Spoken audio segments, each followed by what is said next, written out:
সেই মারাত্মক যুদ্ধ ফেরত আসছে তোমার ক্যাম্পাসে। নতুন যোদ্ধাদের সাথে আরো লড়াই এবং আরো উত্তেজনার সাথে বিশাল পুরস্কার মূল্য 30,000 USD। প্যাক করো তোমার গেমিং ব্যাগ, প্রস্তুত করো তোমার বন্ধুদের।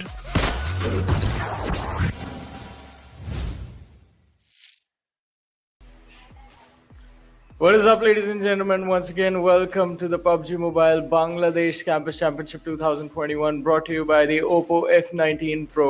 Hook up your fun with the Oppo F19 Pro. My name is Lord Super Johnny John, joined by Trooper right next to me.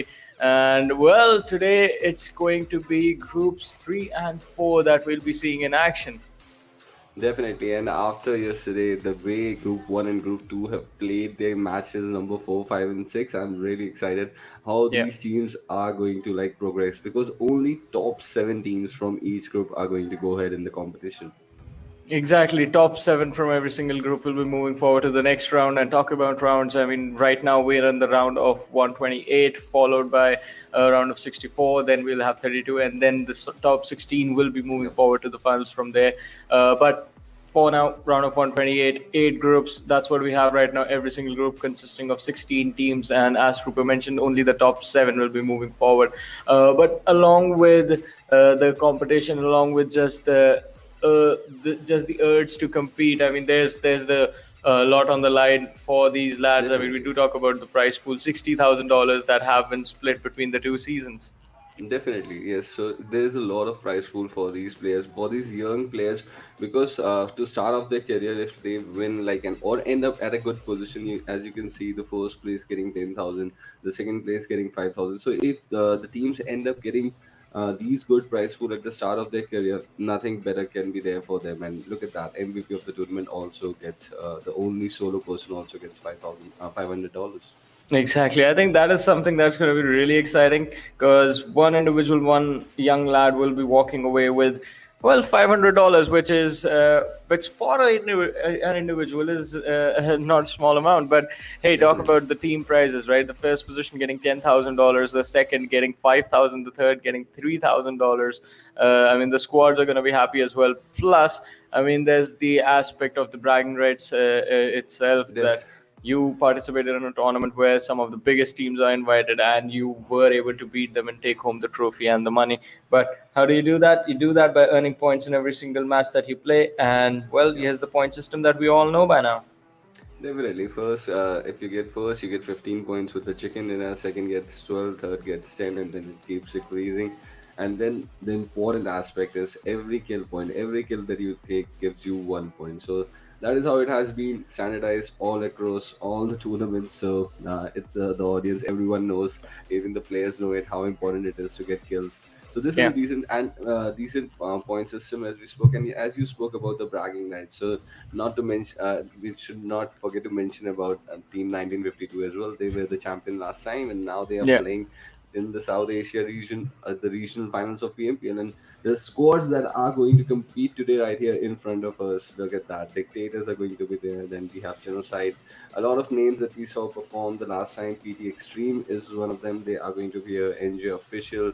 So these teams have an opportunity today to make a mark for themselves. Exactly. And I mean, the last 4 teams are in front of us from Group 3. Should I call... I mean, can we say 968 MS, a number that we all know? I mean, they definitely do not play like that, but an amazing performance. Then we have Team Mercenaries, Team IR as well, Squad BD71RS CRx.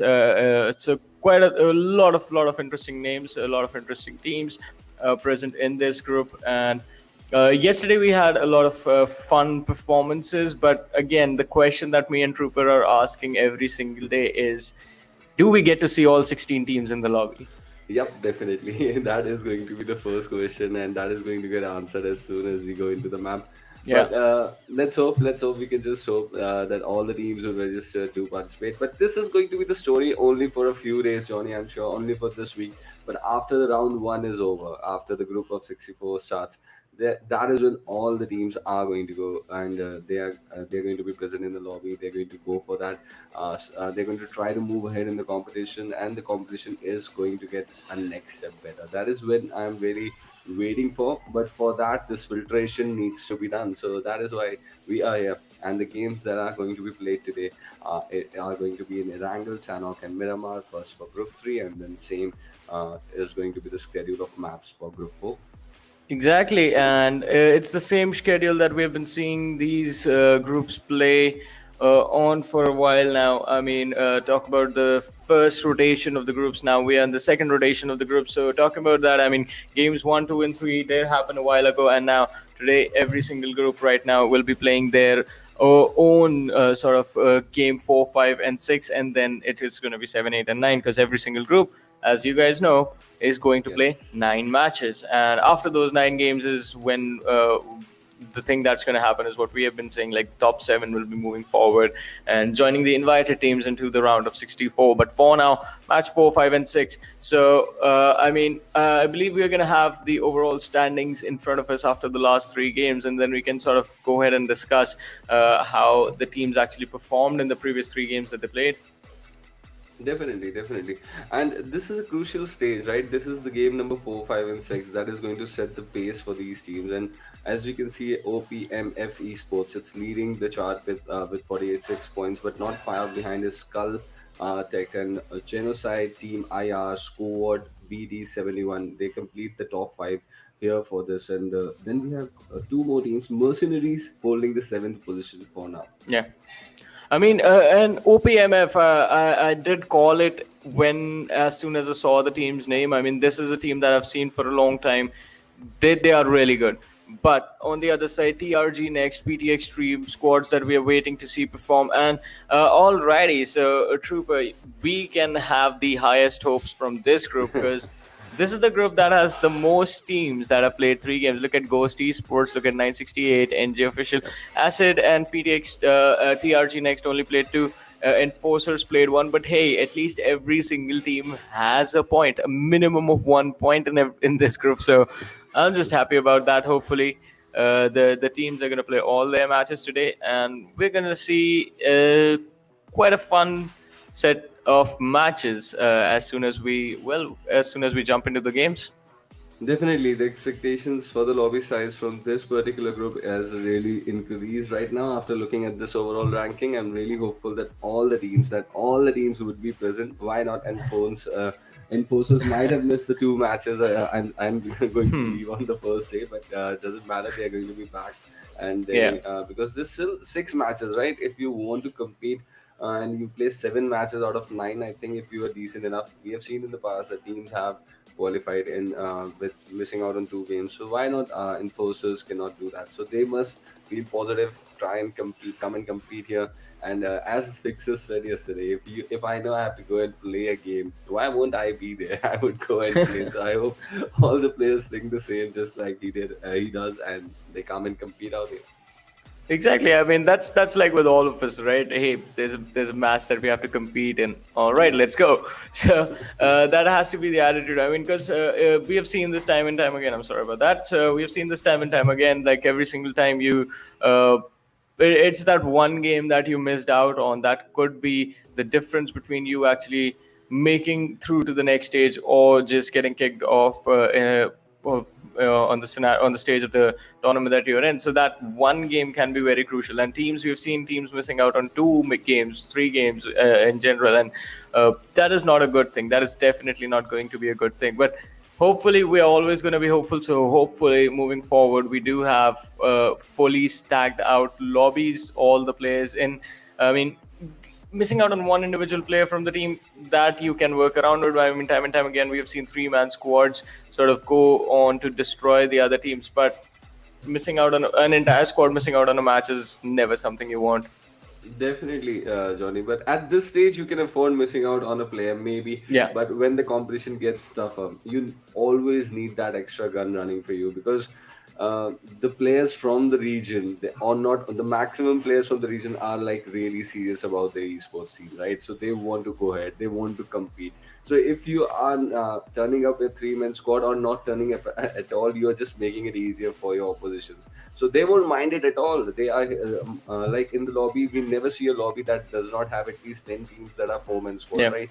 They want to compete. So out of them, the 7 are going to go ahead and they're going to compete at the better stage when the lobby is going to get difficult. But the teams who are missing out at this point, you're missing out on your chance. So it's only their loss at the end, not for us. But that is what they need to realize at the first place while they're registering. Yeah, completely agree with that. And I mean, it is going to be quite interesting because, all right, let's enough about the players that that never showed up. Yeah.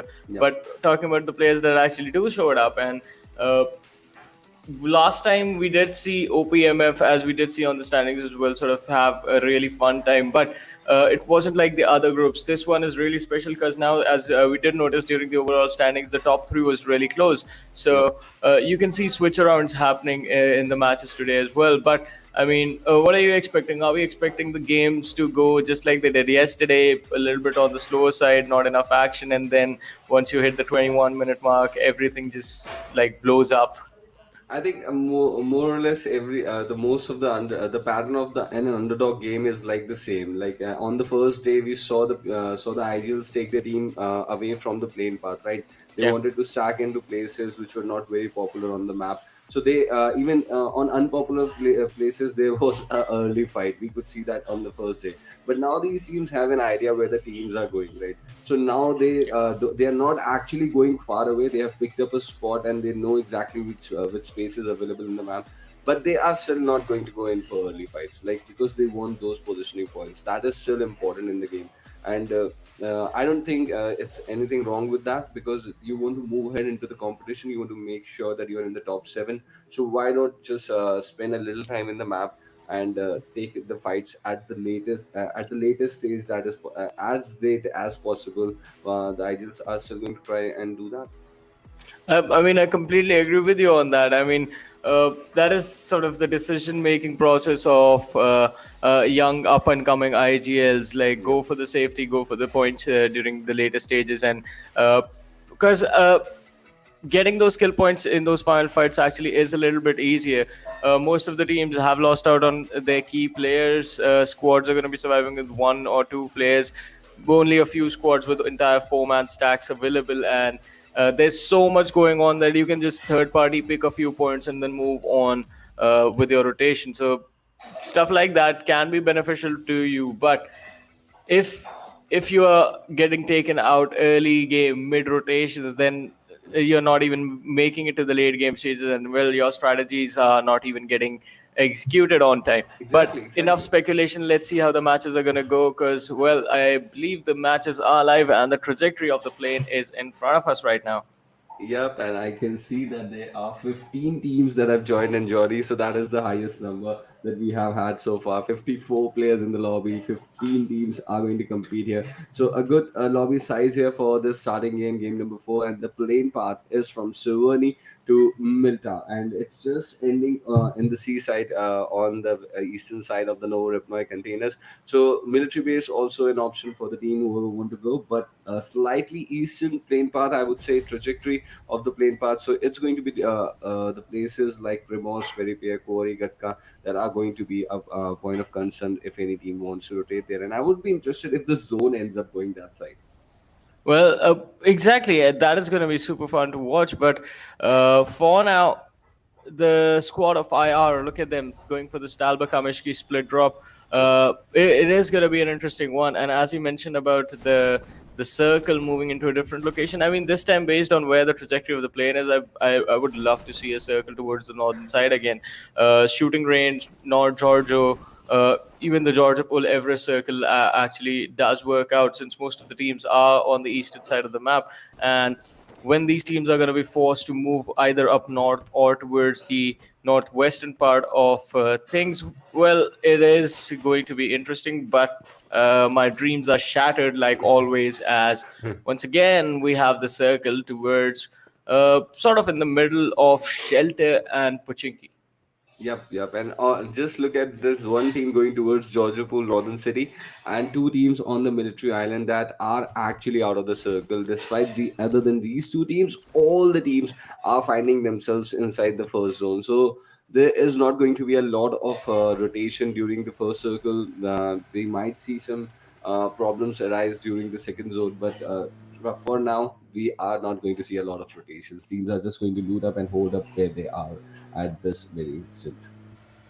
Yeah, completely agree with you on that. I mean, since there is absolutely no incentive for the teams to get out of the safe houses, they are just going to stick around. Apart from the teams on the military island, of course, there is Yep. TRG and BD71. They're going to be forced to move out, and it is going to be quite interesting to see how or from where, in fact, from where they decide to move out, because there are two options, right? One option is the military bridge, the other one is the Novorep bridge, and you're gonna have to decide based on the previous angle that you played where you are going to expect early collision, where are you expecting to be gate kept from, or maybe these teams are just gonna pull up a 200 IQ play and rotate through the water area. Might be possible, but look at what Four Frenzy did there. They just went with their vehicles and left Yasnaya Poliana away. But now, when they realize that Yasnaya is available inside and it is inside the first zone, they are back to Yasnaya Poliana. So that is an interesting decision making that we just witnessed over the while watching this map, and they are going to loot up Yasnaya Poliana now. And definitely, let's see how these two teams that need to rotate inside the first zone towards the military island, if they become a little innovative and go for waterways, that is going to be interesting because let's see where they are going to end up. Well, we are going to see where these lads are going to end up, as you said, but we do see one of the players from the side of GB. Look at Thursday. He is moving along the edge of the circle, has moved outside the circle, and his teammates are actually in a lot of trouble because, well, I mean, the team went for quite a close drop with another squad towards a drop that used to be called as the pancake drop at one point. I mean, the drop location towards the western side of Palm and the southern side of Pochinki. So there is sort of a collision in that area, but apart from that, I mean, if the players can actually manage to get away from the opponents, they are heading towards a safe location. On the other side, though, Lipovka and Mansion, two teams present in that area. I was just about to talk about this team, Acid, moving from Lipovka towards the Mansion area. I hope the players find enough loot because there's eight players clustered up in a city that's not really that big. Definitely, Lipovka is not a city that even a complete team can loot up because I think, and you can see that the players like OPMF, they are here, and just one first aid for Shoaib, and his teammate did not even have a single first aid. So as you were correctly saying that this is not a city where all the team like two teams can get a sufficient loot for. So they really need to move, and that is why you can see the other team in the US, and they were moving Yeah. out for some more loot. Let's see. Let's see. We have the Mercenaries in front of us, and I believe they have a really good position right now. Entire Pochinki city for one squad. That's it. One squad has the whole city to themselves, so they're going to be having a pretty fun time. But looking at this, looking at how things are going, Trooper, I believe once again we are in for a very, very slow game where everything is going to happen post 17 minutes, I believe. Yep.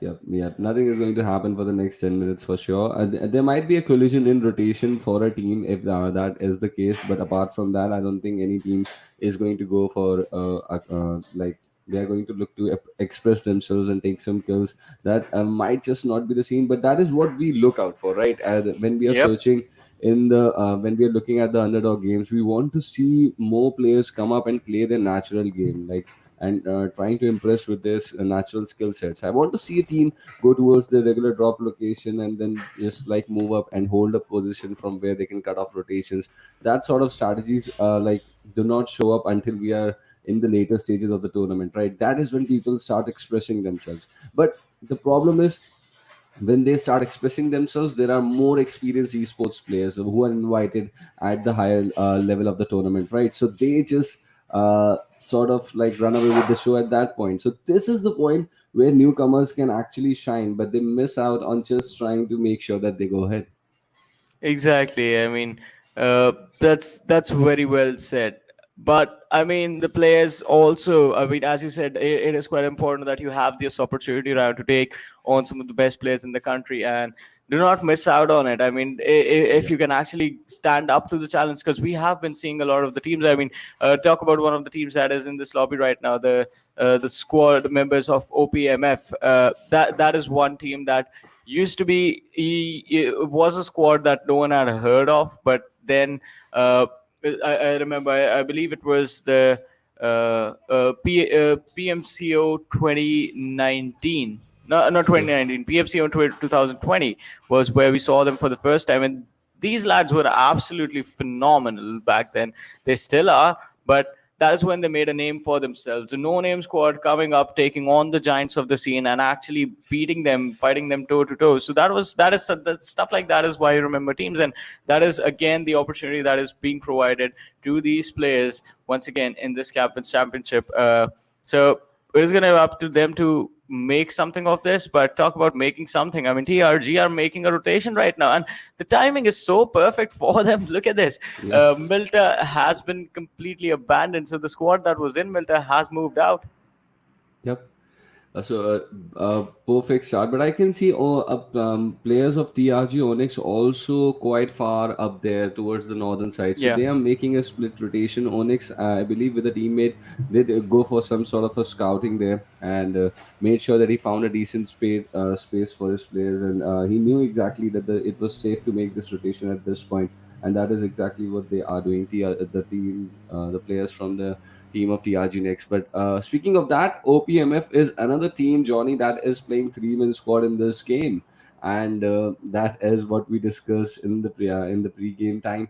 And let's see how they are going to perform here with just 3 players inside this lobby right now. But speaking of that, there is a ghillie suit, level 3 gears, and amazing Groza that is going to land on the surface. And I believe this is just landing towards the right-hand side of towards the eastern side of Yasnaya Polana. Yeah, quite a wonderful airdrop right there. I mean, ghillie suit, the level 3 kit, and the Groza. Imagine hiding in the grass and with a Groza in your hands, and a few players just come and stand in front of you. That's going to be the perfect moment for anyone to make sort of a highlight reel of a competitive game for themselves. But for now, we're looking at the players of TRG. Sigbo in front of us right now, and I believe a few seconds earlier we did see from one of the players' perspective another squad rotating in the distance. So that is something that the team could have had to worry about, but not anymore. The players are out of there, and they are not going to be in any trouble. Talking about trouble, OPMF find themselves against the players of 4M. Viper has been spotted out. Are they going to go for a hunt? I don't think so. Rothel was trying to do that, but I believe the call has been made by the IGL to back off completely and stay. Yeah, definitely. That is what we were talking about, right? They want to be safe at this point. This is just the 11-minute mark that the teams are about to cross. So they don't want to get into any fight. But yes, they are making sure that they are expressing themselves in the nearby vicinity where they are finding enemies that have rotated quite close to them. So 4N just coming out towards this compound towards the east of Rozok, and they find Acid official here. So let's see how the asset Defiant here. So let's see how they are going to react to this rotation from 4N. And as we saw from 4N, right, during the early stage as well, that they wanted to move towards Rozok. But before that, they have made sure that they looted up Yasnaya Poliana. And now a knock coming up on them, smokes being deployed. So they are looted up and they are ready for this fight. But this is a long distance knock. This is common. And they are getting shot at from multiple directions right now. So let's see how they're going to deal with this situation. Well, definitely. And I believe the situation is being dealt with right now, as Asset Bola was knocked out, but they managed to bring a trade. So not too much trouble for the team. It is just that dip after the watchtower that is separating these two squads from each other. 4 versus 3 situation right now.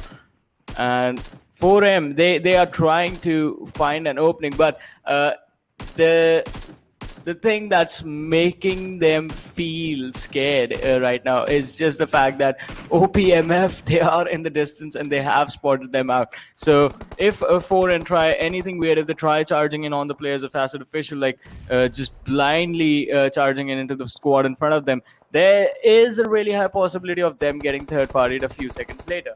Definitely, this is the compound that is designed for the perfect third-party situation, I believe. And there are, as we can see, there are players from other teams as well in the nearby vicinity. And look at that. Yeah. We can see players from Rozok as well in that J-shaped compound as well. So they might just come. They might be interested in these shots that are being taken. And let's see what is going to happen, because I can see Acid, the team of Acid Defiant, they have lost a player now. Duke is out of the game, so just two players, Shockwave and his teammate, out there in that compound. This is not looking good for them. Yeah, definitely not looking good. I was wondering what is Duke doing out there in the open, just getting knocked out. Acid Official in a lot of trouble right now. Acid Defiant, sorry. I mean, they are left to a two-man squad right now, and there are three different teams that they have to deal with. There is XENOCIDE 4N right next to them. There's NJ Official, and then in the distance you have to worry about OPMF. But XENOCIDE 4N, they're trying to get away. Demon with a few shots, he's going to try and get a knock, but he fails. And 4N, their getaway is a success.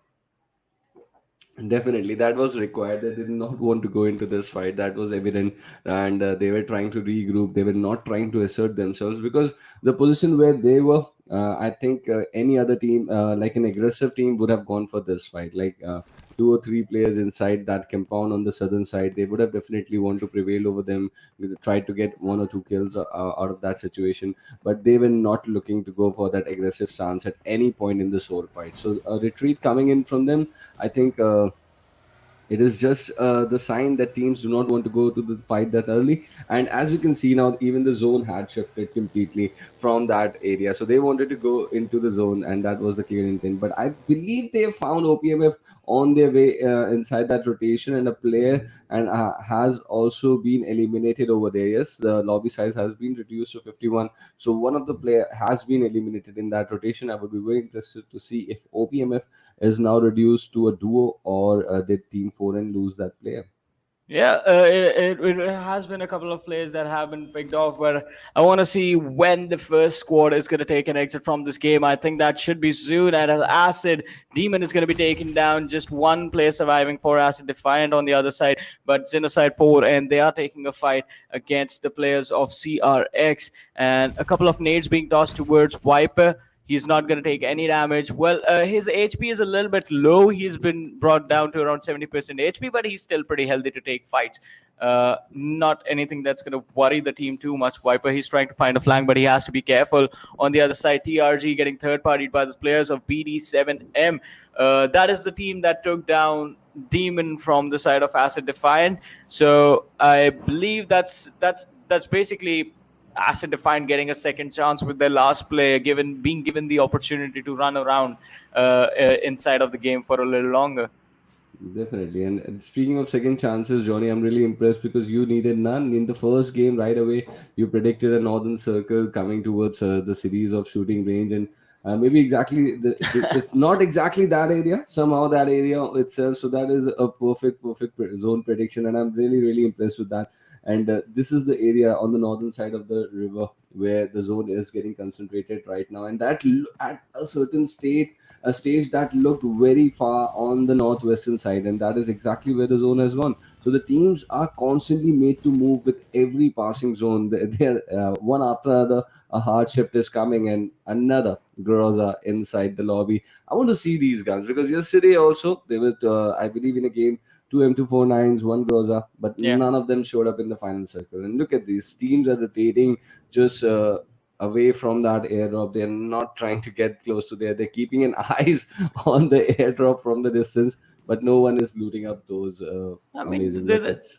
See, that's the thing. I mean, airdrop baits do work out, but not in competitive games. In competitive games, no one is going to take that. People are really skeptical in competitive matches to go for the airdrops. They won't go for an airdrop unless they know for sure, unless they are like 150% sure that there is no one around them. So you see the airdrop on the southern side of Rozhok. Yep, That yep, is yep. that is going to get picked up, but not the one up north. Talking about stuff up north, I mean, the squad of RT smack in the middle of that open circle. Also, there is sort of a mountain right there, so they should have an advantage, but if they try and move a little bit further north, then they're going to have to take the challenge of crossing the dip, which I would not advise. But still, 17 minutes and 15 teams still alive, 49 players still surviving in this game. So a few more individuals have been picked off, but we are still waiting for the squad elimination, which might just be happening as the squad of TRG in front of us taking on the players of it was PT XTREME, and well, PT XTREME do actually end up getting the wipe, I believe. Yeah, they have got this point, and one of the team has been eliminated. But look at this, PDXV still coming into that scene. Shots coming in from TRG next on them, so they are making sure that the movement of the players is restricted and it is not made that easy inside the vicinity. The fight is still on air. Smokes being deployed. They are trying to take cover from different directions. I'm really impressed the way the RG has been taking this fight and the damage they were able to give to PT, because PT was looking to aggress over this complete situation, but they have been stopped in that smoke for now. Well, the smoke is the thing that's protecting them for now, but Sharshik spotted out, taking shots, and Revixo, he's going to try and drop him out. Let's see if it is going to be a successful attempt right now. Dropping his opponent down to around 75% HP. M4 is the perfect weapon to go for those sprays. Every single person playing this game right now has practiced with this weapon. So it is going to be, it should be an easy finish right there, but the third party is happening, I believe. And TRG official, they are getting picked off from left, right, and center. Definitely, they are not looking in a good position right now. They have been spotted by multiple teams, and this is due to the terrain as well, right? The zone is forcing teams to come and like station around them, and that is why they are not looking good here. Shots being taken constantly here by PT XTREME. Revixo on our screen that we have been watching, he's been trying to put that 5.56 lead right there on the players of TRG next, but he is also spotting teams of OPMF. Look at that, he spotted him over the shoulders of that player. But meanwhile, there is another zone shift, a northern central zone shift, I would say. So the teams here towards the northern side, they do have to move inside, and there's a lot of concentration of teams just towards the western edge of the zone, which is on our screen right now. Let's see how BD71 would be able to force their way inside the zone. Well, it's going to be quite interesting. The players are fanned out. The more smokes they toss on the slope, the more attention they're going to draw towards the fact that someone is trying to move in. The players, their opponents right now, the squad of Team Mercenaries, look at that. They know exactly where they are, and Mercenaries have a perfect cover. But oh my god, that flank! If that flank actually becomes a success, Mercenaries, they will be in so much trouble. But yes, Mercenaries have actually managed to stop it in its track. Papida has been spotted out, dropped down to around 10 HP. Wizzy has been taken down as well, and Mercenaries, they are taking this fight in their own hands, just wiping the floor with their opponents. But Fags, he runs into a nade. Was that a nade? No, he blew up the buggy, and then he just went down. Wow. That is not a good way to go down right after that beautiful knock that he was able to pull off. But still under pressure, his team is able to win this fight. So Team Mercenary getting hold of squad BD71 on there and eliminating them out of the game. So this was all happening towards the southwest part of the zone where Team Mercenaries came erupted victorious, and they will find some time for themselves to regroup and then strategize how they are going to get in. But look at that on the far side, Apurba rotating from TRG next. They had troublesome times towards the northern half, so they decided to come in from the east. Let's see how successful that strategy is going to be from them. And Team 4N on our screen, we saw them get some multiple knocks over PD XTREME. Another player from PD XTREME being eliminated there. there and taken up by one of the different teams in the vicinity right now. So this is not looking good for PD Extreme, who were looking to control the northern half of the circle, but now one after one of their players are falling down. Well, their players are falling down and they are being picked off. Also, I mean, teams just taking exits one after the other. We're down to 10 teams, 27 players still alive. Fifth circle right here. On our screens right now, Team IR. It seems like they have the Mercenaries spotted out, but Mercenaries are still distracted. They are taking on SkuLLxREKT, a team that they have pinned down. But they don't have much time to actually go for the finish right there, since the circle has moved away from them. So they're going to have to focus on their rotation. On the other side, NG Official, still a 4-man squad, a little bit outside the circle. So the team that is going to prove to be a little bit too deadly right now. All right, apparently it's the Mercenaries only, because they have managed to send one player inside the circle who's holding the ground for them, and the rest of the players are trying to move behind. And while they do that, they are trying to keep the other squads away from reaching the center. Look at Fags. Tap shots on the M4. Wow. He's amazing and efficient use of the bullets that he has, and look at that, some more damage there for Viper. So he's making sure, and on the other direction also, he made sure that he got one player down from the team of SkuLLxREKT, but he has been traded for now, and this gives an opportunity to Team IR. They have closed in inside the zone. Multiple teams you can see on the map in the eastern side are trying to get close at this very instant right now. So let's see how the traffic situation is going to be there, because as we are speaking, just one more team, Acid Defiant, also eliminated from the game. Now 7 teams contesting in this game number 1. 7 teams, 19 players still alive. Quite an interesting situation, because again, northern circles do bring with them a lot of chaos, and look at that, the fights are not stopping. SkuLLxREKT in a lot of trouble. Oh, the nade is going to take down one of the players from the side of XENOCIDE 4, and XOLX has been knocked out. Viper, the last man surviving, and Flank God has him spotted down. Is he going to get the finish? Let's see. The second nade goes in. XOLX has been finished off. Viper still alive though, with around 40% HP, and I believe the boosters are running, so he's going to get healthy as the time goes by. But what is happening on this side? Godsend just dropping on the players of OPMF like the hammer of the gods, crushing them completely. And well, did Osman just nade his opponents and run around the rock? Wow. He did.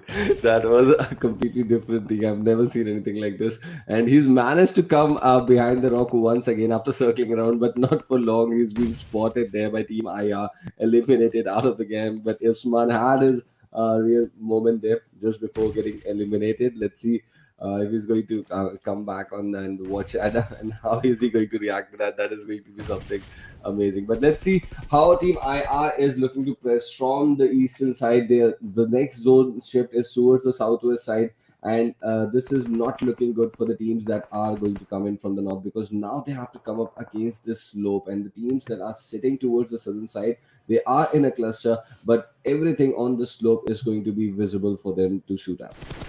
Exactly. And I mean, that is not going to be an easy job as well, because even though you can see your opponents and take them out, there is always the threat of third parties happening. But talk about third parties, NG Official Goblin just pushing to the back lanes behind enemy lines, literally against the players of IR, and Viper somehow still survives. God damn, I mean, the man is a snake, an absolute snake, and living up to the name that he has in game. But I believe his time has come as oh, Flag God actually nades. Something different in the plans of Flying God, right? And Viper, nothing better could have happened for him at this situation. Yes. What else? What if he gets the kill there? Okay, if he could steal the kill over there, that is going to be an even better thing. But this nade is looking to get close to him on the bounce. Like, let's see, no, Viper is still surviving there. Let's see how long his luck is going to favor him. But this is Team IR trying to dominate from the northern half, trying to create some covers for themselves when they are looking to dominate over the circle right now. But as we speak, yes, one more team eliminated by Team IR. Just 3 teams now remaining. There is Team NJ official towards the left-hand side of Team IR. That is looking good. And only Viper is surviving down the hill there. He is the only survivor out of the whole lot that was towards the southern side. Yeah, the last surviving player for the squad of XENOCIDE 4N. And, well, he has been picked off now. It's down to, I believe, a 4v4 between NJ Official and the squad of Team IR. IR Hex has a DP in hand, Fragger and his teammate in the front lines. Nades being tossed. Alright, it's not grenades, it's smokes that are being tossed by the players of NJ Official with a few nades. Absolutely no one going for the flank. Right there, it is going to be too risky right now, as well the fight is out in the open and it's just the slope that these two teams are fighting for. But look at the circle, it moves away from the both of them, so now it's going to be a situation in which you have to take the fight. NJ Official Pro is going to be taken down, Skull is going to be taken down, Fragger just being an absolute monster, destroying the entire team in front of them. Goblin, the final player surviving, is going to be able to take down one more, but now it's a 1v3 situation and he is going to be finished off. And with that, the first game of today, the Erangel, the chicken dinner, it goes over to Team IR. And look, Johnny, the predictions are going right for you, but not for me. I predicted it's going to be a difficult run for the teams towards the north, but both the teams, they managed to survive, kill the teams towards the southern half of the circle. So that clearly tells you that the height advantage situation on any sort of slope might just go towards the team that is holding the height advantage. That is exactly what happened to Team IR and their official. But IR, they dominated. They made sure that they won that 4v4 and got the 15 points against their name. Exactly, and not just that, I mean, they had a lot of kills as well to their name, so that is something that's going to give the team a good boost in terms of how the overall standings are going to look for them. But I mean, an impressive performance nonetheless, because they actually made their rotation to the extreme north, and then they came back from there. But not just that, Viper from XENOCIDE 4N, that has to be the luckiest play I've ever seen. Every single time someone tried to take him down, they were the ones who got taken out instead. Definitely, I just like the fact that you say that he was the luckiest player that you have ever seen. But yes, definitely, he will qualify there for me as well. Yes. Because the way the players were falling around him, who were looking to target him, were getting third-partied by someone else. So that is a very lucky situation to be in. Let's hope his luck keeps favoring him in the next games as well. And we'll see. We'll keep an eye on Viper where he is in the map. But kudos to him, the way he used those cover. The way he was prone to the damaged vehicles, close to the damaged vehicles, and he was making sure that he was smoking the area completely. Just before the smoke would pop off, he would make sure that another smoke has already been deployed. Yeah. Exactly. I mean, that is something that you're going to have to do. But apart from Viper, I mean, the overall performance of XENOCIDE 4N was actually also pretty good. I mean, the team did take good fights.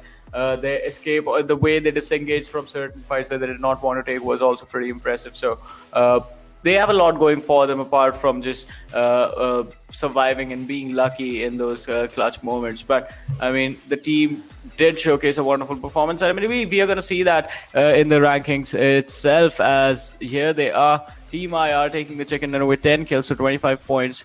NJ Official 8 kills, 20 points in total for the second place finish. And then look at that, XENOCIDE Official, so XENOCIDE 4N, they had a good fight. If you remember the squad fight in the 4v4 in the early stages, that's where they got those 4 kills from. 14 points coming in for the team. Nothing too shabby.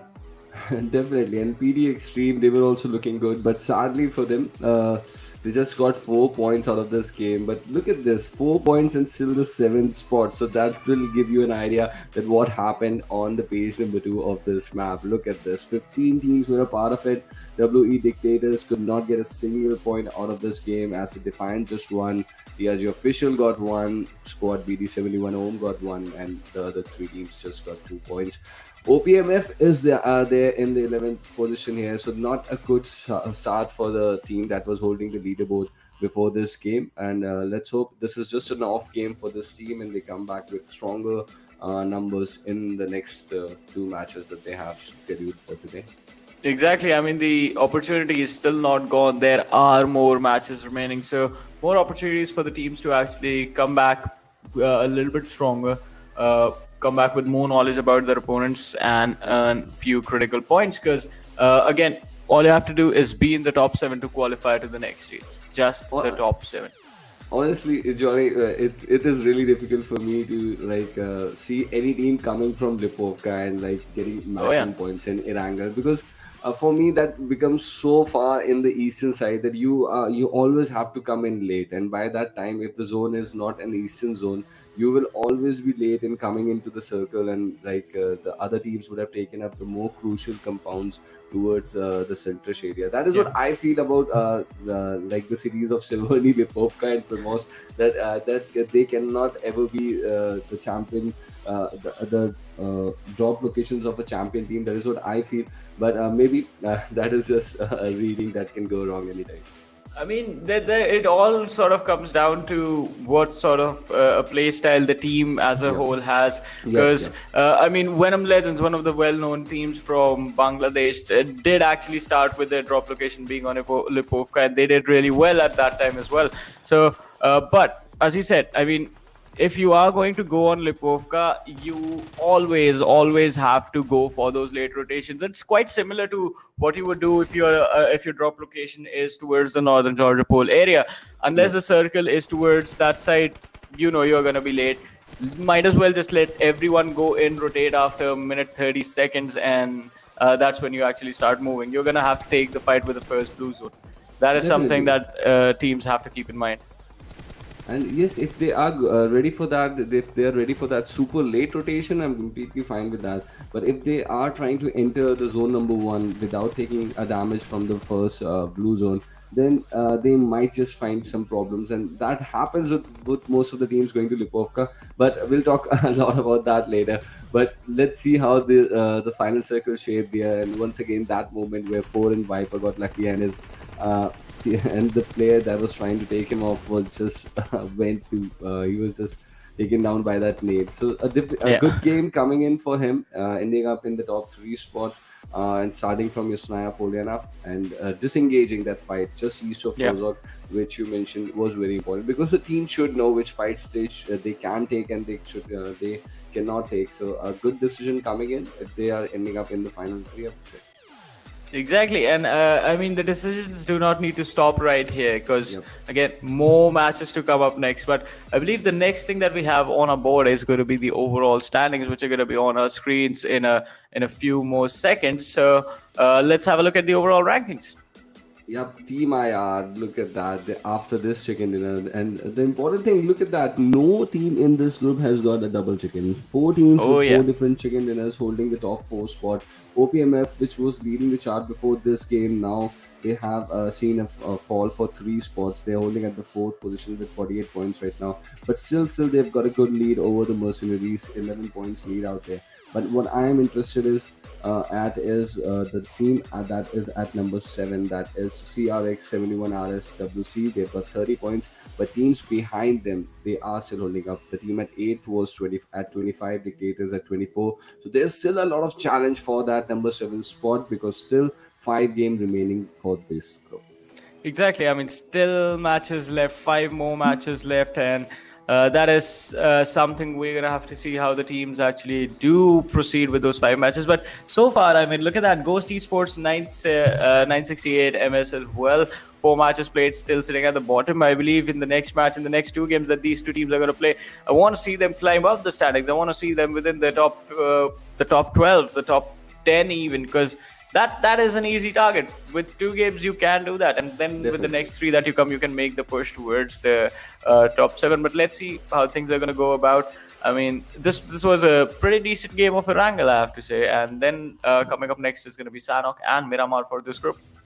Definitely, Sanhok and Miramar, and your favorite map, Sanhok, where the gun game is going to be very important. I'm just waiting for it. Let's see. I'm started to like Sanhok games, to be honest. In the beginning stages, I just did not like Sanhok matches, but now after looking at the perspective coming in from a lot of different people towards Sanhok, that is how I'm getting interested into the games. And pretty honestly, after talking to you and after casting Sanhok matches with you, I'm starting to look at Sanhok with a completely different picture. And just fixed we this we have yesterday. converted another one. We have converted another one. All right. But for now, let's take a very short break. So you guys are stay tuned to keep watching. We'll be right back.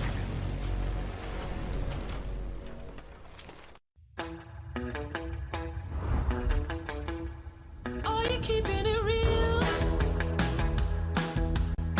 I'm calling shotgun, wanna see my baby run. Oh, what's the word on the sea? Kicking up the dust, you know what I mean. We got a good thing going. We got a good thing going on.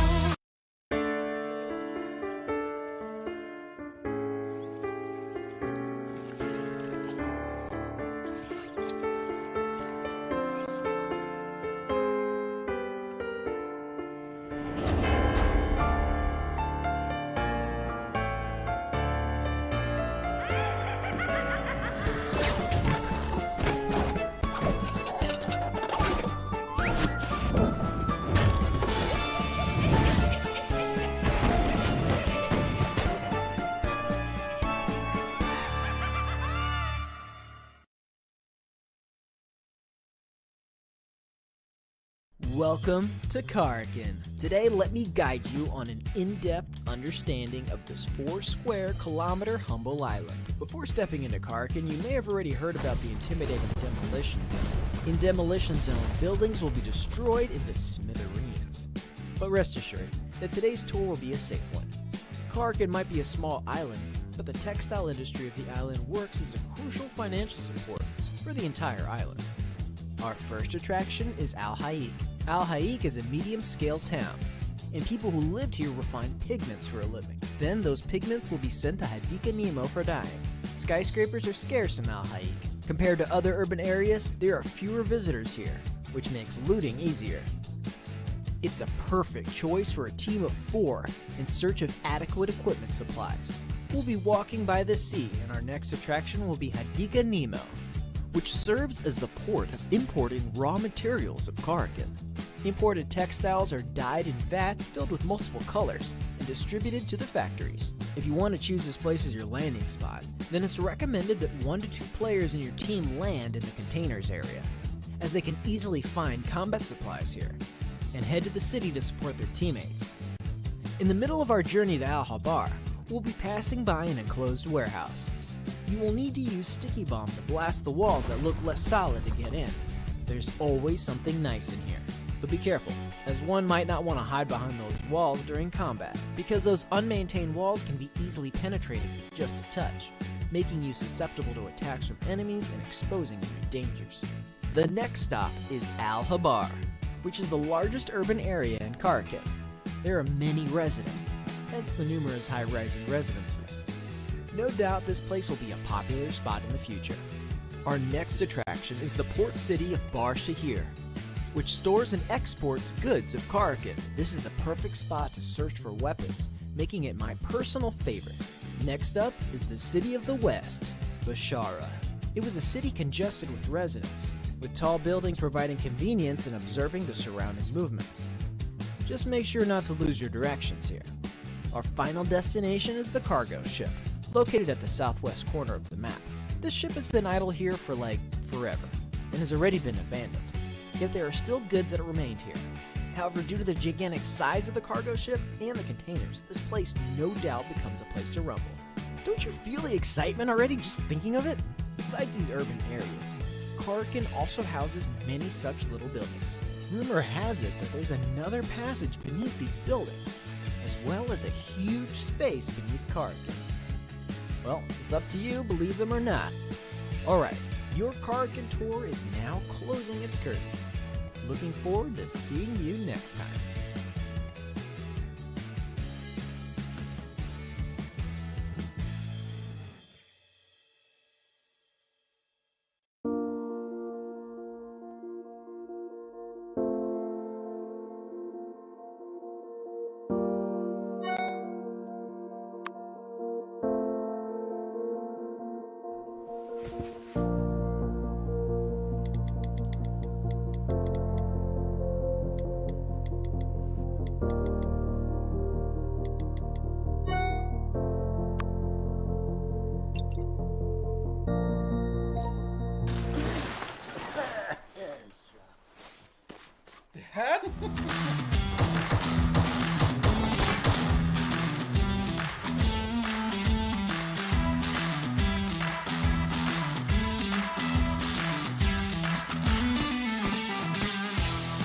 Yeah, we got it, we did it! I know you'll be there for me. I'll always be you.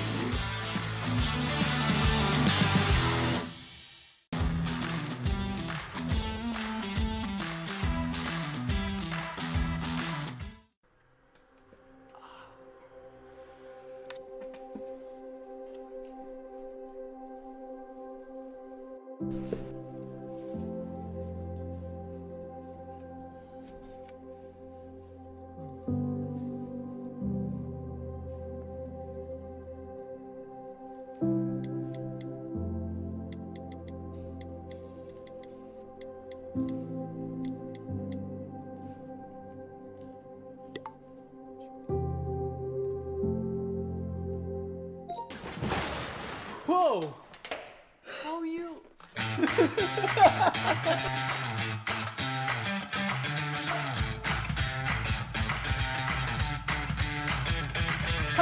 Yeah! Thank you, bro.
Taking up the dust.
Yes, and the plane path is right here in front of us, starting from just north side of Lakavi and ending to just towards the south of Tambang, just over the city of Shami.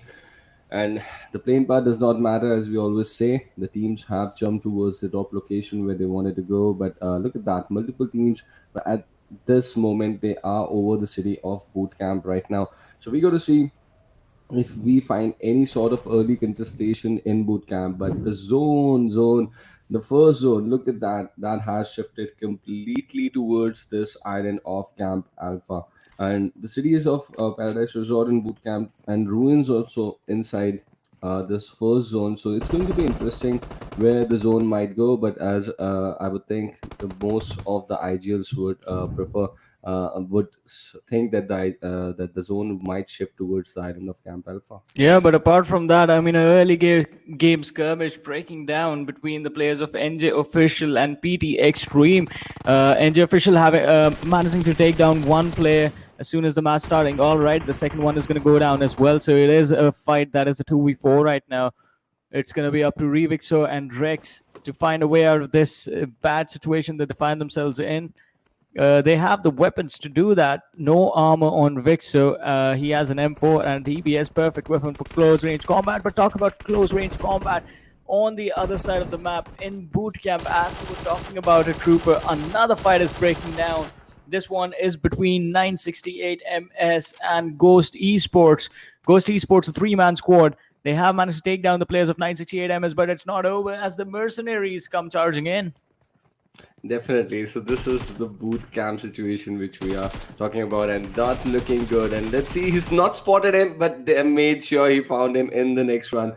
Ghost has been eliminated out of this game. So the Mercenaries, they are looking good and starting their campaign with wiping off a team inside boot camp. What better start they could have expected out of this game? Even in the last game, they were looking good up till the point IR found them out.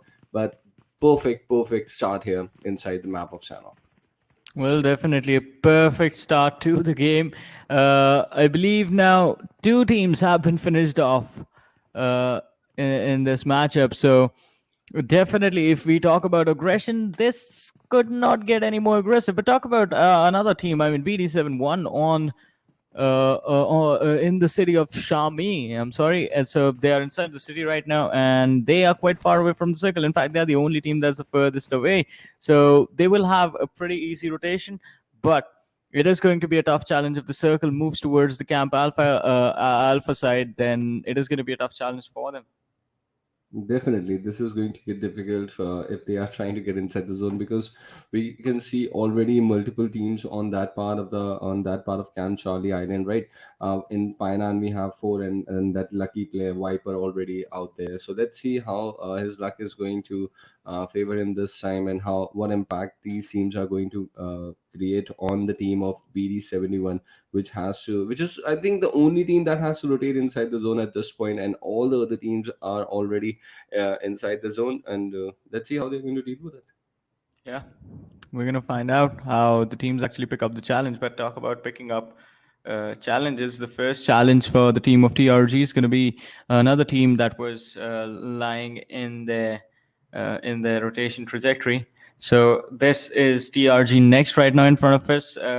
The other TRG is TRG Official, as you can see in the map, that are moving quite close to the players of Team IR, the team that was able to secure the chicken dinner in the last game. And over towards the southern side of Paradise Resort as well. Look at that. NJ Official against the players of CRx. So that is also going to be an interesting situation right there. Definitely, there's a cluster that is developing towards that half, and TRG Official and CR7. So all these teams, let's see how they are going to play that out, because if the second zone closes in, and that is not a very hard shift, IR is also going to get close to that cluster, and they might just they find themselves pretty close to those ridges just outside boot camp. So that is going to be the situation that these teams need to be ready for, because the next big cluster, other than the cluster on Camp Alpha Island, is building up on this half of the zone right now. And I mean, I completely agree with you on that. But I mean, as the circle keeps moving in that direction, and we do realize, I mean, the circle is going to move in that direction eventually. teams will have to find a safe approach to cross over to the other side. But talking about crossing over, a weapon that can help you make sure your opponents cross over back to the lobby is going to be the AWM, coming with a cheek pad for the snipers as well. So quite a good airdrop. But snipers in Sanhok, not really a combination that we are too used to with. It can work, but it is definitely not the standard for the game. But let's see if anyone is going to be seen yielding that weapon in their hands. For now, again, the squad of CRx, we saw them move quite close to the players of NJ Official a few seconds early on, but feels like they've somehow managed to avoid conflict. Definitely. Snipers or not, Sanhok or not, I don't think anyone is going for that airdrop, right? And they don't want to even find out what's in an airdrop because so many matches and we haven't seen any special weapon being used from the airdrops till now. And this airdrop is also like in between 3 to 4 teams. I don't think it's going to attract any crowd around them. So we might still have to wait for all these weapons, Johnny. I think till the next stage, till more expressive players like go through and then they decide to express themselves. Maybe then we'll find some action coming in through these special weapons from the drop weapons, basically. So not for now, I guess. Not for now. We're going to wait and see when that exactly happens. But it is going to take a while for the next few fights to actually break out. But all right, quite interesting. So the players of CRx have got, they find themselves quite close to boot camp, and Team Mercenaries are still sticking in that area. So we're going to see when exactly that fight is going to break out. But on the other side, I mean, look at the northern part of the camp Alpha. So we have the players of SkuLLxREKT, I believe, in that direction. They went for a 1-3 split, 1-3 or 1-2 split, which is quite interesting. But now we see Flank God separated from his teammates. I wonder what the player is trying to accomplish. Let's see. We'll find that out as well. And we have an answer to our question that how is BD71 going to rotate inside the zone. So they made sure a very safe rotation from the southwest section of the area of ruins. They are making sure they do not like come in with a big entry out there, and just slightly silently they have slid themselves inside the first zone here. But there's a situation developing just south of Painan as well. 4N, look at them. They can, I believe they can see Team IR crossing that bridge right now. Let's see how they are going to react to that. Well, they are, the distance between them and their opponents is it is getting smaller and smaller as we speak. And in a few minutes, I believe we are going to have a fight. We're going to have a fight to witness in front of us. But not just that, the players of TRG as well, who actually did TRG next. That is, they went to Camp Alpha, and now they are finally taking the exit towards the temple area. That is going to be the structures on top of the mountain on the Camp Alpha Island. So where they already have a team waiting for them. So let's see if and when exactly that fight is going to break out. Here it is, the players of TRG next, making their climb. Definitely, and they are in a difficult situation because this team is not going to allow this movement so easily, because you really they are holding this height advantage, enforcers that they are with their name. And let's see how they are going to stop the RG officials in their track right now. Let's see how things are going to work out for these squads. But for now, I mean, quite a wonderful position for the team. TRG next, they are running into a bear trap, and here come the shots. First ones being fired by TUR. They take down 2 players. The remaining 2 are left running to protect themselves. TRG next in a lot of trouble. The 2 players, look at that. They are being hunted down now, and well, hiding behind a tree inside of the smoke, that's not that great of an idea. So I don't think the players are going to survive for long. The last player, Aim God, is just hiding in a crevice in the mountain, which can work out for you, but not for long again. Not for long. That's not the solution. Not in this game, I feel. And yes, wiped off, and We were we expecting this. CRG next, they were not looking good. And this is not the kind of slope you want to be on the disadvantage side of. But look at this, look at this. The zone did not go towards Camp Alpha completely. The second zone, it made a shift back towards the main island, towards the Camp Bravo island. So not a lot of good news for the teams that were predicting the circle to go towards the Camp Alpha. GV Thursday, look at him. He was separated from his team a little while earlier, but now they have also decided to move back towards this island where the cluster is building up Yeah. right now. Yeah, and I mean that is going to put a lot of pressure on the teams that are in the center right now. So, Mercenaries, CRx, TRG, official, they are going to be in a lot of trouble. TRG next, they have been wiped out on the other side though, and I believe there's a massive fight that's about to break out towards the eastern side of boot camp, as the Mercenaries are going to be joined by Acid Defiant in that direction. Oh, second airdrop brings with it the MK14.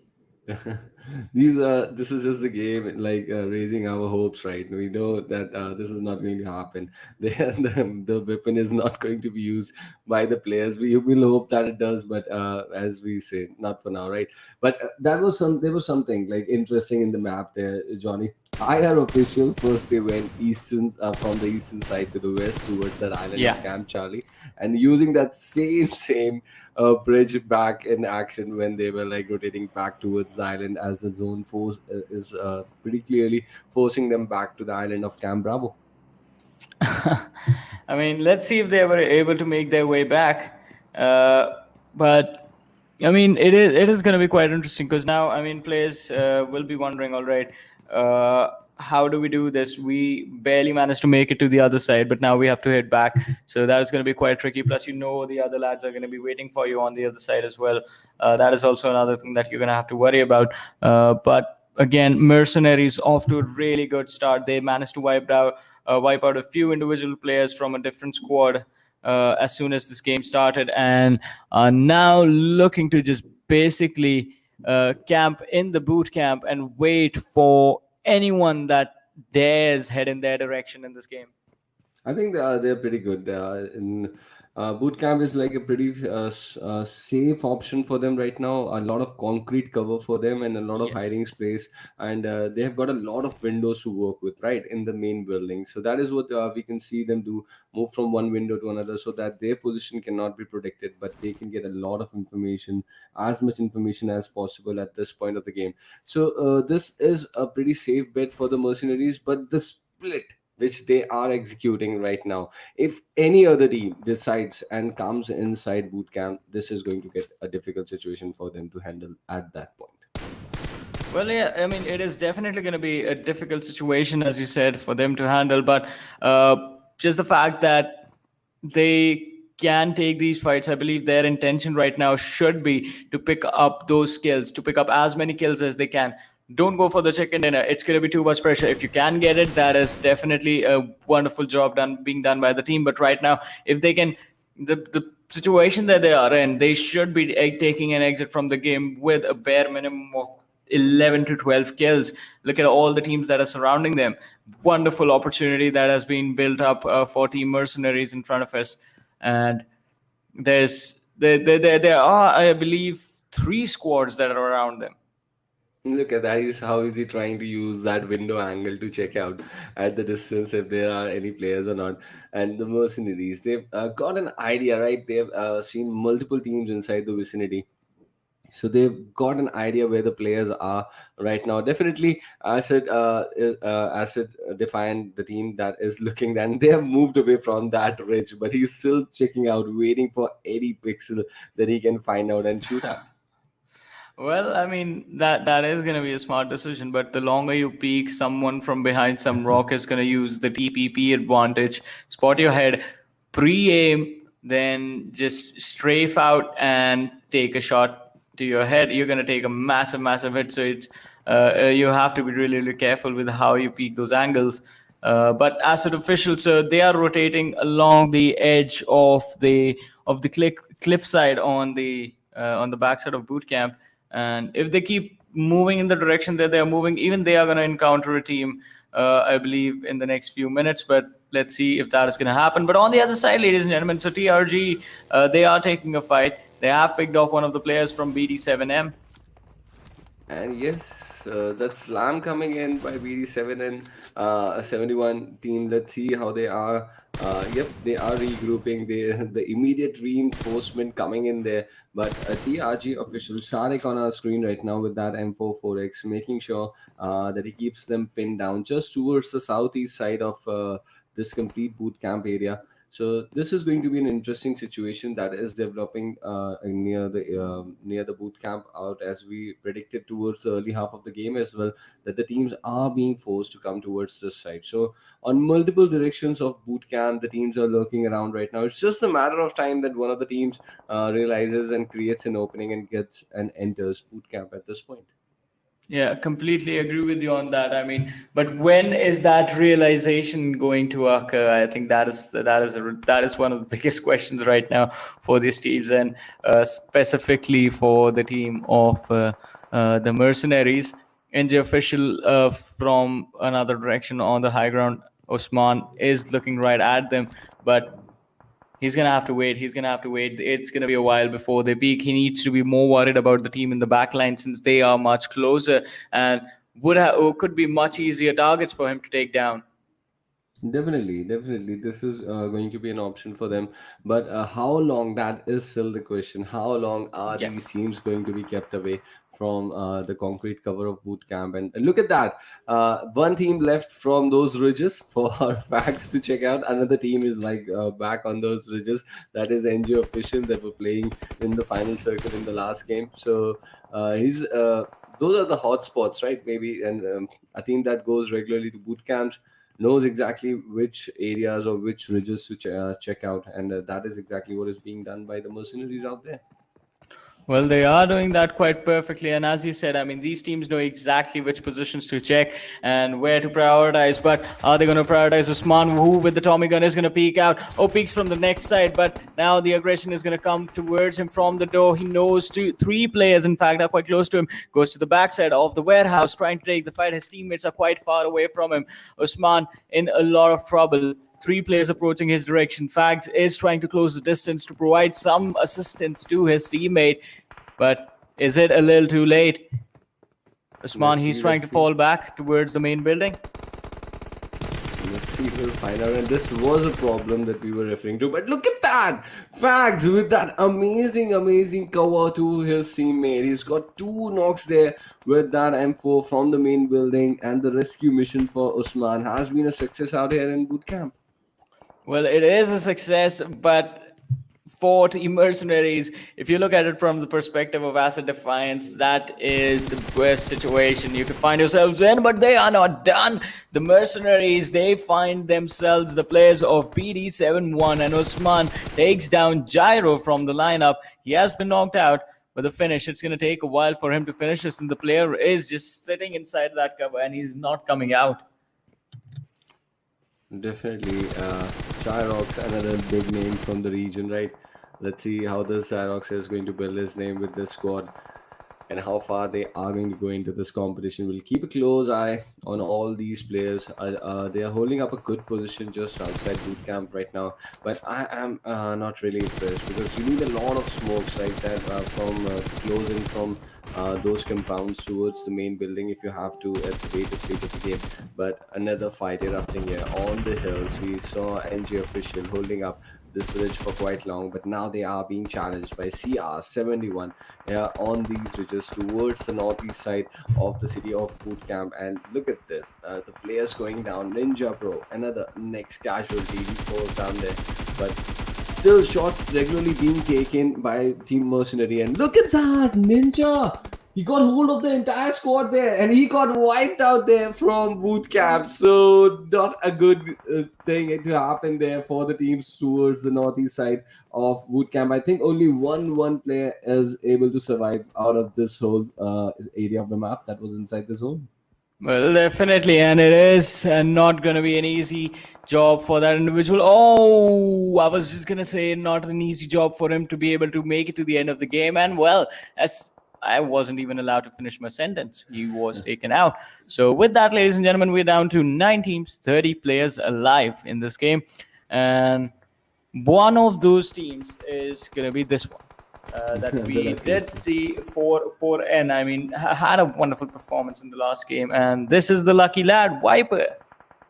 Yeah, I'm sort of disappointed by this team. In the last game, they showed up 4-man squad, and now they are playing here with just 3 players. So what happened, like in the span of 15 to 20 minutes? Oh, look at this! Look at what is about to happen. Flank god. That was so sad. That was so sad. He was just swimming so peacefully out there towards 2 players who were ready with their guns out there in the hand, and that's it. Exit out of the game. But the worst part is he still has the player who got eliminated still has 2 more teammates who need to move in, and they might just be the next targets out there.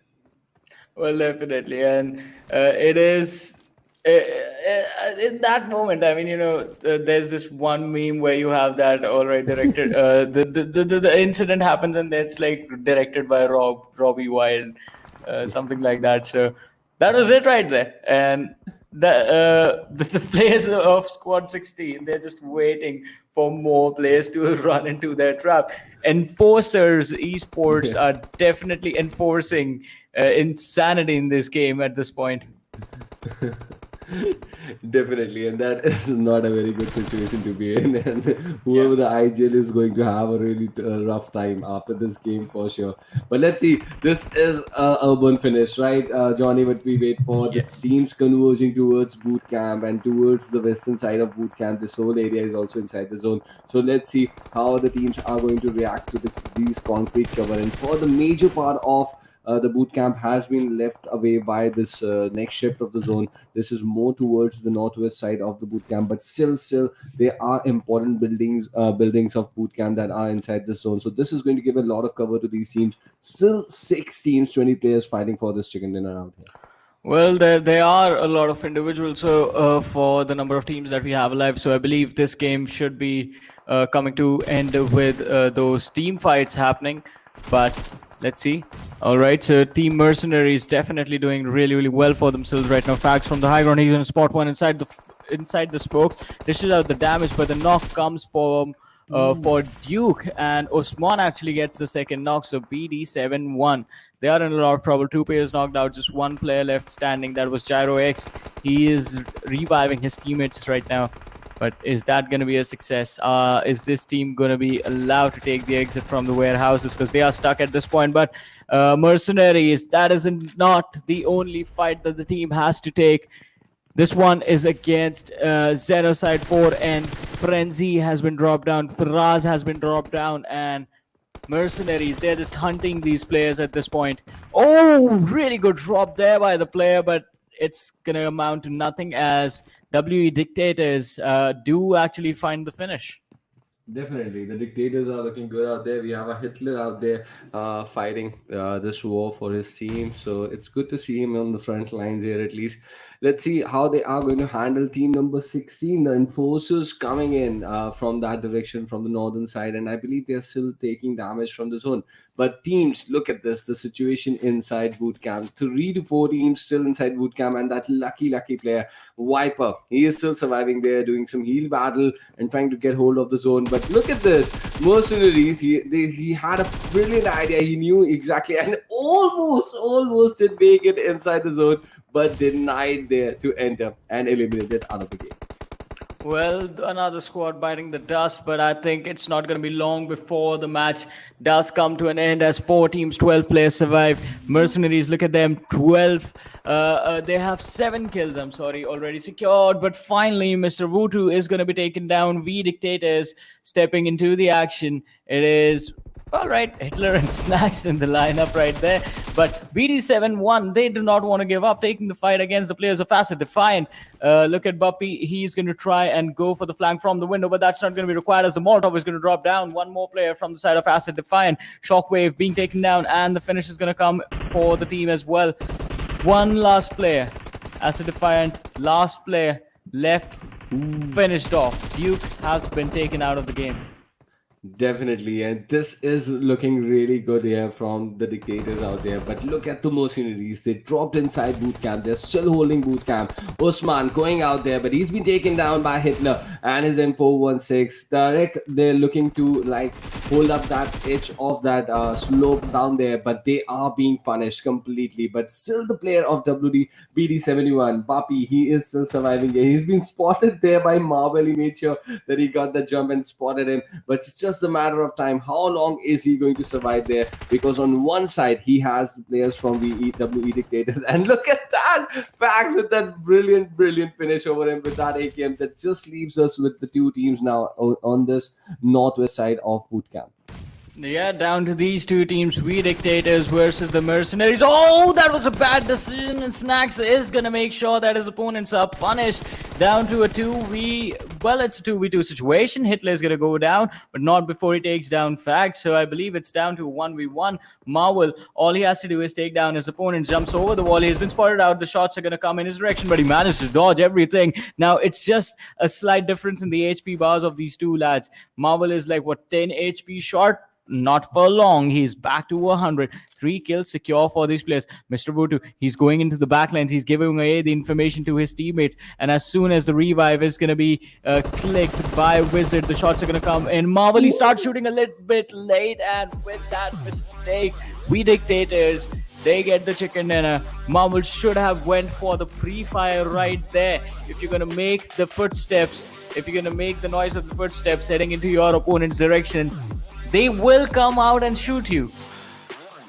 Really, like the mercenaries did everything perfect till the last minute. Like there was nothing that they could have done wrong in this game, and in the last minute, no pre-fire there at that point. The two teammates, they did crawl in there, tried to give him the location, made sure he had the information that the revive is being held and the backside of the fence is clear.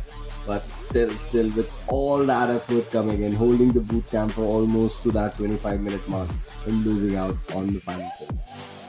Yeah, I mean, an amazing performance being put up by the Mercenaries, and not just by them. I mean, We Dictators also had a pretty good game because they were pushing in from the outside, and they had to take on a lot of fights as well, take on the players of Acid Defiant, BD71, a lot of teams present in that direction. But yes, that final fight, that was down to a 50-50. Anyone who made the first mistake was the one going down, and in the end, well, the first mistake was made by the Mercenaries. But still, I believe they walk away with a lot of points, so nothing too shabby. If we could, Johnny, just hear the calls that were being made by the Mercenaries, because I believe that there was a panic situation there with the calling. That is why I think they missed out here. Because apart from that final circle, they were doing everything. Apart from that final second of their game, they were doing everything so brilliantly, holding the areas around boot camp. But maybe the calling in the final circle that put him under pressure, and he just fell to it. Yeah, I agree with that. I mean, but as I said, I mean, nothing to worry about. Team is the Mercenaries were already doing pretty well as far as the standings were concerned. This game, top 2 finished, decent number of kills. They are pretty much they are having a good day. Even the last game was a decent one for them. So all they have to do is make sure that Miramar goes the same way, and once they come back the next time, they can start working from scratch. Probably get a few more chicken dinners in their favor. Definitely. So sort of an urban finish in Sanhok, which is very rare, but I'm still happy. Let's see how the match ranking for this Sanhok looks like, because this is going to be the second last game for the day for this team. So let's see how many points they have accumulated from this outing. Acid Defiant in the top 5, 10 points for them, and Forces got 13. Squad BD 71 in the final circle, they got 16. The Mercenaries, they would feel they missed out here with 20 points, but look at that. The Dictators, we never noticed, they got 9 kills out of this game, 24 points in total. So they were holding up that a complete side of boot camp, the northwest side, brilliantly, and they made sure no other team from that direction could enter, and like the Dictators prevailed. Yeah, I mean, they did prevail, but a lot of the other teams didn't. Because look at that, 968 MS, just 1 kill being secured. TRG next, 1 placement points. OPMF Esports and PT XTREME, I believe, I mean, we failed to see them in the game. So quite an unfortunate performance from these players. But let's see how what the future is going to hold, because these were the standings for this game. After this, we're going to have the Oppo F19 Pro moments, and then we're going to have a look at the overall standings. So that is something that I feel like a little bit more important, and something we're going to be waiting for. But OPMF, they came in leading the chart on this day, right? And then missing out on game number 2 after not a very good Erangel. So I'm sort of like disappointed. It's just a one bad game, right? You need to show up, you need to play, and what else I can say? I'm really, really disappointed in the way OPMF did not show up in this game. All right. We're going to talk about it a little bit later, but let's have a look at the Oppo F19 Pro moments for now, and enjoy what actually happened in this game from the get-go. So this started all in boot camp, and well, the game also ended in boot camp. Yep. So that was a pretty nice finish to the game. For the starting, it looked like that it would go towards Camp Alpha, and where TRG next, they had to face this fight against the high disadvantage, and they were beautifully capitalized over by the enforcers. But constantly, the Mercenaries were looking good inside boot camp. They were getting knocks around boot camps. They were making sure that their players were not they made sure that the players could get away easily when the situation was there for them to move away. And the rescue missions were being operated well, but in the end, in the final second, on the last 1v1, they just faltered. Yeah, exactly. That was a very small mistake, and as you said, I mean, in those clutch moments, it's quite common for players to panic. But still, I mean, just bringing the situation to sort of that one moment was impressive in itself, and it could have gone either way. But still, a wonderful performance from both these teams, the Dictators and the Mercenaries. I believe they're going to be looking forward to the next game even more now, so that they make sure that they convert that in their own favor and do not miss out on the opportunity to get the chicken in the next one. But let's see.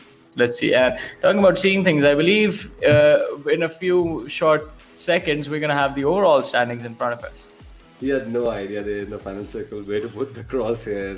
And that was a pretty panic situation for him. But the overall ranking, this is how it looks like. OPMF falling down to the 6th position. They started this day with #1. They are now at 6. But Team IR still holding up that #1 position that they gained after the game. And look at Mercenaries. No chicken dinner yet, but they have made their spot there in the top. Well, definitely, and now a cutoff is looking quite clear. That look at squad BD71, 46 points on the 7th position. That is a team that you're gonna have to beat. On the other side, I mean, good job on the Mercenaries part. I mean, no chicken dinners, but still sitting on the 2nd position, being consistent as always.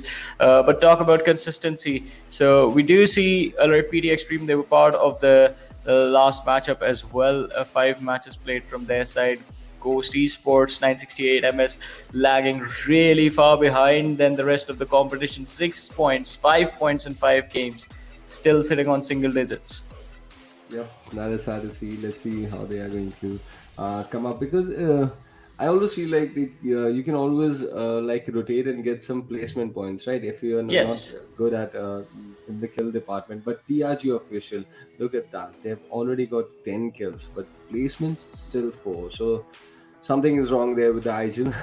I'm just hoping you need to take your team into the final circle. They're getting kills for you. So you're getting those 10 kills means those are early game kills, right? Because just 4 placement points still now.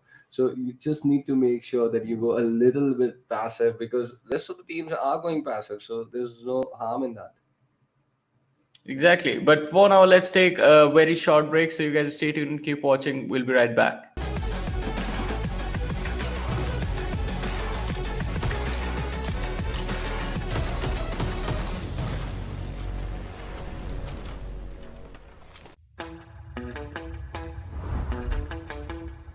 Are you keeping it real? I'm calling shotgun, wanna see my baby run.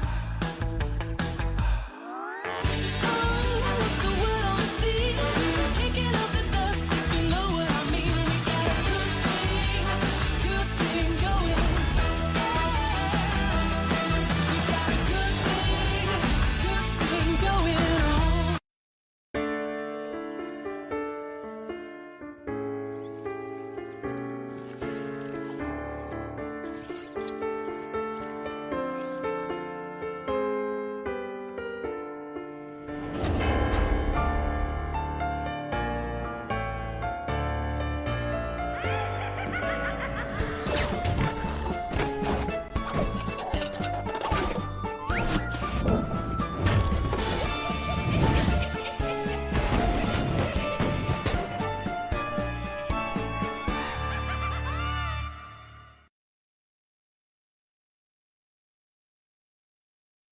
Welcome to Karkin. Today, let me guide you on an in-depth understanding of this 4-square-kilometer humble island. Before stepping into Karkin, you may have already heard about the intimidating Demolition Zone. In Demolition Zone, buildings will be destroyed into smithereens. But rest assured that today's tour will be a safe one. Karkin might be a small island, but the textile industry of the island works as a crucial financial support for the entire island. Our first attraction is Al Haik. Al Haik is a medium-scale town, and people who lived here refined pigments for a living. Then those pigments will be sent to Hadika Nemo for dyeing. Skyscrapers are scarce in Al Haik. Compared to other urban areas, there are fewer visitors here, which makes looting easier. It's a perfect choice for a team of 4 in search of adequate equipment supplies. We'll be walking by the sea, and our next attraction will be Hadika Nemo, which serves as the port of importing raw materials of Karkin. Imported textiles are dyed in vats filled with multiple colors and distributed to the factories. If you want to choose this place as your landing spot, then it's recommended that 1 to 2 players in your team land in the containers area, as they can easily find combat supplies here, and head to the city to support their teammates. In the middle of our journey to Al Habar, we'll be passing by an enclosed warehouse. You will need to use sticky bomb to blast the walls that look less solid to get in. There's always something nice in here. But be careful, as one might not want to hide behind those walls during combat, because those unmaintained walls can be easily penetrated with just a touch, making you susceptible to attacks from enemies and exposing you to dangers. The next stop is Al Habar, which is the largest urban area in Karkin. There are many residents, hence the numerous high-rising residences. No doubt this place will be a popular spot in the future. Our next attraction is the port city of Bar Shahir, which stores and exports goods of Karkin. This is the perfect spot to search for weapons, making it my personal favorite. Next up is the city of the West, Bashara. It was a city congested with residents, with tall buildings providing convenience in observing the surrounding movements. Just make sure not to lose your directions here. Our final destination is the cargo ship, located at the southwest corner of the map. This ship has been idle here for forever, and has already been abandoned. Yet there are still goods that remained here. However, due to the gigantic size of the cargo ship and the containers, this place no doubt becomes a place to rumble. Don't you feel the excitement already just thinking of it? Besides these urban areas, Karkin also houses many such little buildings.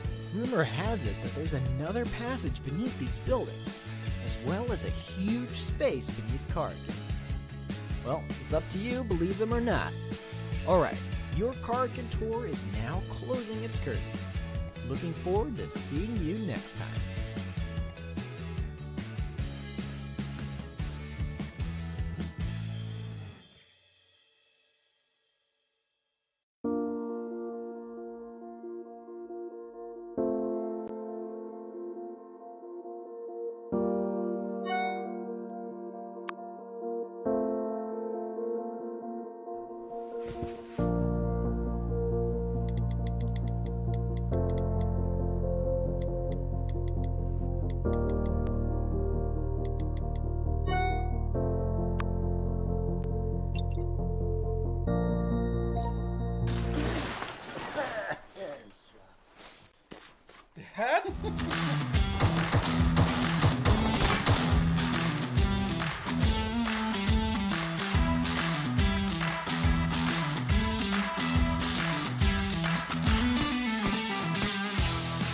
Yeah, we got it, we did it!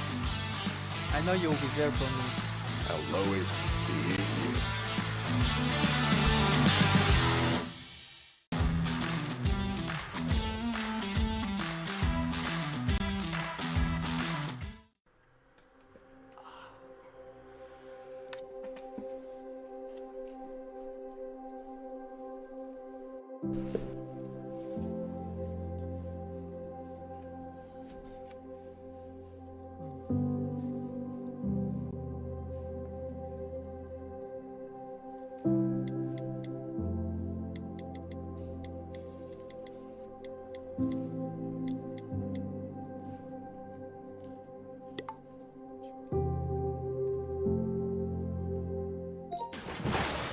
Whoa!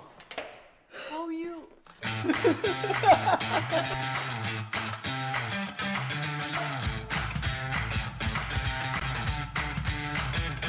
Yes! Thank you, bro.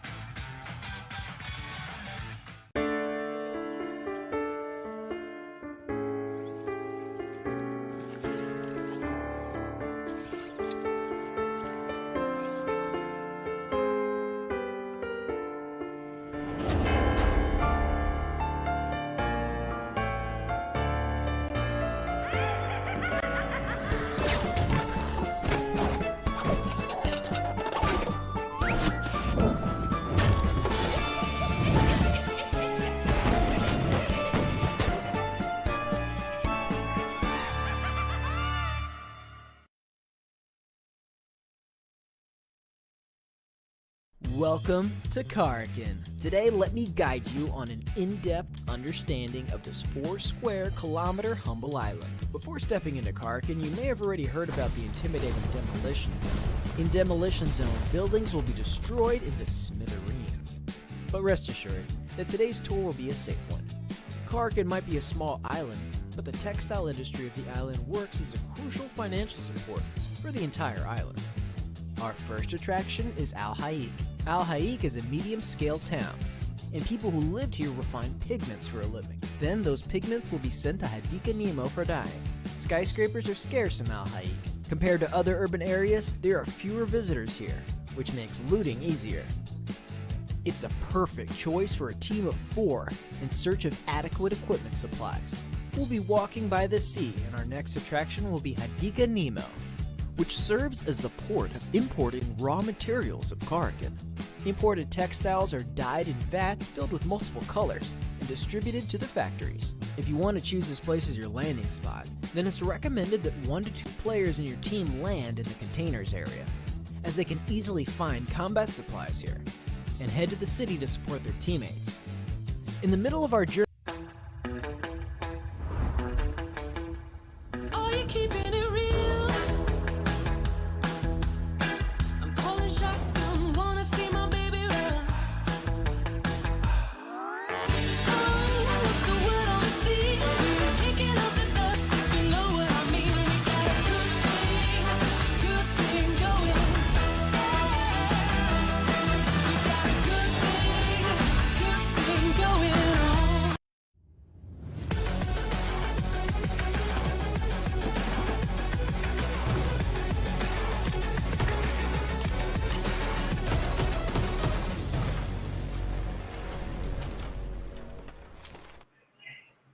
What is up, ladies and gentlemen? Once again, welcome back to the PUBG Mobile Bangladesh Campus Championship 2021, brought to you by the Oppo F19 Pro. Hook up your fun with the Oppo F19 Pro. My name is Ron Super Johnny John, joined by a trooper, and we're about to head into the last game for the day of Group 3. Yep. For Group 3, last game is going to be here shortly, and that is going to be played in Miramar. So we're going to see some desert action finally in the last game. So let's see which team out of this lot is able to get the maximum points when they are out in Miramar. Exactly, and quite an interesting set of matches that we have had. Mercenaries almost clutching out at the last game, but as I said, almost WE Dictators were able to shut them down in the very last moment, just finishing them off completely. And this one, I mean, Miramar, is going to be quite interesting to see how the teams are going to perform, because now there's a difference that is starting to arise between the top 7 and the rest of the squads inside of the lobby. So that is something that the teams are going to be looking to challenge right now. But hopefully we have once again an interesting match in terms of where the circle is going to lead these players. Yep, and definitely we did not talk much about BD71, but Oh, yeah. Johnny, they were so impressive from the angle where they came inside boot camp. It was not an easy job to do, which they did. But let's see how they will play here in Miramar. The plain path, the all-important plain path of Miramar here in front of us, just from the northern side of Cote Palacio. It is ending towards the southern part of El Coso. So a lot of cities like glidable from this point. There's only a small section of map that is not going to be accessible from this plane path, so not a lot of problems for this lobby size. They are definitely going to get a good amount of compounds for that early peak. Yeah, definitely. I mean, really, really good trajectory of the plane, as you explained. I mean, most of the usual drop locations are quite easily reachable to the players. But then again, the main question that arises as soon as you jump into the game is going to be where the circle is going to go. So the first circle, where is it going to form? And as soon as it does, as soon as do have the first circle in front of us, I believe we're going to be able to judge what tempo the game is going to be played on. But so far, quite an interesting thing. So we do not have any squads heading towards Valle del Mar or Los Higos like we did yesterday.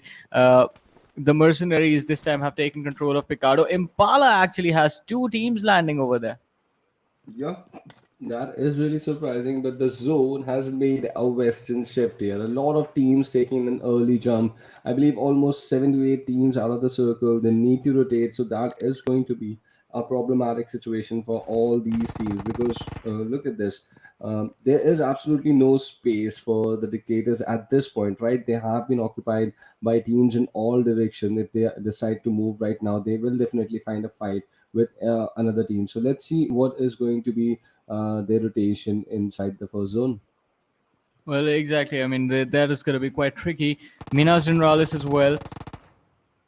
Quite close to the circle, but 2 teams right there. So they're going to be fighting to see who is going to be the first one to make it on the other side. But an early collision between the players of NJ Official and OPMF. Ratul has been dropped down really low, but Pro from NJ Official, he's hiding in the compound right now. 2 players trying to hunt him down. Let's see how this fight is going to go. 1 DBS in the hands of one of the individuals from the side of OPMF. NJ Official, they're going to be surrounding the team, trying to provide cover towards their teammates so they can protect him. But as I was saying, Acid Defiant, they are in a fight of their own towards Minas Generalis. And Demon just runs in with the SMG in his hands, gets the first knock and the finish. Yep, Onyx still, he was there on the receiving end. This is all happening inside Impala. And I didn't expect that there are going to be 2 teams in Impala. They must have definitely seen the parachutes of each other. No one decided to fall back. They wanted to own the complete city for themselves and resulting in an early fight here. And let's see how this team reacts to this situation now. Ninja Pro, OPMF, 2 teams. OPMF, I believe they missed the last game, or they eliminated too early. That might also be can be the case, and they are back in action once again in Miramar. Yeah, I believe they were eliminated a little too early in the last match. That's the thing. That's what happened right there. But let's see what, or in fact, how this game is going to work out for them. Not off to a good start, though. Again, with the 3-man roster, this team has been playing with 3 players all this time. And one of them has been knocked out. The revive is happening. Pro, is he going to go for the finish right there? They are on the other side, hiding in the balcony. And I think the revive is going to come through because the players of NJ Official, they have the wrong idea as to exactly where the opponents are. And one of them has a shotgun, right? So let's see what this DBS is going to make an impact on this fight. But look at that. Ratul also bleeding out there. He needs some help from his teammate. And when is that going to arrive is the question right now. And he is still holding up, right? With that shotgun, trying to and there's a shotgun hunting him as well, right? So a lot of shotgun action coming in from Impala at this point. Let's see when are we going to see a kill with that weapon. Well, definitely. But so far, NJ Official have actually managed to control the situation quite nicely. Goblin, he is getting a little too aggressive. He's going to take a shot of the DBS, but DBS at long range is not a good weapon to play with. So Goblin is actually going to hurt his opponents a little too badly. But, Cole Ballis wasn't done, comes back with the DBS, gets the knocks, which is over to the UMP. The fight is not over. OPMF, they are not backing out. Cole Ballis again charges towards the top floor. Skull OP is going to try and take the fight, but the knocks are coming through. If the knock, they are just trading damage against each other. It's down to a 3v2 2 now as Ratul was left bleeding and he's been finished off. Pro does not have any HP. Skull is going to take the fight with the AKM, gets to the first knock. Last player surviving for the side of OPMF. Kulbalis gets another knock, but he gets finished off by Skull, who was hiding behind the wall. Quite an interesting fight right there, but NJ official are the ones who come out on top. Definitely a very exciting fight to begin with from Impala, this game of Miramar. This is a really nice start to the game, but look at that. OPMF eliminated yet again early in this game, and NJ official, they are going to enjoy those 3 points and the loot as well now from the crates of the team of OPMF official.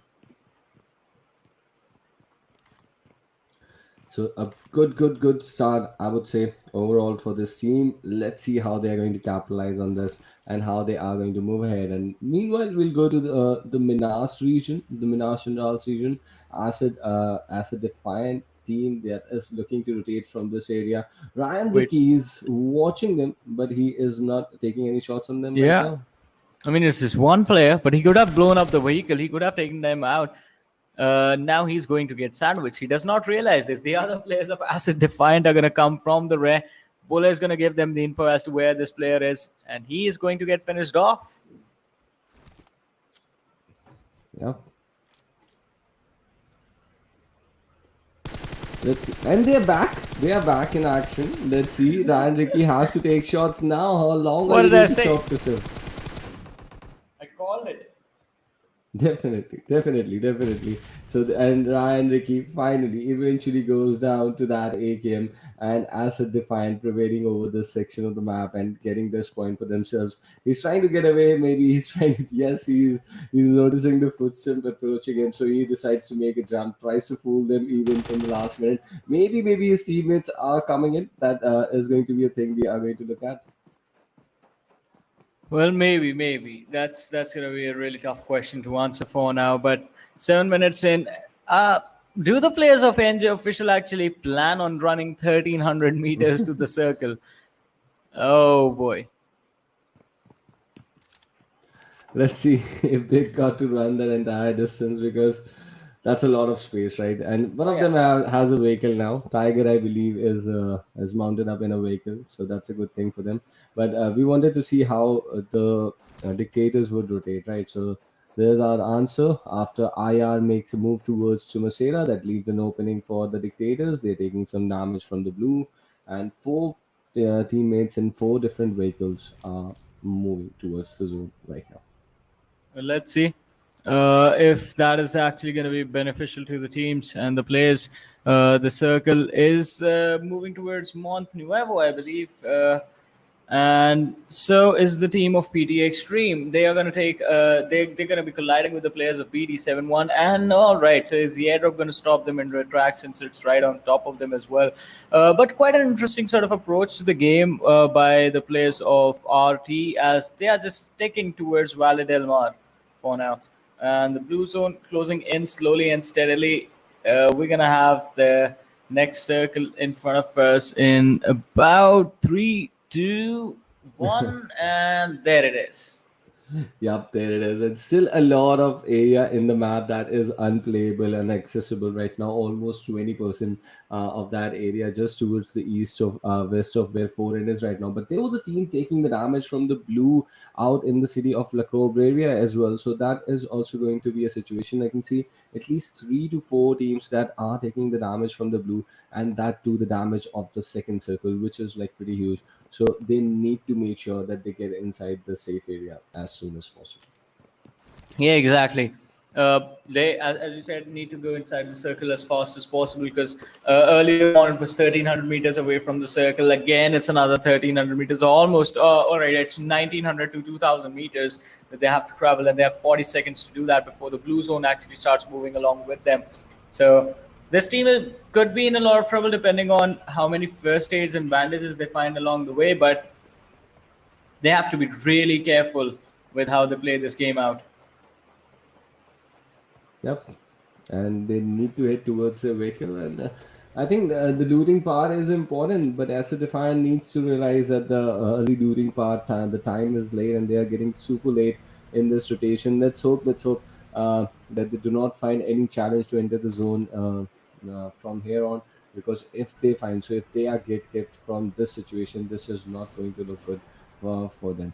Meanwhile, we have BD71 that made a very good timing of the jump, I believe, so that they are finding themselves right towards the center from the beginning part of the game. So let's see how they're going to deal with it, because right now 4N has rotated and taken some higher ground just next to the compound that they are trying to enter.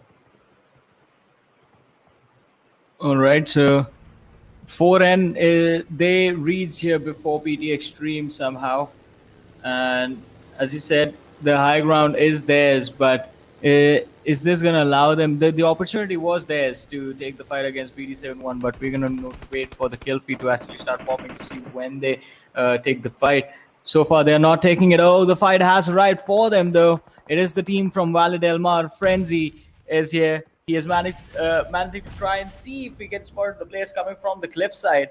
But the aggression, there's no opportunity for the players to actually come up apart from climbing the slope, which is going to result in a head-on fight. So the players of Squad 16 right there, they are going to try the best of their abilities to avoid a head-on collision between these two teams. Definitely, and talk about being surprised. I did not think Foreign were hoping this to happen to them, that they would get backstabbed by another team. But they are doing a pretty good job at like retaliating fire on them, and they made them force them to retaliate from the situation. As you correctly said, it was not easy for them to mount and move towards the upper half of those ridges. So, but I think that Foreign could have gone a little bit of more aggressive. But this has been how we have seen them play. They do not get super aggressive until the final circle. Even in Erangel, we saw them avoid some fights. In Sanhok also, we saw them do some late rotations. But until it is the final circle, the Foreign do not go for that all-in mode. Yeah, and I agree with you. I mean, they could have gone aggressive and secured a few more points, but yes, this is a team that we've seen be extra careful. They do not like to take unnecessary fights, but now one is being forced upon them as BD71 actually take the fight, but Frenzy is going to be the one getting the knock right there. Gyro being brought to his knees. The crate comes in. Frenzy is just going to exit a moving car way too fast, so he gets knocked down. Definitely, and Xerox was ahead there. He was playing the lead assaulter for his team. He was trying to take the forward position, as you would call it. But the way he was trying to apply those meds out in the open, that is a mistake which is not going to be acceptable at any level. I'm sorry, and even he's being punished out here. But the zone is going to play a crucial role, because all these teams, Ninja, Acid, Defiant, as you were telling, they are all out of the zone now. They need to move ahead, and that is going to be difficult. And yet another knock on Xanox. So he's just creating a lot of problems. And even his teammate who gave him the revive is down now. So that is an opening for 4. And let's see if now 4 decides to capitalize over this fight. Well, I think it's going to be quite hard to capitalize on the situation, since the distance between the two teams is a little bit too much. So there is no opportunity to go for a charge, and all you can do is try and finish your opponents off from the distance. But it is going to be quite interesting to see, as you said, if they actually do manage to convert it into a few more kills. The players have moved even higher than they were before. Now it's literally the summit of the mountain that they are holding on to. Let's see how long are they going to hold up this area. But I think Bape is just bleeding out. There's no other enemy in the vicinity. Still, they are so cautious. They don't want to move ahead. So that is something they would need to work upon.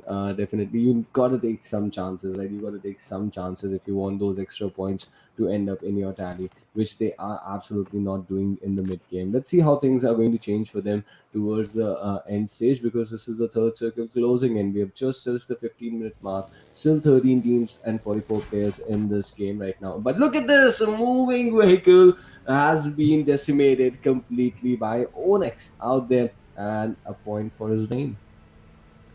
Well, alrighty. So stuff like that also does happen. So you have to be extra careful with where you're going in this game, because especially on Miramar, I mean, we do always talk about the fact how this is a map that is known for those long range engagements, and players are quite proficient in connecting those sprays as well on longer ranges. So we're going to see if the team is going to be able to recover from that from the loss of that one individual player. But for now, I mean, WA Dictators, Snax is going to be taken down by the play zone again. The late rotations being punished.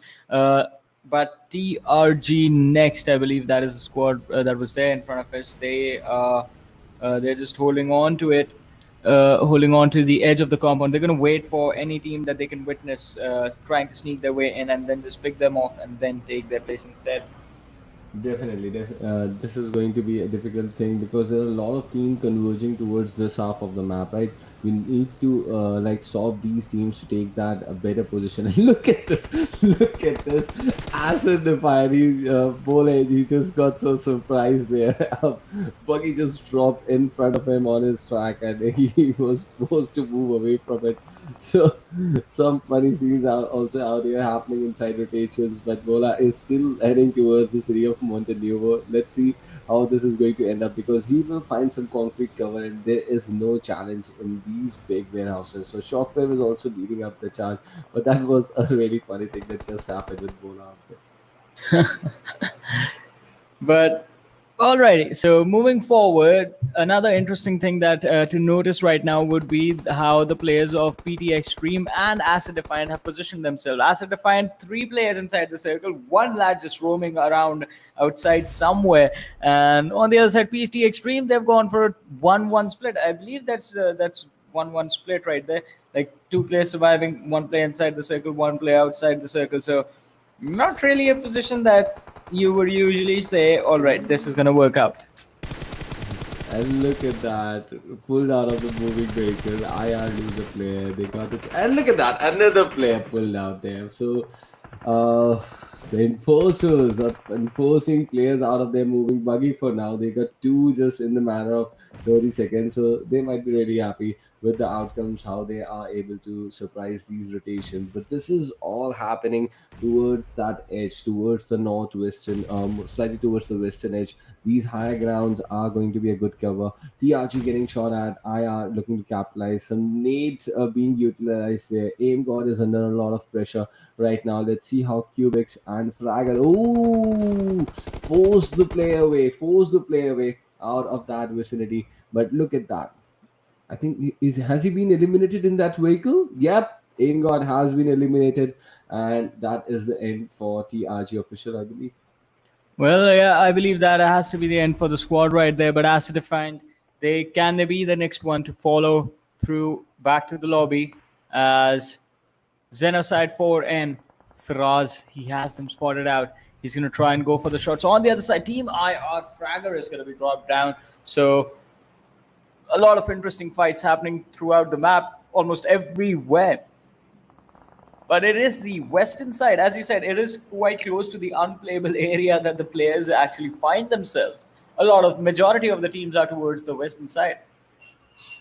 Definitely, and with the new shift towards a slightly centrish one, this is going to be difficult in all the directions for the team to move in now, because they'll have to converge towards the center of this play zone right now, and that is not going to be an easy task to do, because you're going to get close to the other players in the vicinity and they're going to shoot at you. So this is going to get difficult. Let's see how BD71, they are trying to create that breathing space around them, but a cover coming in from a very far range is also a concern for them right now.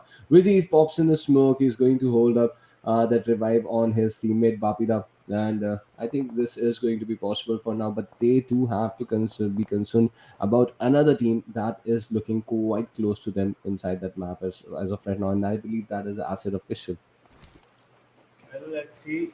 And Acid official definitely not having not really having a fun time, because they were pinned down for a while, and now 4N 4N are moving in. Then in fact they are moving out, but if they move before Acid Defiant, then they're gonna, I believe they're gonna stop and look back in the position of Acid Defiant. But on the other side, IR in a lot of trouble, as Are they down to that one individual player? Yes, they are. It's just one last player for the team surviving. They had a chicken dinner in the first game, and the last two games have, well, they are not looking good. Definitely, it's not looking good for them right now. Let's see what is going to happen further ahead in the game. And look at this cluster. The way the mercenaries are controlling these higher ground towards the western side, they are looking good. And a smoke being popped there, they have an idea that there's a team out there that can hurt them. So the caution coming in with those smoke. And Marvel moving ahead with this Mirada out there that is getting shot at. It's started to smoke up,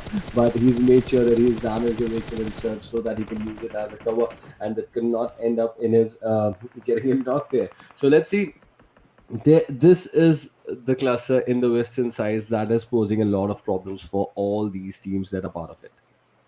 Let's see exactly. I mean, for now, XENOCIDE 4N could be the next target for the Mercenaries, Team Mercenaries.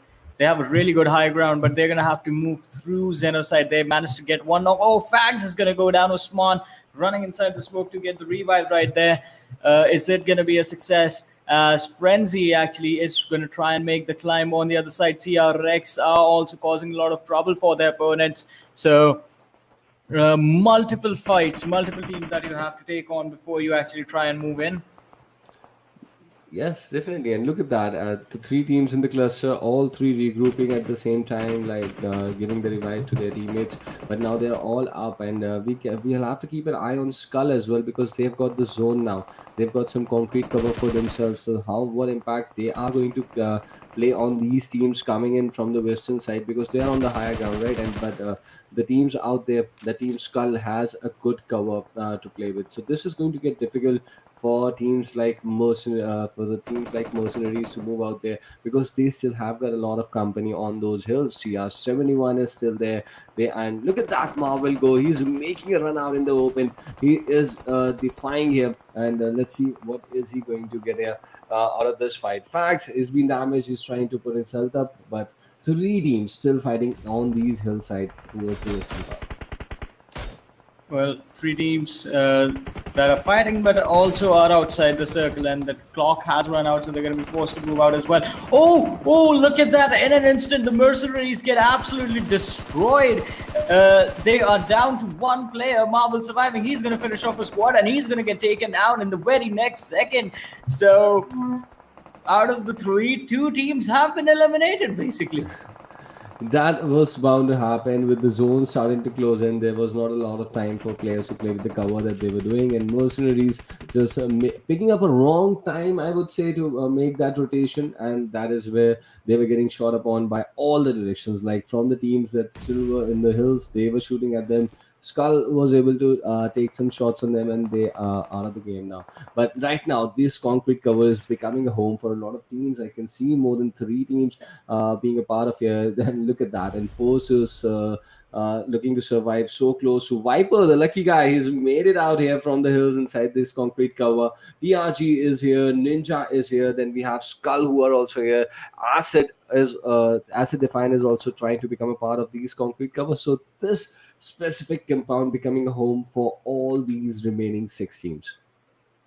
Well, remaining 6 teams, 14 players, and NG officials still surviving in this game along with Acid Defiant. So these two teams, again, have had decent games in both in Erangel and Sanhok, and Miramar is actually going pretty well since they find themselves in the top 6. Good points secure. TRG is going to be there as well, along with SkuLLxREKT, who are there with 3 players.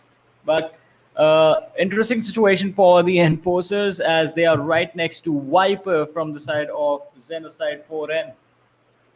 Definitely. So this is not looking good for them, but they have those ridges to play with right now. Let's see how they are going to utilize those ridges. But speaking of ridges and utilization, this is a good news for Ninja, right? Goblin is here. The zone has shifted towards him. They don't need to go towards that compound anymore, because the zone is going to force all the teams to come out from that direction and come towards him. So let's see. He's already got 3 kills. He's got a teammate remaining. It's going to be important where his teammate is right now, because if they can control and hold on to this specific ridge that they have got access to right now, they're going to get a lot of kills out there. Well, I mean, the kills are going to come one way or the other. Oh, just running in and finishing off the lad, not even giving him the opportunity. So Viper was pretty lucky on Erangel, but he's not going to be as lucky on Miramar. And with that, ladies and gentlemen, down to 5 teams, 13 players surviving in this match. Ninja NJ official, they have 6 kills already confirmed. He's going to spot out a moving buggy, goes for the spray, but is not going to be able to trace. And he is going to get picked off. His teammates are right there, but as a Defiant do pick off the entire team, and it's not just them. Enforcers chime in as well, taking away that 1 kill point for themselves. They have pinned down the players of TRG right next to them, going for the firefight right there, dropping down one of the players. It's down to 1v2. He has to be careful. BD, he needs to be extremely careful. He has allowed the opportunity to woo his opponents to heal up and bring themselves in a comfortable position in this fight. Well, that is not even going to matter as he gets picked off by the players of SkuLLxREKT out of nowhere. Ryzen was the one who picked him off. Do not run into the 1v2 individually, lads. Do not take those fights. I mean, if you're going to run in there with the entire squad, that works out, but don't go for those 1v2s and try and make a clip. Now it's down to a 1v1, so Ryzen is going to go first secure the kill point for his team and then take on the last player, and that is another squad being wiped out. So it's down to 2 teams, 5 players, 2 versus 3. Definitely, and this whole compound becoming the demise for so many teams out there. But look at that, Asset, Defiant still holding on to that region. Skull, they need to just come out of that compound, eliminate these 2 players. But this is not going to be an easy thing to do. They are trying to come up with multiple angles. The zone will start closing in a little while, so they still have some time to figure out. But where are the smokes? I think. And I can see a Groza there in the final circle, so that is some good news here coming in from Asset Defiant, and it's going to help them a lot in this close encounter right now. But where are the smokes? Let me ask again, man. Look at this. Flank God going in for that flank, finding one player, takes one down. Let's see, is he then with that switch? He made sure that he got the second one as well, and the chicken dinner goes to Scar Official in this final circle in the last game for this group. Well, that was an amazing match, and quite an interesting performance being put to display by these teams as well. And that is something that we were all expecting. But kudos to the lads, an amazing finish, an amazing chicken dinner being secured. Miramar shots at the close range at the final circle at the last line. What else do you want, right? With the gun switch, so he knew that his teammate was supporting him, right? Otherwise, he wouldn't have pulled that off. Let's see how these teams are going to go ahead and play at the later stages when they are going to play. Oh, exactly. And I mean, with this, I mean, as you mentioned, I mean, the matches for this group 3, have come to an end, and it is now they have to wait for their turn to come back once they return towards the last rotation, the last 3 games that they will be playing. But this was a good match. This was overall a really good game. Good rotations, good firefights towards the end. No one missed an opportunity to punish the mistakes. And from the early stages, we got to see those fights. So quite a wonderful turnaround of things. Definitely. And a good way to end, I would say, for a lot of teams like Asset Defiant, who were not in the top 7 till now. They would be really happy. They managed to get the top 2 spot out of this game. And Skull was also, I don't think I saw their name in the top 7, so they would be really happy with this chicken as well. So we'll keep an eye on the overall standing as well. But the way the teams were controlling the Western Hills and that cluster, and those little moments with the buggy falling in from top there, those were some pretty interesting moments of this game. Yeah, definitely. Those were some fun moments, and I believe we're going to witness them again once we have the Oppo F19 Pro moments in front of us. But for now, I think the next thing that we have to see is how many points were actually secured, and not just the placement points, but how the kills were distributed, because it felt like there were a lot of third parties happening. Kills were being picked up left, right, and center by whoever actually came across a knocked body, or even from the distance. So stuff like that, and that can make things a lot more interesting as far as the standings of this game go. Definitely. We've got to keep an eye on, and the teams would be really important for them to stay in the top 7. Let's see when the overall ranking comes, we'll see that. But for now, the match ranking for this game, SkuLLxREKT getting 25 points, a 10 kill chicken dinner for them out of this game, so they would be really happy with this outcome. But Acid Defiant also there with 17 points. So decent game for all these teams who were sitting up till now on the second page in the overall ranking. Let's see how far ahead they would have successfully pushed themselves. Exactly. I mean, that push is definitely something that the team needed. And it's all the squads that were on the lower half of the standings. Enforcers are there. TRG is there. The teams that desperately needed those points. And on the second half, we find the Mercenaries IR, which is 3 points to their name respectively. OPMF not even showing up in this game, I believe. They weren't there. So 0 points, 968, 0 points. And WE Dictators also not taking any points along with Ghost Esports. So we're going to see how things actually do take a shift basically in the overall because of this matchup. And yes, as you said, they will be making the overall standings a lot more interesting. Yeah, definitely. And look at that. Teams like We Dictators, who got the chicken dinner last time, no points out of this game. So this and IR on the second page, the leaders, Mercenaries who are there in the top two, they just got 3 points out of it. So this group, specifically group number 3, this multiple teams, like more than 7 to 8 teams are really performing good.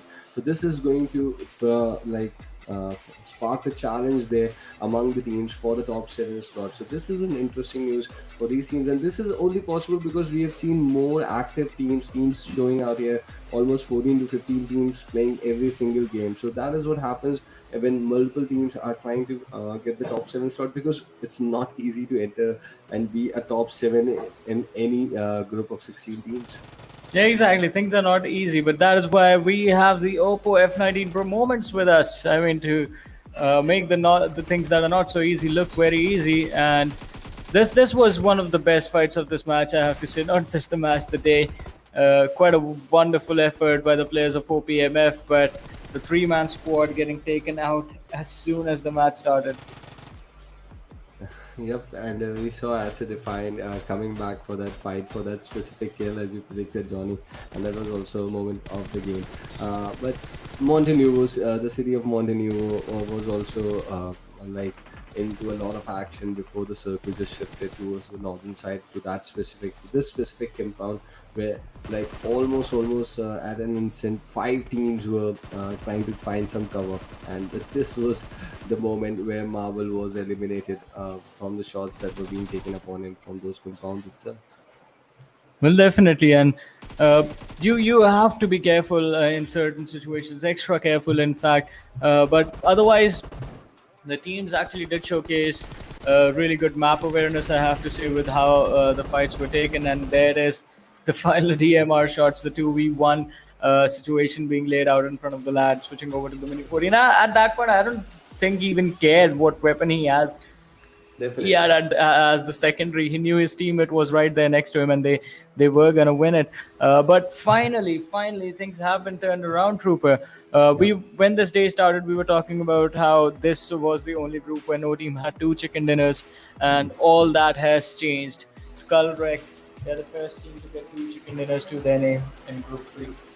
Definitely, and look at that, the slot number 7, 8, 9 do not have a lot of difference now. Even Acid Defiant with 35 points, I would feel that they are still in the race, because there are still 3 matches remaining for Group 3 when they come back. So let's see when that is going to happen, and how are these teams going to play, because this has become the group of death up till now for as far as I am concerned, in all of the 8 groups that we have seen a glimpse of. But Group 3 has been the most impressive out of them all. Yeah, exactly. I mean, they have kept things close. They've kept things interesting from the first game to the 6th game, and they have 3 matches more to go. So let's see how that is going to go about. But now, with the matches for Group 3 over, the next 3 games are going to be played by the teams from Group 4. Another interesting set of teams and another interesting set of lads. But before that, we're going to take a very short break. So guys, just stay tuned, keep watching. We'll be right back.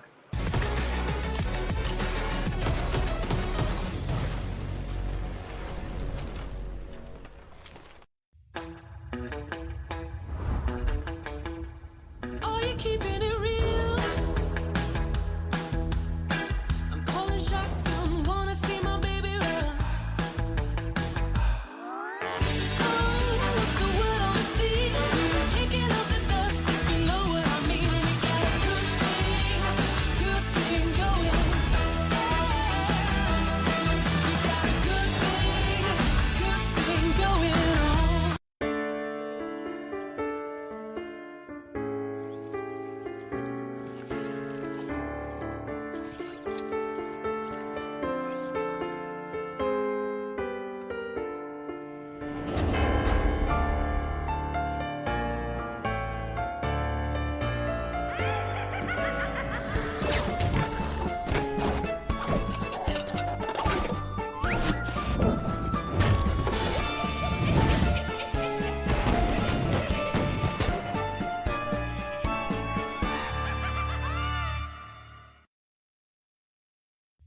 Welcome to Karkin. Today, let me guide you on an in-depth understanding of this 4 kilometer humble island. Before stepping into Karkin, you may have already heard about the intimidating demolition zone. In demolition zone, buildings will be destroyed into smithereens. But rest assured that today's tour will be a safe one. Karkin might be a small Are you keeping it real? I'm calling shotgun, wanna see my baby run. Oh, what's the word on the sea? Kicking up the dust, you know what I mean. We got a good thing going. We got a good thing going on.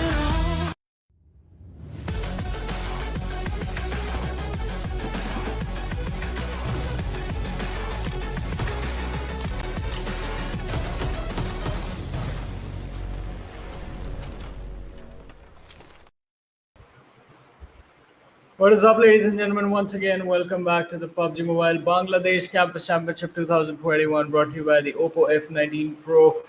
Matches for Group 4 are about to start. So, once again, welcome back. This is one Super Johnny John, joined by a Trooper right next to me. Yep. So we just witnessed the matches from group number 3 and see a little bit of shuffle in the overall ranking the way it started. So let's hope the same thing happens for group 4. More new teams, how they are going to come prepared with the homework done after the first day. Let's see how they're going to impress us on game number 2 on the day number 2. Exactly. I mean, second day for them stepping into the battleground and trying to compete for the prize money that's there for this PMCC Bangladesh 2021. $60,000 split between 2 seasons, $30,000 for season 1 and $30,000 for season 2. First place $10,000, second place $5,000, third place $3,200. MVP of the tournament will be walking away with $500 for himself. So what a wonderful opportunity to compete for a massive amount of prize money and also the bragging rights. Definitely, and as you can see, even the whole team from 10 to 16th is getting $500, so that is going to be a good amount for the MVP. The point system is going to be the same, just like it has been standard all across the globe, across PUBG Mobile tournaments. That is going to be the same. A chicken dinner gets you 15 points, and the second place gets you 12, and the kill points are important. One kill gets you 1 point. Yeah, but now let's have a look at the teams that are going to be playing in Group 4. So the squad rosters are in front of us. And if you remember, again, this is the group with limit over. A team that just played one match and they find themselves inside the top 7. So today, hopefully, they're going to be playing all their matches. And, they aren't going to be faltering down. So we're going to be hoping for that. But BIP Esports had a pretty fun time the last time we got to see them. Mactavish, a squad that's been there for a while. NOMERCY as well. WAP, S71 WAP. We're going to be seeing what they bring to the table this time around because, again, this is going to be their second day of playtime. And here's the schedule, ladies and gentlemen. Again, Erangel, Sanhok, and Miramar. Definitely, teams are going to go into the same format once again. They are going to play once in Erangel, Sanhok, and Miramar today. So three opportunities for these teams to add on to the overall that we just saw, and let's see how far they can push themselves in the overall ranking by the end of this day. Well, yeah, we're going to see how far the turnarounds that are going to be there. 'Cause even the last group 3, we saw really amazing comebacks from a few of the teams, like especially the teams on the second page of the standing. So we're going to be hoping that happens in this matchup as well. And talking about the matchup, well, the match is live and the trajectory of the plane is in front of us. Definitely, this is going to be played in Erangel, and as we speak, the plane path is here in front of us from Stalwar to Sosnovka Ministry Way, and I would say a slightly eastern plane path on in this game. It's going to be difficult for teams to move towards the west, but not a lot of problem because I think there's going to be a lot of breathing space for these teams. Then Team TFS moving towards the city of Pochinki. Let's see, and for a change, Johnny, a team is dropping in Yasnaya Polyana in this group. Yeah, One team, I mean, they are going there, and on the other side, two teams towards Severny. Well, 7-1, they take an exit, and they 7-1, they are going to be in really bad spot because look at Counter. Counter is quite close to one set of team, and the other two lads are quite close to another set of team. So the split drop that the team has gone for is just about to backfire. Yeah, definitely. This is not looking good for this team, and they as just like other groups. This is a team that wanted to go for a safe outing, right? But the split not working in their favor at all. So let's see how they are going to like change their strategy in the last minute. So they, because no one wants an early casualty, right? They would want to move away from the situation. Let's see how successful they are going to be because the zone is there. It is towards the western side for a pretty eastern playing path. So let's see the teams. Most of the teams now need to rotate. Look at teams in Yasnaya, Poliana, Mansion, also in Milta right now. They need to move in towards the zone. So this is going to be difficult for a lot of teams. These teams. So let's see what happens. Well, definitely, we're going to see what happens and how the fights are going to be approached. Because so far, I mean, we were expecting a bit of a collision in the early stages, but that it seems like the teams have decided against that. BIP on towards Novorepnoy, they're going to be challenged by two teams once they try and move towards the circle. So that is going to happen in the middle game stages. But so far, the complete western side of this map is empty. Absolutely not a soul present in that area. Definitely, Primos, Koigatka region absolutely like unoccupied right now. But let's see when the teams are going to concentrate towards that area. But it's good to see a team in the Novo Reply containers, right? So that is a good that I'm going to take from this game. Not all the teams have gone in for that traditional safe spots here. Some teams have gone in for the hot drops as well. So that is a good intention coming in from a few teams here, and the plane path being so close, still teams dropping in into the city of Milta. That is also a pretty good intention that clearly suggests that they're playing from the drop location. So teams looking a bit more expressive in this game, in this lot, I would say. Let's see how are they going to impress us. Well, let's see. Milta seems to be attracting a lot of the players for now, but Yeah. I mean, that is going to be the passing point for the team of R2R. They're going to be passing through Milta because it doesn't make sense to take the shelter rotation. Uh, they're going to be looking to travel the least distance, get inside the circle. So this is going to be a really slow game as well. The teams have a really good spread between them, and uh, apart from the clashes that happened that could have resulted in the fights, even they did not work out. So the early game stages of this match, I expect them to really slow, and let's see where the fights are going to happen if they happen. Yes, and there's going to be a situation at the military bridge at certain point as well because there are three teams on that island right now. So that is going to be a thing to keep an eye on when that happens, when that erupts. Because Venomed official, they are looting up a military base right now. There's a team that is moving on the northern side of that island with those vehicles, and they're looking to make an early rotation. And we saw BIP official moving towards BIP Esports jumping into the Nova containers. So those are the three teams out there. Let's see what impact they are going to play. And but still, two teams in Milta as well. So as you were saying, Johnny, Milta is attracting a lot of these new teams because even at the highest level, Milta is. Not like a very favorable drop location. So if you are going to start, like maybe if you want to go deep into and play in those sort of lobbies as well, Milta is a really decent choice. Yeah, agree with you on that. And in this game as well, I mean, Milta seems like a really good choice, but you have to be prepared for the fights that are going to come in your way if you do plan on taking on the team of Ready to Go right there. But on the other side, towards No Repnoy, I believe this is going to get quite interesting. But as I was saying, towards the Novorepnoy area is the squad of BIP. This is the Georgia Pole area. And it is going to be quite interesting to see how these lads also, the players from the squad of NX, actually take on the competition. So they have another team that they have to worry about on the other side of the river, on towards North Georgia City. Uh, even though a fight might not break out, but there is a possibility that their rotations can collide. Definitely, definitely. That is always going to be a possibility inside this region.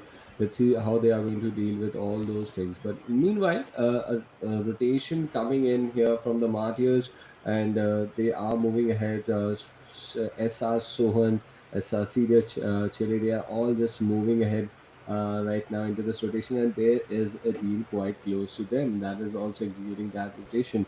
That is Ancient Esports. So let's see what impact Ancient Esports and Martyrs are going to play on each other, because they've definitely clearly spotted each other. But is he going to stop? Yes, he's going to stop for that extra US out there. So that is a really, really bold step coming in from Martyrs. But luckily for them, no casualty has been reported so far. Well, no damage taken, no harm done. The team still survives to fight another day, but Martyrs, they better be careful. Just a three-man roster right now, hunting for loot, looking for better weapons, better guns, utility, every single thing that they're going to require to make it to the late game stages. And as we were talking about it, early game stages, literally nothing going on apart from players just running around their drop locations. Definitely, definitely. No big news coming in still. We started off, I believe, with 50 teams and 50 players, and there is no casualty reported so far from anywhere across the map. The teams have come quite close. They were quite close at the dropping instant as well, but no fight whatsoever. And look at that in the backdrop. Airdrop has also been dropped, and that is looking pretty close to that Gatka region as well. So let's see, Canal area, Gatka area. That is where the drop is looking like for now. So maybe we can find a team in that area taking hold of this airdrop right now. Yeah, I mean, let's see uh, how things are gonna go. Martyrs do find themselves another compound. Just again, a lot of three-man squads, though. As you mentioned, I mean, 15 teams, 50 players. A lot of three-man squads are there inside of this game. That's gonna mean the fighting abilities of the teams are gonna be cut down. So everyone is maybe that's one of the reasons why people are being extra careful. And also, I mean, the trajectory of the plane being away from the circle as well. Rotations always take the first priority, so that is what the teams are going to try and do. They're going to try and rotate first, and then maybe if they make it to the late stages, they will be fighting. But all right, so the fights have started finally. Diptor, he's taking the fight against the players of FS in front of him. Did dish out a lot of damage, spots out the vehicle, is going to take the shots with the DP in his hands, but does not seem to connect. Yep. Not connecting for now. These are warmongers in action, controlling these ridges just towards the southern part of the city of Pochinki. Let's see how impactful their hold of this ridge is going to be, because by the looks of it, there are going to be a lot of teams that are going to rotate from this section of the map. But look at him as well. He's also not planning to stay here for long. Well, definitely. But let's talk about this alrighty. So teams are taking the northern rotation, moving from the southern side of shooting range, and this can be quite risky, right? Because you can be spotted out from Rozok. Once you reach the Georgia Pole area, people from containers are going to be able to see you. So you have to be super careful with how you actually try and move towards the main island side, because the circle is definitely taking a shift there. Definitely, and that was not the south of Pochinki. I realized that later. That was completely different area. Let's see how that section is going to play. But as you can see here, there are still a lot of teams that are trying to get hold of that area, which I was referring to earlier. Let's see what is going to happen here, because the shift of the zone has taken the teams completely. I think by surprise. Look at that, the amount of teams that are rotating from the northern point at this point of time.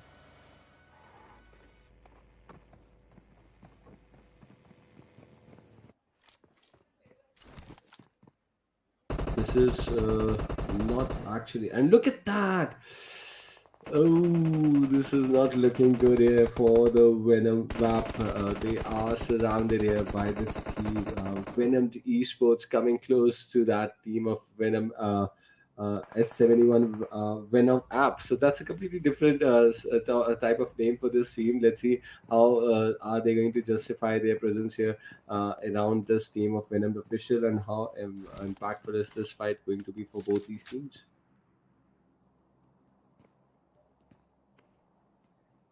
Meanwhile, more of the other teams are looking to rotate towards this section of the map as the new shift bringing the team towards this area of Pochinki and towards the southern half.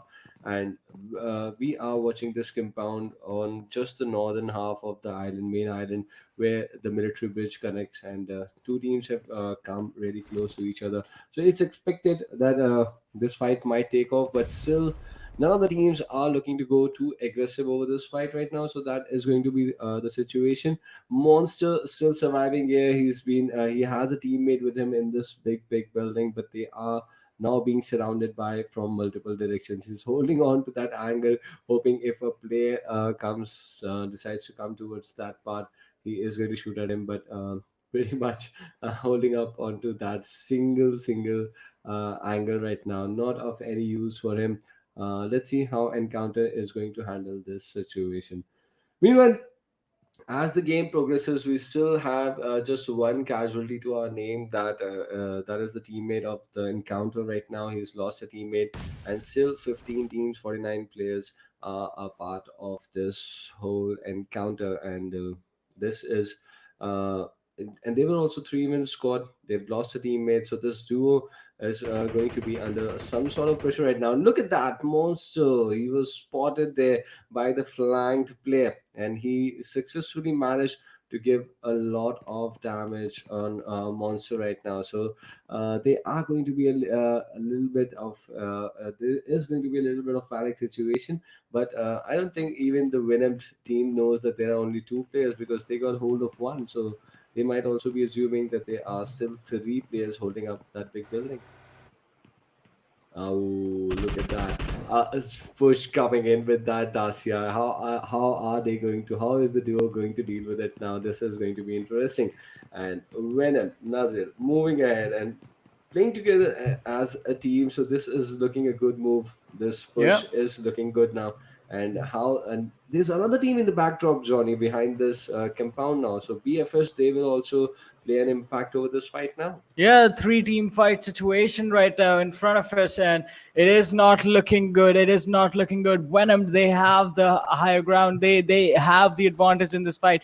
The 4-man squad being present on the outside, so they don't have to deal with both the teams at the same time. They can literally take this fight one by one. But who's going to make the first mistake? And talking about mistakes, I mean, right now the mistake is going to be being too over aggressive. All these 3 teams have to wait and watch and see how the other one is going to move out. But in the distance, there's a 4th squad now that's going to be waiting for their opportunity. And that's the Fighter Squad, right? They've named themselves Fighter Squad. So they are there in the vicinity. So 4 teams in this area. This is the 3rd circle that is closing in right now. We are about to touch the 15-minute mark here. Still 15 teams, 49 players part of this contest. Just one casualty up till now, and that has come against the team number 25 right there. The duo still surviving. They've lost a teammate. Kudos to the attack of team number 20, that is Venomed official for us. Let's see how they are, how long for are these is the duo going to survive here. And this circle, let's see where this is going to shift, because no major city is a part of this existing play area right now, and this is going to get interesting. It's going to be an open wide circle, and it's going to pose a lot of difficulty at this shift. So that means that compound is going to be the only, I think, big solid cover that is going to play a part in this game. Well, definitely, and it is going to be quite an interesting situation to see how these players actually do move forward. But open area fights happening all over. So let's see if anyone is going to be able to survive this. Open area fights are quite tricky. lot of utility is going to be needed, and you will have to be careful as to how you use that utility, specifically smokes. They are going to be your best friends. Definitely. The smokes are going to be the best friends out in the open, and the vehicles, all the trees that you can find, and the haystacks as well. They are all going to be a really good friends for these players now. Because I'm so surprised, Johnny. We are in the 17th minute. Just one player lost, and now the Sanhok comes, and I'm hoping for the kill feed to take right now, because this is the fourth circle that has started to close on these players right now. But still, look at that passive mindset of the teams that is playing an effective role. They are making sure that their teammates are still surviving out there. Yeah, they have somehow managed to make sure that that happens for now. But how long before the team is going to be in trouble? So these players are just hiding in this one shack. 3 players still alive, but no kills. Look at that. No kill point secure. So if they get eliminated right now, that's going to be it. They still get 0 points. Fights are happening all over the circle right now. 7-1 Esports in some trouble as they come across the players of BIP, and BIP is going to be able to secure that 1 point.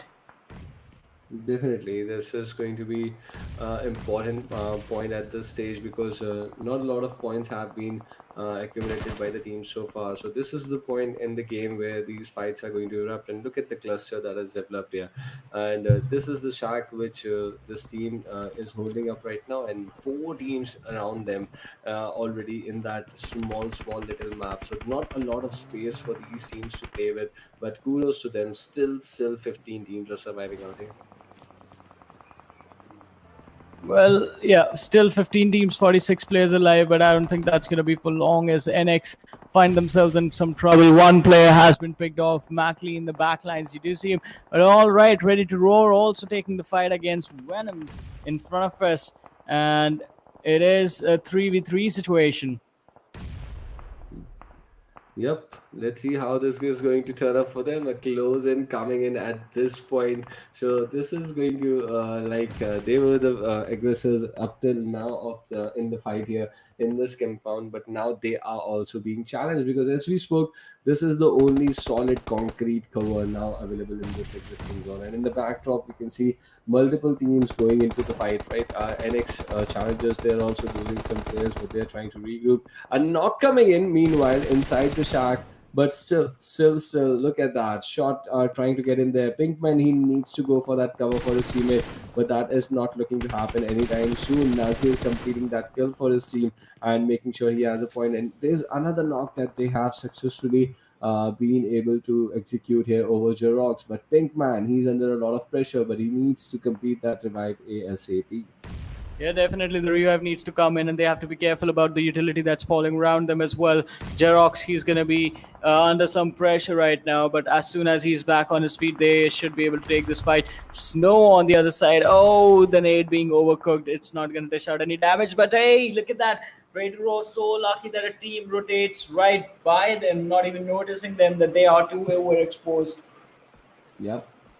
That is a luck factor playing in, but luck going against them in the overall, because the zone has shifted, made a shift towards the northern side. So that means they now need to move ahead inside the zone. That is why they're heading for the vehicles. Would they be allowed to move away after getting so close to Venomed official that have been looking the aggressors since the beginning stage of the game? And nade is being cooked, thrown towards them. Let's see if there's going to be some damage. And this is the realizing point for Pinkman and Xerox, that they cannot move in so easily out of this space. They are going to be challenged, but a knock coming in from distance here. This is scene number 17 in action. Let's see what impact are they going to play over these teams that are still fighting in that compound. Exactly, and it's not just the compounds, it's the open areas. Oh, he could have driven over them, but he misses the mark. The US actually gets away. I think the players are just going to be glad that he survives. Absolutely no one taking them down. Finally, it happens. Finally, the players are going to be shut down, and I believe it was AES that took down Punch. OP is going to be dropped down to his knees, and in a matter of seconds, 7-1 Esports are going to be down to their last player. That is really sad. That is really sad for 7-1 Esports. The way they try to move inside the zone. For a moment, it looked like that they're going to execute their rotation, but not so easy. With so many teams in the vicinity, because of there were no early fights, so a lot of players did manage to reach to the final circle. And look at that, the kill feed is still ticking, but we still have 12 teams, 31 team players a part of this contest right now, which is continuously decreasing. But look at the amount of spokes that have been deployed by these teams. The best friends, as you refer to, they are out in action there. Another one goes down from a different team out there. So they are all creating a mess of each other out in these open fields. And as we speak, another team, that is team number 11, limit over out of the game. Well, definitely, and it is going to be quite interesting to see if how long this game is going to go on for. Because 21 minutes, still 11 teams, 24 players alive. MARTYRS in a lot of trouble, but they don't know it yet. Shubo is right next to them, and he is not making any noise. He's just hiding. He's holding his ground. There is just one last player from the side of MARTYR in front of him. Is he gonna start shooting? Because if he does, that's it. That's GG's for MARTYR. Yeah, well, look at that. He's not still completed that revive, and they're like still trying to survive in that smoke. MARTYRS, but another shift of the zone, and still look at that. Almost like 6 to 7 teams they are finding themselves out of this zone. This is going to become really difficult for them. First, they got to fight among themselves. They got to survive among themselves. Then they need to push towards these teams who are present as at the edge of the zone. This is not looking good for a lot of teams out here. And look at this desperate effort coming in from AES. They want to go deep into the game. They don't want an early exit. 11 teams still surviving here in the closing 6 zone right now. And look at this, Shubo making absolutely sure, and he's decimated all the 3 players there from the team of MARTYRS right now, and those 3 kills against his name. But he's got to make that run now, because the play zone is going to give him damage as well. Well, definitely, and the players should be careful right now. Running like this, standing up is not going to be a good thing. And before I even finish the sentence, the player is going to be finished off. BIP, although down to a 2-man squad, the revive is coming in. It's going to be a successful revive right there. So they're going to be back on the 2-man squad in a few short moments. Mactavish from the other side, although has different plans, as do finish off the second player. And now BIP just raise last player surviving.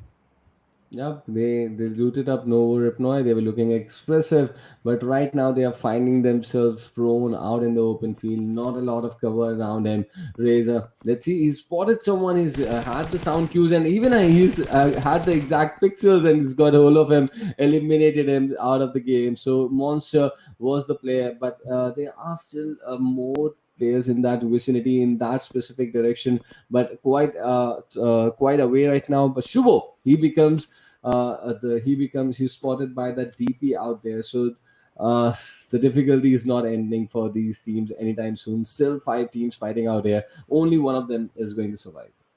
Well, definitely only one team is going to be surviving, and it should be I believe the team with the most number of players in the end.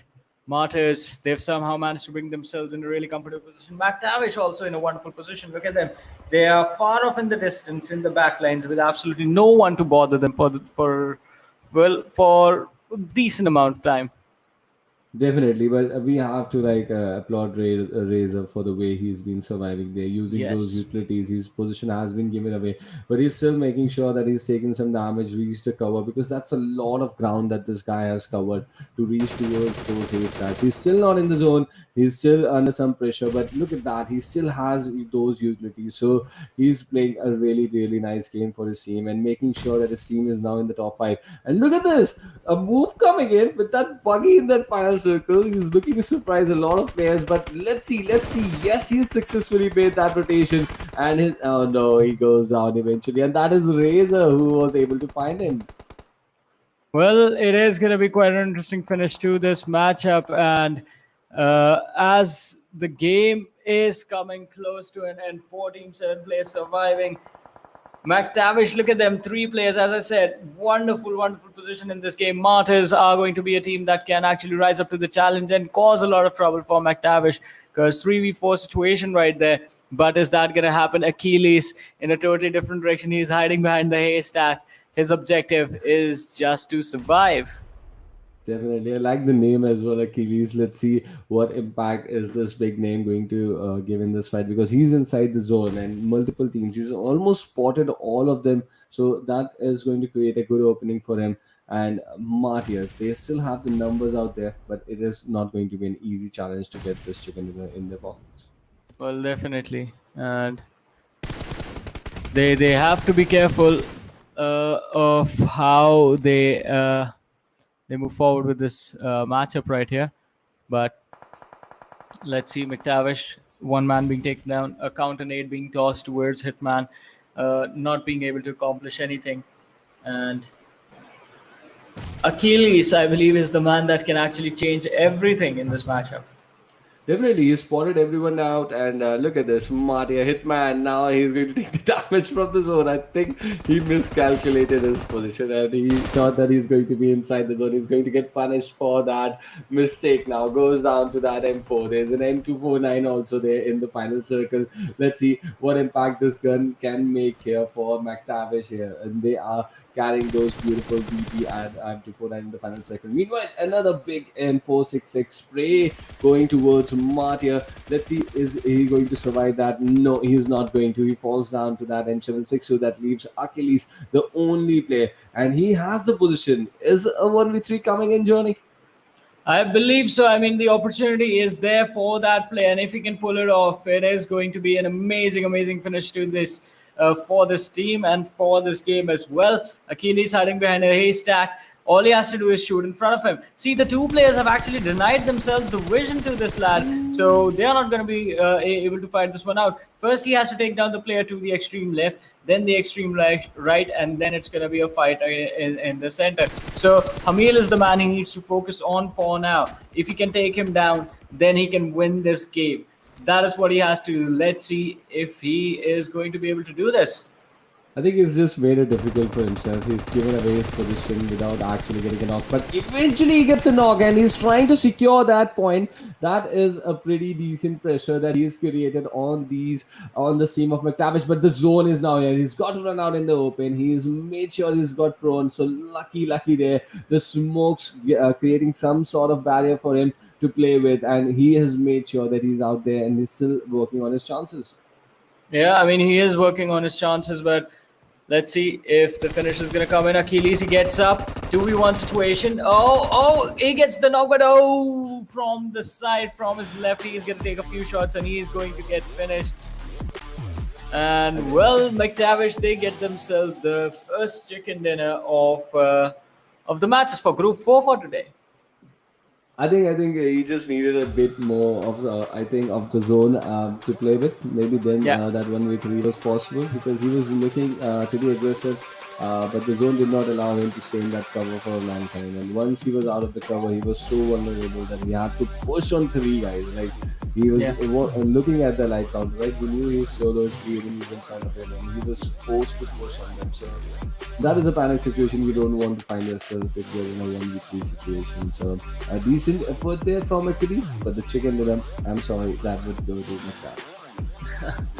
Definitely. I mean, tried his level best. And as we were saying, I mean, there was a point where even the players from Mactavish actually messed it up, because the two players moved right in front of them. They denied themselves vision, and then it was the player towards the left of Achilles who was left completely vulnerable. So you have to be really careful with those little things. But hey, really good game. Open area fights taken quite well by these individuals. And with this, I guess now we're going to see how things are going to change as far as the standings are concerned for Group 4. Definitely, the standings, we are going to have a look at that. But How about the effort coming in as a collective effort from Group 4, Johnny? They were Yeah. trying to survive for so long. 11 teams in the final circle at that point, and I think up till the 15-minute mark, also, all the 15 teams, all the players who stepped inside the lobby were surviving. So it was a big effort coming in from all Yes. the teams here. So that is a good intent coming in on this day, because we saw that intent from Group 3 as well, and Group 4 also showing the same intent. I'm pretty happy with the effort these guys are putting up. Yeah, definitely. I mean, amazing performance, and as you said, good intent, the intent to fight. But in the early stages, still, I mean, 3 drop locations clashed. No fights in the early stages. Like, what is going on? The players were just allowed to get away and have a good early game. Any other lobby, we would have seen instantly weapons being picked up, shots being fired, and like 2 or 3 individuals being taken out. Yeah, that can be the story for any other lobby, but not at Yeah. this group of 128, right? They are going to play it safe. They've made it sure. And now we've watched enough games. This is the group 4, like for the day 2, for the venture 2, as we would like to Yeah. call, because they are going to play once again. All these teams are going to come back and play once again 3 different games. So that is going to be the last and final day. And if in the overall they end in the top 7, then the fate changes. Maybe. Let's see if things are going to change. I mean, if things carry on like this, then the teams are going to be in a lot of trouble once they make it to the other side. I mean, imagine one of these squads they make it to the round of 32. That's going to be a troublesome situation for them. So better get used to the level of play that you're going to expect or anticipate over there. But for now, match rankings in front of us, and Mactavish definitely an amazing performance, 24 points. Team NOXiOUS 15 points coming in for the squad. BIP Esports, we know they this is how they like to play. 14 points coming in from this game, apart from the exit that they had. Yep, definitely. And 6 teams getting double digits out of this game. So that's a very good effort, I would say, from the teams coming in. Warmongers also getting 10 points here. So a nice and decent performance from the group in overall, but there were really some good individual performances coming in from Razor, from Achilles for their teams. So a lot of thank yous would be on their way. Yeah, definitely a lot of good wishes are going to be there. But again, a few teams not being present in this matchup. I believe it was just one team that was not present, and that was TFS Esports. But apart from that, we did have 15 teams, 2 teams taking early exit out of NOMERCY and TFS Esports. So they're going to have the opportunity to come back in the next match and sort of try and get those points, get the points that they missed out on in this one. But with that out of the way, I believe the next thing that's going to be coming up, it's going to be the Oppo F19 Pro moments, followed by the overall standings. Definitely. We are going to have a look at the standings when we look at the highlight moments, and it's a really good work that the observers do, right, to make this package so quickly. Yeah. So, yep, I really like those crucial moments being decided and made into a package so quickly by these guys who are working with Yadia. But we'll have a look at these fights once again. This was the compound that we had witnessed a lot of action coming in, and this was the team I thought had a good chance, right? At team number 14 here. They were pretty close to this compound, but eventually they could not make a very serious impact, neither at that compound nor towards the later half of the game. Well, I mean, it was quite an interesting situation because now they did have cover, but now the question becomes: we had this conversation yesterday, right? And if you are going to be hiding in a compound, getting in is easy, but it's the fact that when the circle gets away, getting out becomes a really hard part. And also, I mean, Mactavish, all right, so I just noticed the M249 that was put into the action towards the end. But unfortunately, I don't think that was the weapon that the game was brought to an end with. Yeah. No, definitely. But he fell down to that M416 there. But a good effort there coming in from Achilles right at the end. So he would be really happy. He would take a lot of confidence away from this game. Yes. And his teammates will also be like really proud of him the way he managed to get those important 12 placement points out of Erangel. So, but now this is the time when the guns are going to talk, right? This is going to be Sanhok time, and a chicken dinner there for 7-1 Esports, and with good 69 points, they are still holding up that first spot in this group number 4. Yeah, exactly. I mean, 7-1 Esports holding the first position, as you mentioned. EC Warriors, BIP Esports, I believe, are having a really fun time. They're going to be looking to close the distance between them and the lobby leaders. But after this match, Mactavish find themselves in the top 7. Yep. So that is something that they're going to look to cement with the matches that they have left. So they're going to look, I believe Mactavish is going to be aiming to finish in the top 3 by the end of the day. And look at this team. NOXiOUS, Achilles is there in the 10th position overall. So they needed this, right? They needed this strong game, and which Achilles had pulled here for them. So let's see how they're going to capitalize, because if you are out in a campaign where you need to be in the top 7, if a player is standing there for you in the final circle, that brings you a lot of confidence, right? If he alone can do it, we can support him as well. So let's see if Team NOXiOUS is going to think that ways and like bring up better performances in the remaining remaining matches for the day. Exactly, we're going to find that out. But before we head on to the map of Sanhok, I mean, it is going to be quite intense over there. And Miramar after that. We're going to take a very short break. So you guys stay tuned, keep watching. We'll be right back.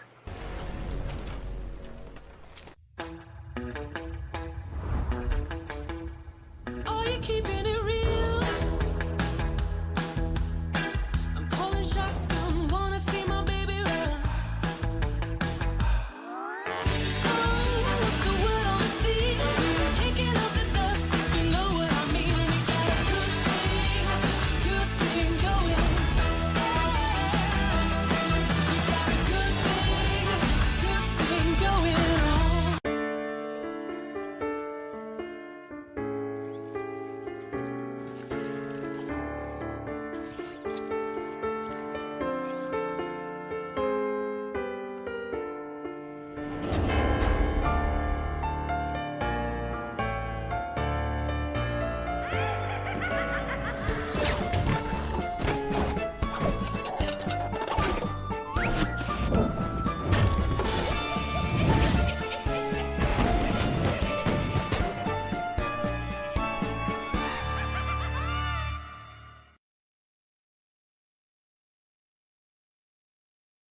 Welcome to Karkin. Today, let me guide you on an in-depth understanding of this 4 kilometer humble island. Before stepping into Karkin, you may have already heard about the intimidating Demolition Zone. In Demolition Zone, buildings will be destroyed into smithereens. But rest assured that today's tour will be a safe one. Karkin might be a small island, but the textile industry of the island works as a crucial financial support for the entire island. Our first attraction is Al Haik. Al Haik is a medium-scale town, and people who lived here refine pigments for a living. Then those pigments will be sent to Hadika Nemo for dyeing. Skyscrapers are scarce in Al Haik. Compared to other urban areas, there are fewer visitors here, which makes looting easier. It's a perfect choice for a team of 4 in search of adequate equipment supplies. We'll be walking by the sea, and our next attraction will be Hadika Nemo, which serves as the port of importing raw materials of Karkin. Imported textiles are dyed in vats filled with multiple colors and distributed to the factories. If you want to choose this place as your landing spot, then it's recommended that 1 to 2 players in your team land in the containers area, as they can easily find combat supplies here and head to the city to support their teammates. In the middle of our journey to Al Habar, we'll be passing by an enclosed warehouse. You will need to use sticky bomb to blast the walls that look less solid to get in. There's always something nice in here, but be careful, as one might not want to hide behind those walls during combat, because those unmaintained walls can be easily penetrated with just a touch, making you susceptible to attacks from enemies and exposing you to dangers. The next stop is Al Habar, which is the largest urban area in Karkin. There are many residents, hence the numerous high-rising residences. No doubt this place will be a popular spot in the future. Our next attraction is the port city of Bar Shahir, which stores and exports goods of Karkin. This is the perfect spot to search for weapons, making it my personal favorite. Next up is the city of the West, Bashara. It was a city congested with residents, with tall buildings providing convenience and observing the surrounding movements. Just make sure not to lose your directions here. Are you keeping it real? I'm calling shotgun, wanna see my baby run. Oh, what's the word on the sea? Kicking up the dust, if you know what I mean. We got a good thing going. We got a good thing going on.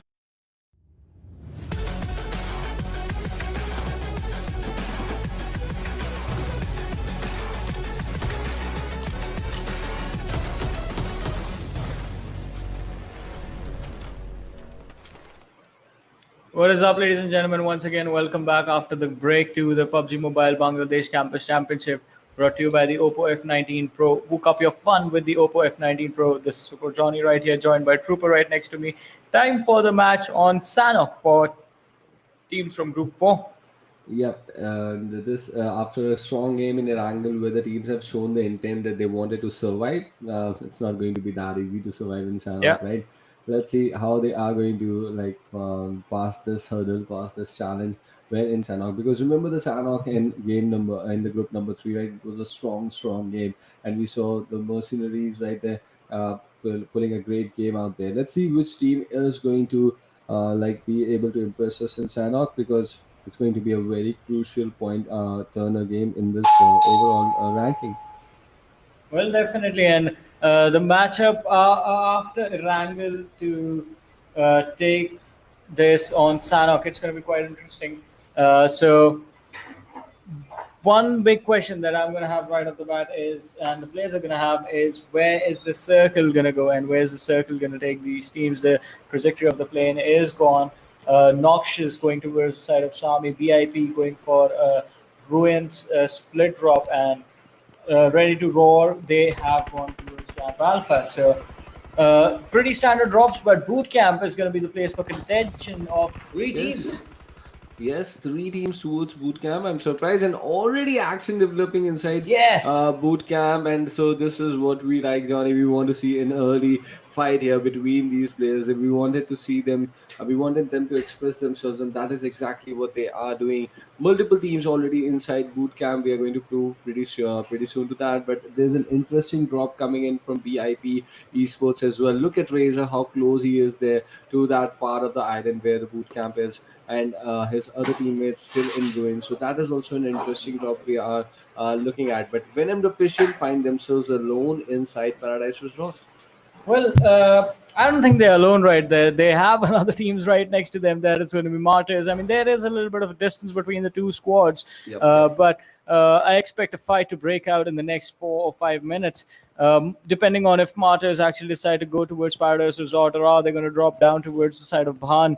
But yeah, boot camp, apart from that early fight, one body being dropped already. I think more bodies are going to drop, since there are 2 teams in boot camp right now. 1 team towards the east. Mactavish have backed off. So let's see. And yes, my friend Johnny is still he's wanting all those bodies to fall in the game only. Meanwhile, MARTYRS are there, very close to Paradise Resort, and towards the northern side of that cluster, we can see EC, the warmongers also surviving here. So it's going to be important for them as well, how they are going to move towards the zone and towards the center part of the zone. And when they do so, which teams they are going to collide with, we are going to keep a close eye on them. But look at this. 3 teams, not 3, I'd say 2 teams just outside the zone right now. One towards the city of Shami, that is NOXiOUS, that wants a strong game in this game as well. They were in the top 2 in the last game, and the team that was ready to roar towards the outside of that compound, that they are going to find themselves in Camp Alpha. Yeah, they do find themselves in an interesting position at Camp Alpha. I mean, they should have an easy rotation if they decide to go to from Hatin. But if they decide to move from anywhere else, then they are going to be in trouble. So have to be careful. with which direction the team is moving from. It looks like they're going to try and head towards ruins, which can be quite tricky.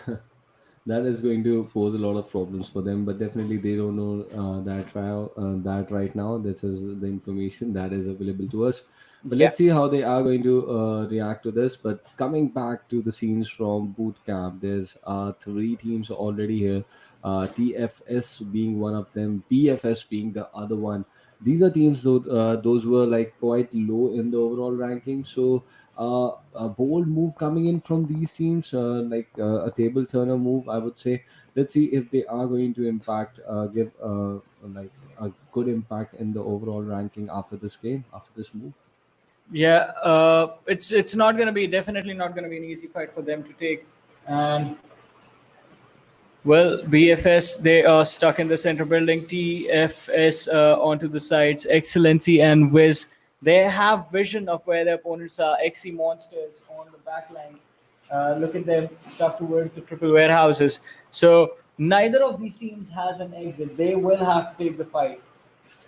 Definitely, and there's a team of limit over as well in the backdrop. So pretty soon they are also going to leave their mark over this fight as well, I believe. Let's see what they're going to do. And there's a flanked player from this team of TFS Esports. He's holding up those compounds just outside boot camp as well. So that is also going to be like a special position for him to hold, because I don't think a lot of teams have an idea about that flanked position as of now. Well, definitely, and not not an easy job, not an easy task for the team. So the weapons are there in their hands. One player already knocked out. Monster quite close. Slow Cheetah definitely not slow. So you have to be careful. You can't go by his name. Definitely. What's a slow cheetah, anyways? Meanwhile, the revive is being held right there, and the team in the main building right now, they are looking to capitalize over the situation. And I was speaking about that flank player of TFS, right? Is Alpha something, Alpha Leos. He's trying to move around those ridges. So I think for him, it's not a good move to go towards those ridges, because he might just end up giving away his position out there. But the compounds were a better option. He could have given a most better support to his teammates if his teammates at a certain point decided to move towards this big warehouse that is towards the eastern side of the boot camp. Yeah, completely agree with you on that. And that could have actually turned out really, really nicely in the team's favor, but it is going to be quite critical to control the level of aggression you take the fight with, because otherwise what we saw a couple of seconds earlier, encounter being taken down for no reason, stuff like that is going to happen constantly. But still, 6 minutes in, the pressure is quite a lot on these teams. And okay, so this game is already quite interesting. We have 14 teams and 45 players. Definitely, definitely. And as fixers would say, they would go in a fight for not more than 2 minutes. And if they do not are able to complete that fight, they're going to move ahead inside the zone. And speaking of the zone, the fourth zone is also about to close in pretty soon. And as we say, yes, it started to emerge from the sides there, as you can see. And it's going to take over all that area that is outside the white lines out there. Let's see where the second zone is going to shift, because for now these teams have a lot of breathing space, and the breathing space means they are in no hurry to go into a fight, so no action upcoming anytime soon. But I want the circles to close in fast and quick, so that Yeah, these but the teams breathe. are But the breathing space can be taken away because this is Sanhok. definitely, and that is exactly what we mean casters are going to hope for, that the Yes. breathing space goes away pretty quickly. And right now 3 teams still inside boot camp, but no action as of developing right there. And TFS, as we speak, maybe they have decided to just move out of Shannock, and that move by Alpha has been followed by the teammates. They've taken those higher ridges and they have decided to fall back out of boot camp. Well, they have found an exit. So that's the thing. Although I do find it quite interesting how BIP actually managed to make their way in towards the southern side of boot camp. So if BFS or any other teams take this exit towards south, then BIP, they will be in so much trouble. But definitely, and this is the sort of rotation we have seen PN Crew, one of the Nepali teams, do in Sanhok for a lot of time, and that is exactly what VIP is doing from this region. And let's see how are they going to play an impact, because they have a lot of teams to shoot at basically with those higher ridges that they are controlling right now. And if you look towards the eastern part of that ridge, there's another team that is still there. So this is looking good for BIP. They are in the mid of the center. There are teams like everywhere, so a lot of points can be accumulated from those ridges.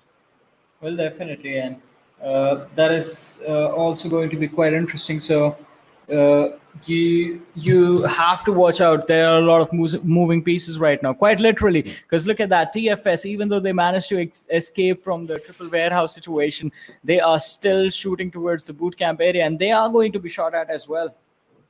Definitely, it's not going to be so easy in Sanhok to like move away from if you're decided to drop in boot camp. You're not going to get an easy pass away from it, because there are a lot of multiple teams in that nearby vicinity, right? In any lobby, you always find teams towards Paradise Resort and towards that southern part of Paradise Resort. So this is not going to be an easy move for TFS. For now, they have a higher ridge to control, but for how long, that is going to be the question, because the second zone is going to cut a lot of breathing space, as we spoke of, and this is getting concentrated towards the boot camp, Paradise, and Quarry region. Well, alrighty. So moving forward in this game, the center, I believe it's going to be an open area towards between Bahan and Boot Camp. That is where this game, it looks like it is heading right now. The cluster of the teams has already formed. So now it's just the lads that are outside the circle that are going to find themselves in a bit of a pickle. That is NOXiOUS and R2. R2, they have had any interesting they've had interesting movements in this game, because look at them. They started from Camp Alpha, now they're heading towards Camp Charlie for some reason. They are going That's a for an very long extremely late rotation. rotation. Yep, extremely long rotation. That's exactly how you would put it. And an AWM dropping in here in the rainforest. That's been the pattern, right? We saw an AWM dropping in inside Sanhok in in Group 3 as well. Make sure you get the right drops in the right place, and this should be for the Miramar one, right? Yeah. Meanwhile, Mactavish going into a fight, getting some kills for them. So that is some good news coming in. Some early fights in the mid game erupting out here as the second zone has been shaped. Himmel getting one more kill, different knock, and completing it pretty soon. So TFS, they move out of boot camp. The does not prove good for them in the end. It is not proving good, and but I believe all of this can change, right? All of this can actually change for this team. All they have to do is just be a little bit patient. But on the other side, patience is not a team that BIP is known for. They're going to look to charge and be more quite close to that. Look at Razor, he's looking for a flank already, quite close to Blade. The players have spotted each other out. The 2v2 on one side, the 1v1 on the other side. Razor's going to be barely surviving with the magic pixel. Bebo on the other side has been taken down. The situation could not be worse for the players of BIP. Why did he go in? He jumped in into that 1v1 and Blade just finishes them off. That is, I'm surprised the way BIP have taken this fight. I'm really disappointed in them. This was a fight they should have, and they could have won easily, right? They were just two Yes. players in two different buildings, so they could have like rushed on them one by one. But that is not what they did. They went for individual 1v1s that they have lost, and like created a bad thing out of something that could have gone in their favor. Yeah, definitely, and uh, it should be something that they do need to be careful about. They really need to be careful about that. Uh, but so yeah, here's the thing. I mean, the team is taking those fights. They still walk away with those early points, and Blade was forced to back off since it was a three-man squad that the team was with. Uh, so that is something that can work out in the favor of BIP. They are playing from the back lines now. They are going to be forced to play from the back lines from this point onwards. Let's see if that is something that they can actually manage to do. Definitely, they came in with multiple players here. Now they are reduced to just two-man squad. Let's see. This is not a good sign for this team, because they were looking impressive in the last outing in Erangel. But in the backdrop, the MARTYRS 1971, they are approaching here. So they are trying to get inside the scene, and let's see what happens here. Because there's another Martyrs pretty close to them. That is from the Martyrs RNS. That is from slot number 16. So two Martyrs quite close to each other in the backdrop here, and they are looking to go into a fight pretty soon. Maybe the third circle is going to push them really close here. Maybe. Let's see how things are gonna go. How things are gonna go about. But BIP still on our screens, having taken control of the compounds, find themselves in a really interesting position. Again, as I stated, just the two-man squad is going to be left to move forward in this match. 15 minutes and 13 teams and 36 players still alive. So after a minute, we're going to have the blue zone moving forward, and the fourth circle is going to be in front of us. But Martyrs, oh, where are you looking? Just missing out on that player.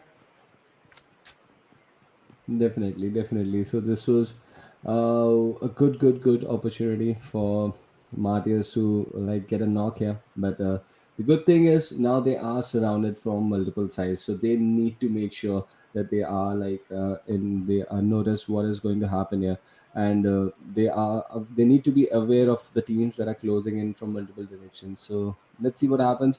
We have another team like coming in.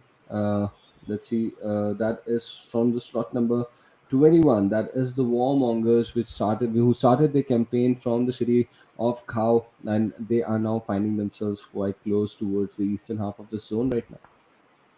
Yeah, it is going to be quite a troublesome situation. Martyrs, one kill already secured. They can move forward in this game. And I mean, Martyrs have a really amazing position in the overall standing. So they're going to be looking to get themselves into the top three. But Definitely. it's not going to be easy. Definitely. So let's see how this is going to change for these teams. This compound is looking a good spot right now for them, for Martyrs RNS right now. But we have and look at this, the Warmongers going berserk over a squad that is Venomed official, losing some crucial players out there just over the barn region right now, and some points here for the Warmongers to accumulate. Well, it is. It is looking quite interesting for the team, and well, the players are looting the crate of the player they just picked off. So you have to be careful even while moving right now. I want to see the map. I want to know where R2R are, how they're doing, where exactly have they reached, because that is something that I just can't get off my mind. How is that team going to move? Because the only possible option for them now, since they moved from Alpha to Charlie, is going to be Camp Bravo, but that is outside the circle right now. Definitely, that is where they have to be, right? They become the only team in the game to like have traversed all the islands of Sanhok right now. So it's inevitable. We'll find them somewhere.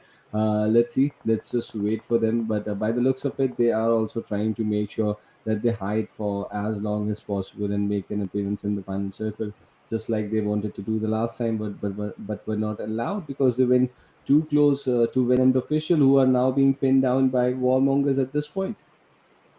Well, the pressure is definitely being put up.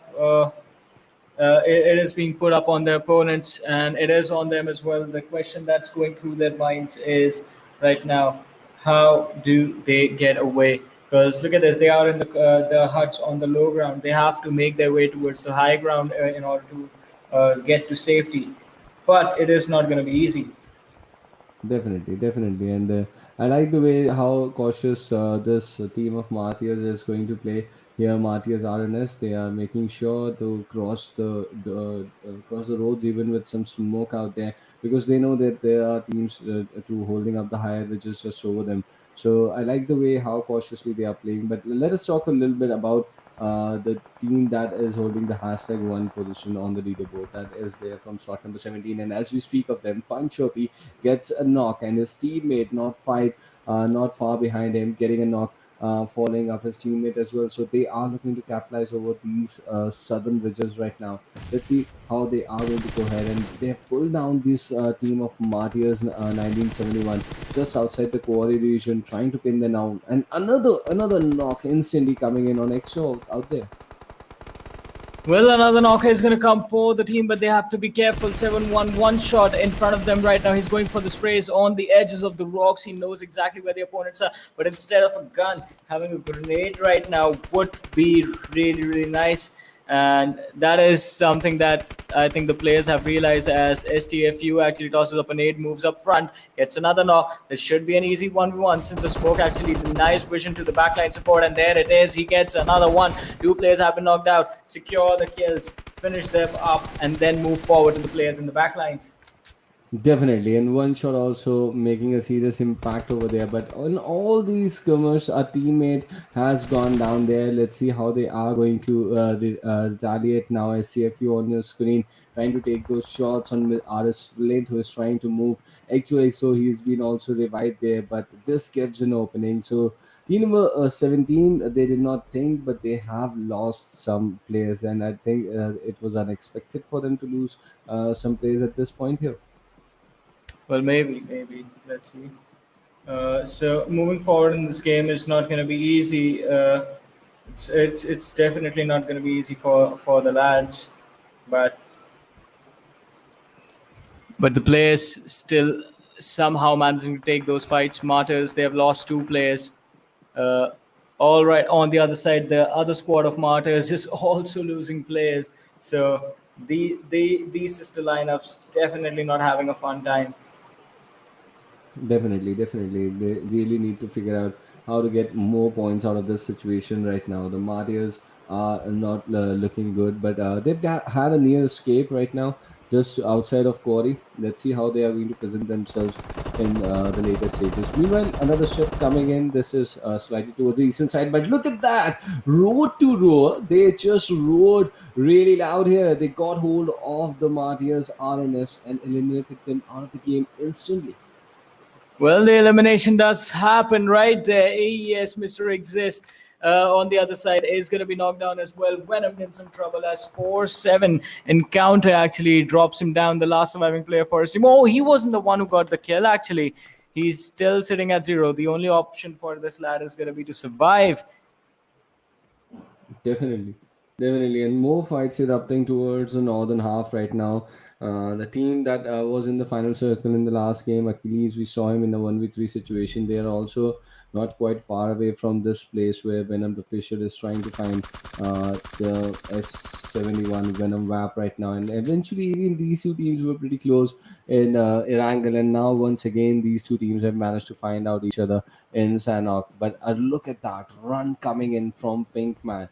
There is a player from Limit Over quite close. Blade, he will surprise them. Let's see. But when, and he has no idea whatsoever. Look at him, he's almost prone right at his face and instantly punished.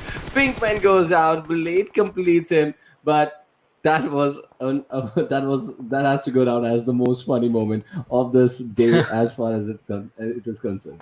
Well, we are not done with the day. That's the thing, Trooper. We are not done. R2R, they are getting charged upon by the players of 70, and I don't think the team is going to be able to survive for long. One shot hiding behind. Oh no! Did he just scope in from that distance? But no, realizes a mistake, goes for the hip fire on the next player. But R2R, they get wrapped up, done and dusted right there by the team of 7-1 Esports. And 7-1 Esports, they have started to bleed as well because they are down to one player right now. They are not going to forget this elimination for a long time. Oh, yeah. Pinkman just going prone right over Blade there on his face, and he almost during the animation he realized that where is he going to get prone, and he got shot there instantly. And that has to be like a very discreet move coming in from Blade. He made sure he gave nothing away there to Pinkman. So a decent move coming in. But look at this.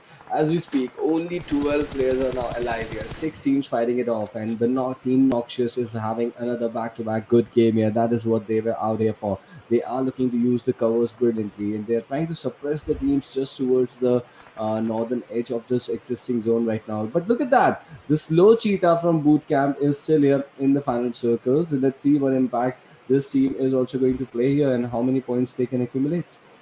Well, definitely, and they do have to be careful. They do have to be extremely careful as to how they move forward. Oh, look at that spray! He's gonna get a knock. Baymax definitely dropping out. Turgut in front of him. Can he secure the kill? The answer is going to be yes.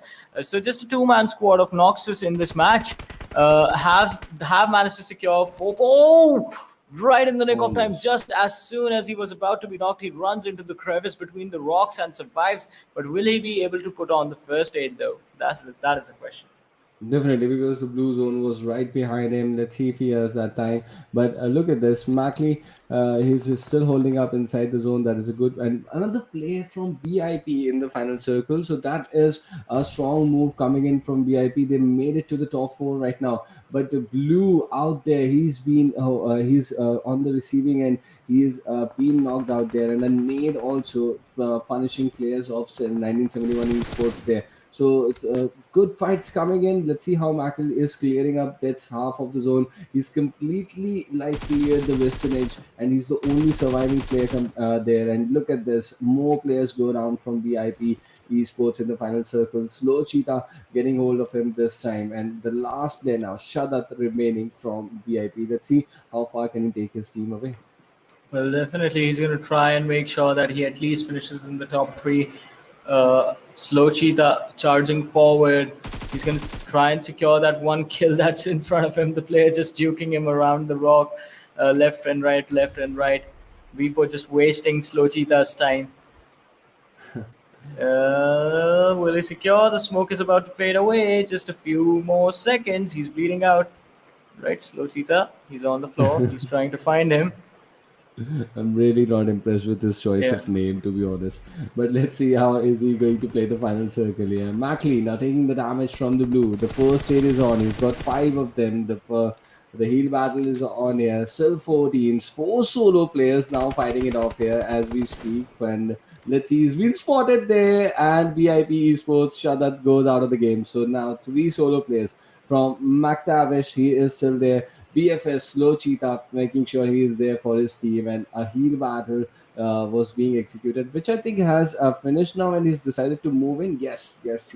Mackley has decided to move in. So once again, Mactavish and Mackley in the final circle, but this time Slow Cheetah stops Mackley. 1v1 situation. Him in front of him. Let's see, Mactavish, and he makes sure that with that M41666, he eliminates the Slow Cheetah out of the game and gets a back-to-back double chicken dinner for Team Mactavish.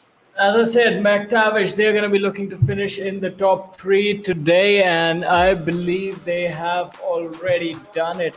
They are already sitting in the top 3 after this matchup. An amazing performance by this team. 2 games back to back. Wow. Definitely, and it was a difficult game, right? Because 4 solo players ending up in the final circle, and still Mactavish getting that chicken dinner. So it's not that easy to win a solo game, right? You don't get a lot of information, and you don't get a lot of chances. But the way he played the final circle was really impressive, and I would feel that Slow Cheetah would feel that he missed out, and maybe just because of the league that he picked up.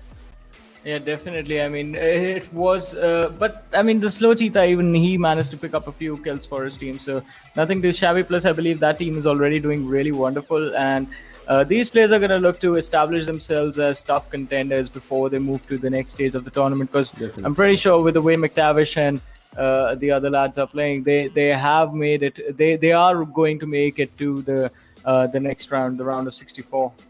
One thing is sure that the team that Achilles was from and Mackley were NOXiOUS, the team NOXiOUS.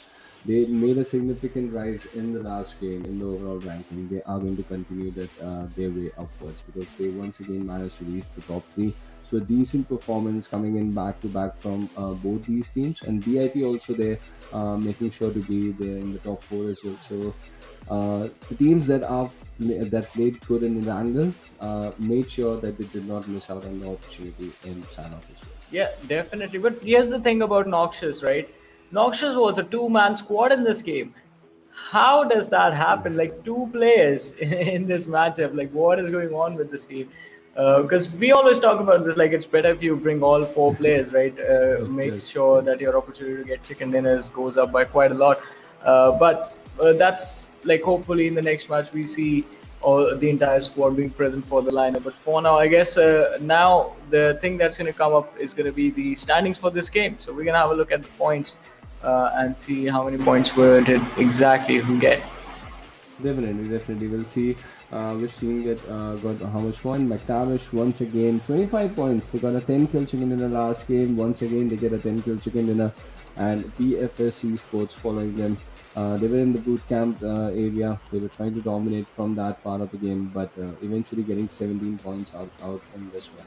Venomed just getting 3. They were not going to be happy, and I think a lot of other teams as well who were looking quite good in the earlier half, like MARTYRS, RNS. They also just managed to get 2 points out of it. Ancient Esports just 1 point. They are really disappointed. Yeah, definitely. I mean, not something that the team thought, not a situation that the team thought they would be in. But I mean, they're going to try their level best to recover in the next match. Especially it is going to be Miramar, so a map that is going to be all about that slow start and then building up to the sort of chaotic finish that is going to be there. But for now, let's have a look at the Oppo F19 Pro moments of this match. And this was a bad moment for BIP Esports, right? The way they executed that push, that is not going to be something they're going to remember for a lot of time. But I just remember that moment, the Pinkman just went thrown right on Blade, and I really wish if that becomes a part of this Oppo F19 Pro moments. This was where MARTYRS, RNS were wiped off by Roturer and Pinkman. Just going prone there on the face of Blade and eliminated instantly. Yeah, definitely. And I mean, that is something that you have to be careful about. But I have to say, R2R one shot, amazing effort being put to display, trying to clutch out that 1v2 situation. They take too much damage in the first collision when it was down to the 1v1. But then NOXiOUS in front of us, as I said, just 2 players putting up an amazing performance, managing to secure a lot of kills and decent placement as well. This was a nice spotting by Slow Cheetah, right? Yeah. That was the last one of the last kills that he had. But that was a nice spotting by him. But later stage when he was running out in the open, not so impressive. Meanwhile, 71 Esports still holding on to that first position, but the lead is constantly decreasing. BIP Esports in the second place with 64, and look at that. Where is NOXiOUS? I was expecting them in the top 8. Yes, they are right at at position number 7 with 37 points. So 2 decent games can get you there in the top 7. Example right in front of you. Yeah, exactly. And one more good game can actually bring them in the top 5. So quite a wonderful performance, quite a wonderful climb up, but things are not done because when up, look at them, 30 points to this lineup sitting on the 9th position, not too far away. It's quite close to where Limit Over are. And where is Limit Over? Are they going to show up again for just Miramar? That's what happened last time, right? They just played Miramar and that's it. Let's see how they are going to play this Miramar today, because it's important for them to get some crucial points. They are still in the race, mind you. At the 12th spot with 26 points, just 11 points behind the #7 position. So they're still in the race. They will need to make and maximize out of every opportunity that they're going to play. Because 4 games still for this group, right? 1 today, 3 when the next come out on the next outing. So it's going to be a very important game in Miramar, and if they can get some crucial points and reduce the lead of that #7 position, they're going to be really happy with it. Exactly. But for now, let's take a very short break. So you guys stay tuned and keep watching. We'll be right back.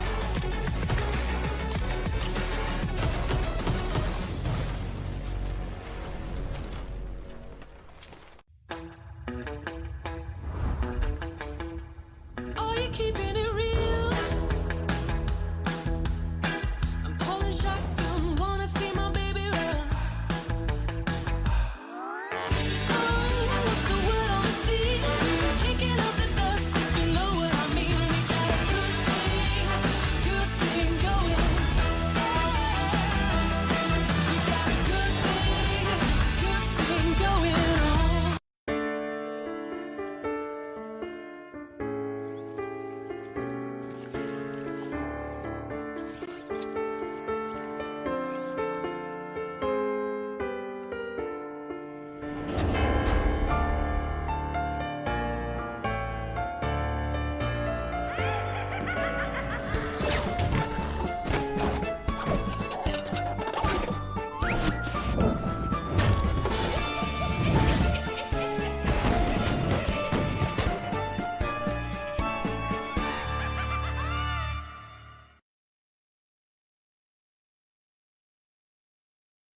Welcome to Karkin. Today, let me guide you on an in-depth understanding of this 4 square kilometer humble island. Before stepping into Karkin, you may have already heard about the intimidating demolition zone. In demolition zone, buildings will be destroyed into smithereens. But rest assured that today's tour will be a safe one. Karkin might be a small island, but the textile industry of the island works as a crucial financial support for the entire island. Our first attraction is Al Haik.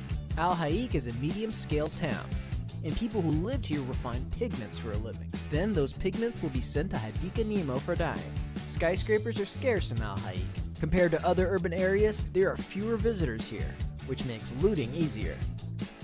It's a perfect choice for a team of 4 in search of adequate equipment supplies. We'll be walking by the sea, and our next attraction will be Hadika Nemo, which serves as the port of importing raw materials of Karkin.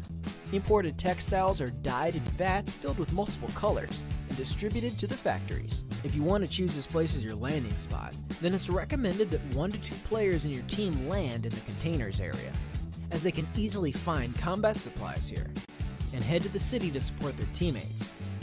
In the middle of our journey to Al Habar, we'll be passing by an enclosed warehouse.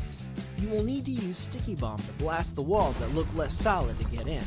There's always something nice in here. But be careful, as one might not want to hide behind those walls during combat, because those unmaintained walls can be easily penetrated with just a touch, making you susceptible to attacks from enemies and exposing you to dangers. The next stop is Al Habar, which is the largest urban area in Karkin. There are many residents, hence the numerous high-rising residences. No doubt this place will be a popular spot in the future. Our next attraction is the port city of Bar Shahir, which stores and exports goods of Karkin. This is the perfect spot to search for weapons, making it my personal favorite. Next up is the city of the West, Bashara. It was a city congested with residents, with tall buildings providing convenience in observing the surrounding movements. Just make sure not to lose your directions here. Our final destination is the cargo ship, located at the southwest corner of the map. This ship has been idle here for forever, and has already been abandoned. Yet there are still goods that remained here. However, due to the gigantic size of the cargo ship and the containers, this place no doubt becomes a place to rumble. Don't you feel the excitement already just thinking of it? Besides these urban areas, Karkin also houses many such little buildings. Rumor has it that there's another passage beneath these buildings, as well as a huge space beneath Karkin. Well, it's up to you, believe them or not. Alright, your Karkin tour is now closing its curtains. Looking forward to seeing you next time.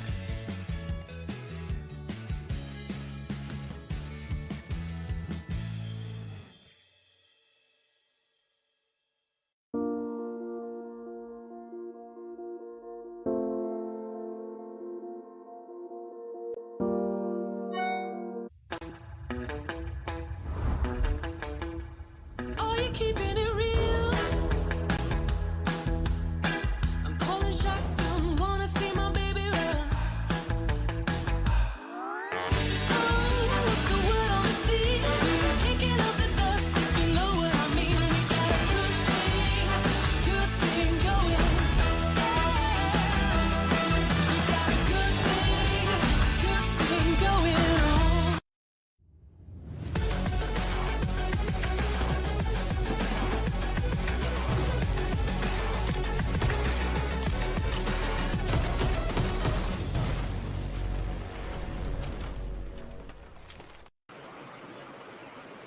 Hello guys and welcome back to PUBG Mobile Campus Championship Bangladesh 2021. This is Shrupa. I've got Johnny alongside with me and the group 4 matches are ongoing here. We just witnessed 2 matches, one in Erangel and in Sanhok, and the last and final game for the day. That is going to be in Miramar. Johnny, what are you expecting? Exactly. I'm expecting an interesting set of matches, and I expect Mactavish to actually have a good finish as well. I mean, 2 games back-to-back chicken dinners from this team. Really impressive performance, and I believe hat-trick opportunity for them. So let's see if they can get the first hat-trick, be the first team to get a hat-trick in the round of 128 in the Bangladesh Championship. But all right, so the trajectory of the plane in front of us right now. Yep. Speaking of the hat trick, I don't think that has ever been happened before any day, any time. I think that our team has successfully won all three matches. Let's see if that is going to happen today. A slightly western plane path here that we are witnessing here in Miramar, from starting from the Cobra area towards Los Hugos. Let's see where the teams are going to go. A lot of decent options here for the teams out here for this lobby size to go ahead, and I can see a majority of the teams heading towards that eastern side. So let's see where the first zone is going to be. That is going to be a crucial thing to check. But no team going towards Montenegro that is so close to the plane path. So that is the standout thing, that teams are trying to move away from the plane path. Most of them. Yeah, definitely. I mean, again, as you mentioned at the start of the day, the players are going to try and play it safe. So moving away from the path of the plane is going to be the best option. You do not want to take those early fights.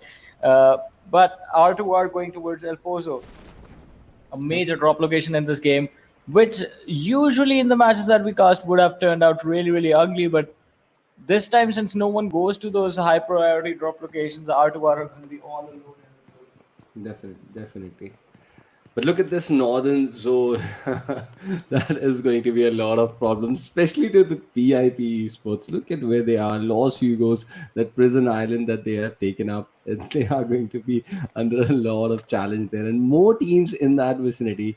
Like Mactavish is heading towards Valdemar. They're going to get company in Valdemar. So there's going to be an early fight in Valdemar for sure between Mactavish, and I believe one of the Martyrs are also going to land there. We're going to see which Martyrs are there, but only one team towards Los Lunos. So BFS, the Slow Cheetah, is going to get a lot of open space boot up. Well, definitely. But it is going to be the late stages of the game that I guess we are going to be watching out for. And as you mentioned, I mean, the southern side of the map. Oh, I believe a fight has already started towards water treatment. There are two teams over there. Martyrs present along with another squad, but over towards San Martin, another collision of drop locations. Definitely, and these are scenes I like to watch, right? Early fight in San Martin or Picado. These are scenes we expect from like in any lobby. We always fight. These cities are always contested, even the best of the teams. So this is a good sign here altogether. But coming back to water treatment, where the Martyrs are right now. These are the Martyrs 1971. They are up against the Warmongers, who had a pretty decent game in Erangel. Let's see how the Warmongers are going to come up here against the Martyrs inside the Miramar. Well, let's see. Miramar is always an interesting set of games. And talking about that, Martyrs have lost Flint in the early game stages, so it is going to be a 3v4 situation for them. They are backing off. They do not want to take this fight with a man down, and they want to move forward to the late game stages, which is a really smart decision being made from the team. But let's see if this works out. Oh, the long distance shot with the Mini 14. I would love to see that right now. That could have been a good knock coming in, but he's still in the side of the radar, trying to run away with that bike. His teammate, he did not even stop for him. Like that is not a good sign to be, right? And he's still stuck there out here, one of the warmongers. Let's see how is he going to get away, because they've already the Martyrs, they've already found good scopes, good long range weapons, and it's not going to be a very difficult knock when he decides to go out in the open once again. Well, let's see. I mean, that was a bad decision, but 3-man squad being brought down to 2. The 2 players trying to give it away. He spots the bike, Mini 14 in hand. He can dish out a lot of damage. Takes down 1 player to 50% HP, and they run back. They run back behind cover. Wow. You're here for the rescue mission, right? You need to get pretty close to your teammate who you are here to pick off, and he's made it so difficult for his teammate, like to be to like sit on the pillion seat, and that was a very difficult escape that they have successfully pulled eventually. Yeah, definitely. That was an awkward moment right there, but. I don't think so. I think that's going to be it for a while. The players are. It looks like the players of ECWG, they are moving towards LSR now, and Los Leones, just one team present in the city. Mactavish, the team on the hat-trick opportunity, they landed towards Miramar, where their drop location collided with the MARTYRS, but they find themselves in La Triela, which can be a decent position for the team. But Definitely. right now they're outside the circle, so that is something that they're going to be worried about. Yes, and as the circle has started closing in, the blue is already reached the players of BIP Esports in prison. So they were already under the radar of that damage, and now it is going to impact them as well. Meanwhile, some bold action shots coming in here in San Martin, and let's see how this is going to develop inside San Martin right now. And no, like uh, urgency over to there to capitalize on the knock. Maybe they are still waiting, and there is the run out in the open with that 6-6. There is going to be damage there, and the second knock follows up. Clutcher, make sure that Venomed are now. And look at that with that M24, he's got another knock there on Nazir. So this is in San Martin, and a brilliant performance coming in from AES Esports. Well, definitely a brilliant performance. Two knocks, three knocks right there, but they're going to have to charge in. Closing the distance is going to be a troublesome situation for the team to actually challenge. So by the time they actually get to one building, two players are going to be there. They can try and finish off the other two lads that were knocked out together and then trade positions. But let's see how they want to take this fight. Alrighty. Let's see. So, Let's yeah. see. Let's see how they are going to do that. And this is going to be a difficult situation to come out with. But for now, Venomed official have done pretty well to get out of that situation. But the teammates are still in trouble. They are still getting bailed out. Red Ox are just out of the game. Snow is another teammate. Some smokes are being deployed by Venomed official to take care of them. Let's see what happens here. Well, yes, let's see what is going to happen right now. And it is quite a troublesome situation. All right, so Venom skate, he is in the balcony. The tables have turned. Look at that revive. How is he still alive? His teammate reached right in the nick of time. Otherwise, that would have been it. But the tables have turned. So from a fight that was being that had been brought down to a 1v3, it's back to a 3v4. Definitely, and this is not good for AES Esports, right? Ancient Esports. They should have capitalized on that moment when they had three players down from Venom, and they needed to like capitalize over that point. But eventually, they've allowed Venom official to come out here. So let's see what happens. This is in San Martin here, and the first zone is almost about to close in. The second zone is about to happen here, is about to take shape. Let's see where it goes. All right, so for now, the fight is at a complete standstill, and Clutcher, he's just waiting to see if he can see the opponent soon. This is a big city. The lads are going to get away from the other side, I believe. Venom do not want to re-engage this fight. Let's see what they're going to do. Meanwhile, the first zone as we speak is closing up, and look at that, so many teams taking that damage, and all in the same area just south of Picado. They are trying to make their way, and this is going to be really difficult for these teams. If one of the teams decides to gatekeep them, there's going to be a lot of traffic that is going to take a lot of damage from the blue at the same point. So let's see what happens. And collectively the teams have shifted towards east, right? And we can watch all of them how they have decided to move and follow the circle here. So this is going to get interesting at one or the other point for sure. All right, so NOXiOUS in some trouble. NOXiOUS find themselves in some trouble as mid-rotation they get caught off guard. Excellency does knock down one player. The two-man squad is going to be finished off this time, not being given the opportunity to move forward in the game. The last player, Baymax, he's hiding inside the smoke. Wiz with a nade. Let's see if this is going to connect. Definitely, this is going to be a difficult situation for this team as well. But TFS, they looted up Picado. And then game in Sanhok, they went towards boot camp. So this is a team that likes to take up good drop locations. But with this second zone closing in upon their backs right now, I think they are making a late rotation, because teams have moved in towards the zone from prison area as well, but they are still holding up quite close to the zone, even looting up a quite centrish position. So let's see how they are going to move ahead. And these fights were not exactly inevitable for them. They could have avoided them. Well, let's see. Moving forward, I mean, the circle looks like it's going to be an open area situation towards the southern side of Cruz del Mar, where the players of LO actually are. Again, the team shows up for that one map that they like to play. Trooper, are you sure you're not the IGL of this team? Because it feels like even they love Miramar too much. Definitely, definitely. Let's see what they are going to do.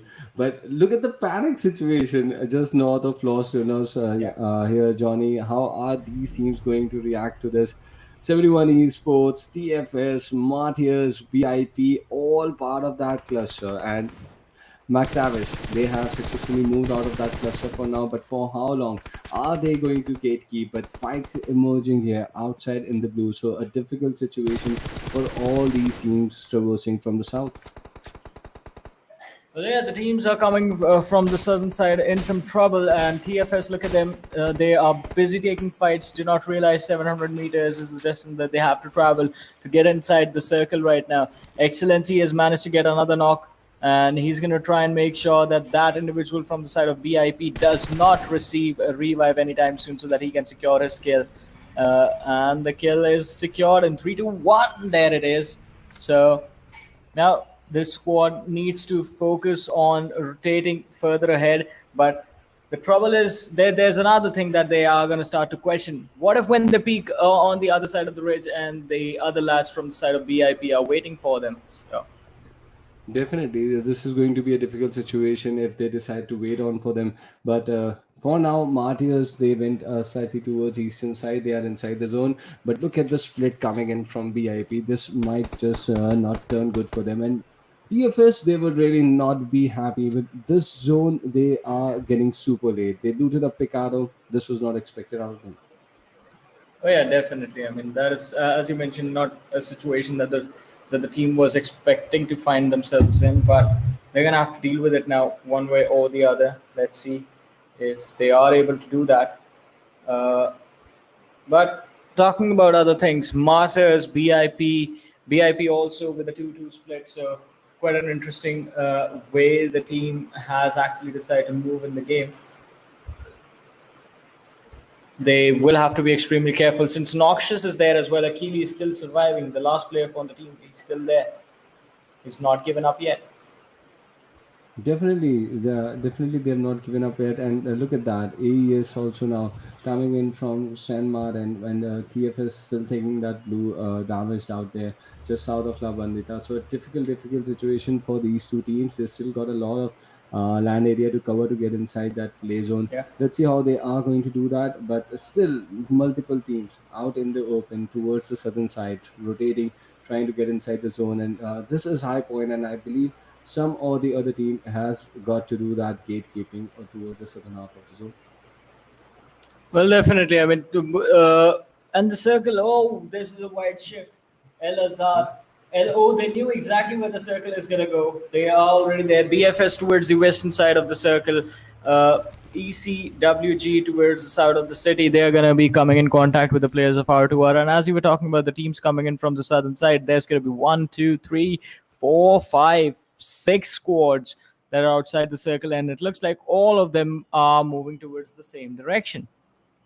Definitely, they're all moving towards that same direction, and this is going to get difficult for them because still 13 teams, 37 players still in this action. This is Team NOXiOUS on our screen right now doing that rotation. We saw Achilles play a good game in Erangel, and his teammate played an equally good game in Sanhok. So this is a good chance for this team to end up in the top 7 even after the end of this game. So that is exactly what they are going to eye.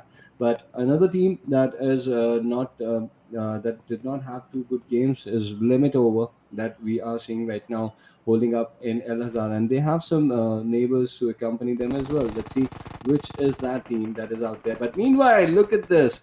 Mactavish, they find themselves in this fight, and BIP, this was inevitable, had to happen towards the southern part of the zone. And luckily for Mactavish, they had multiple players in the vicinity who are now able to regroup.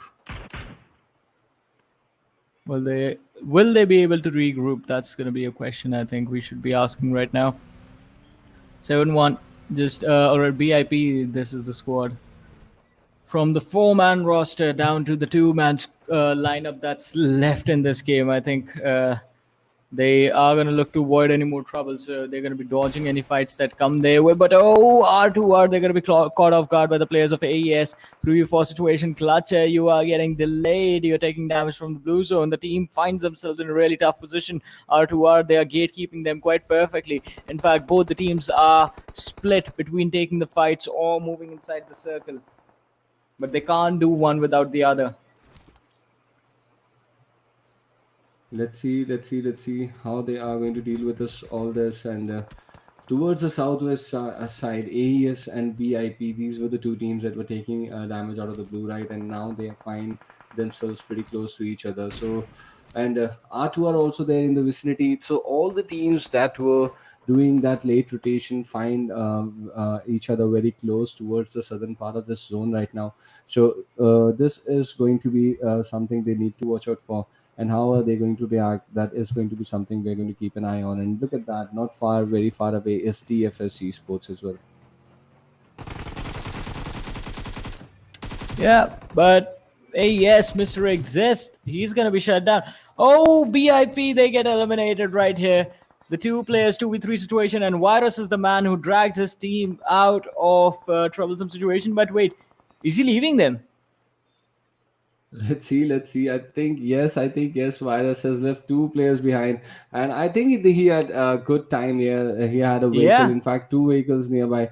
I really won't be impressed with his decision out there.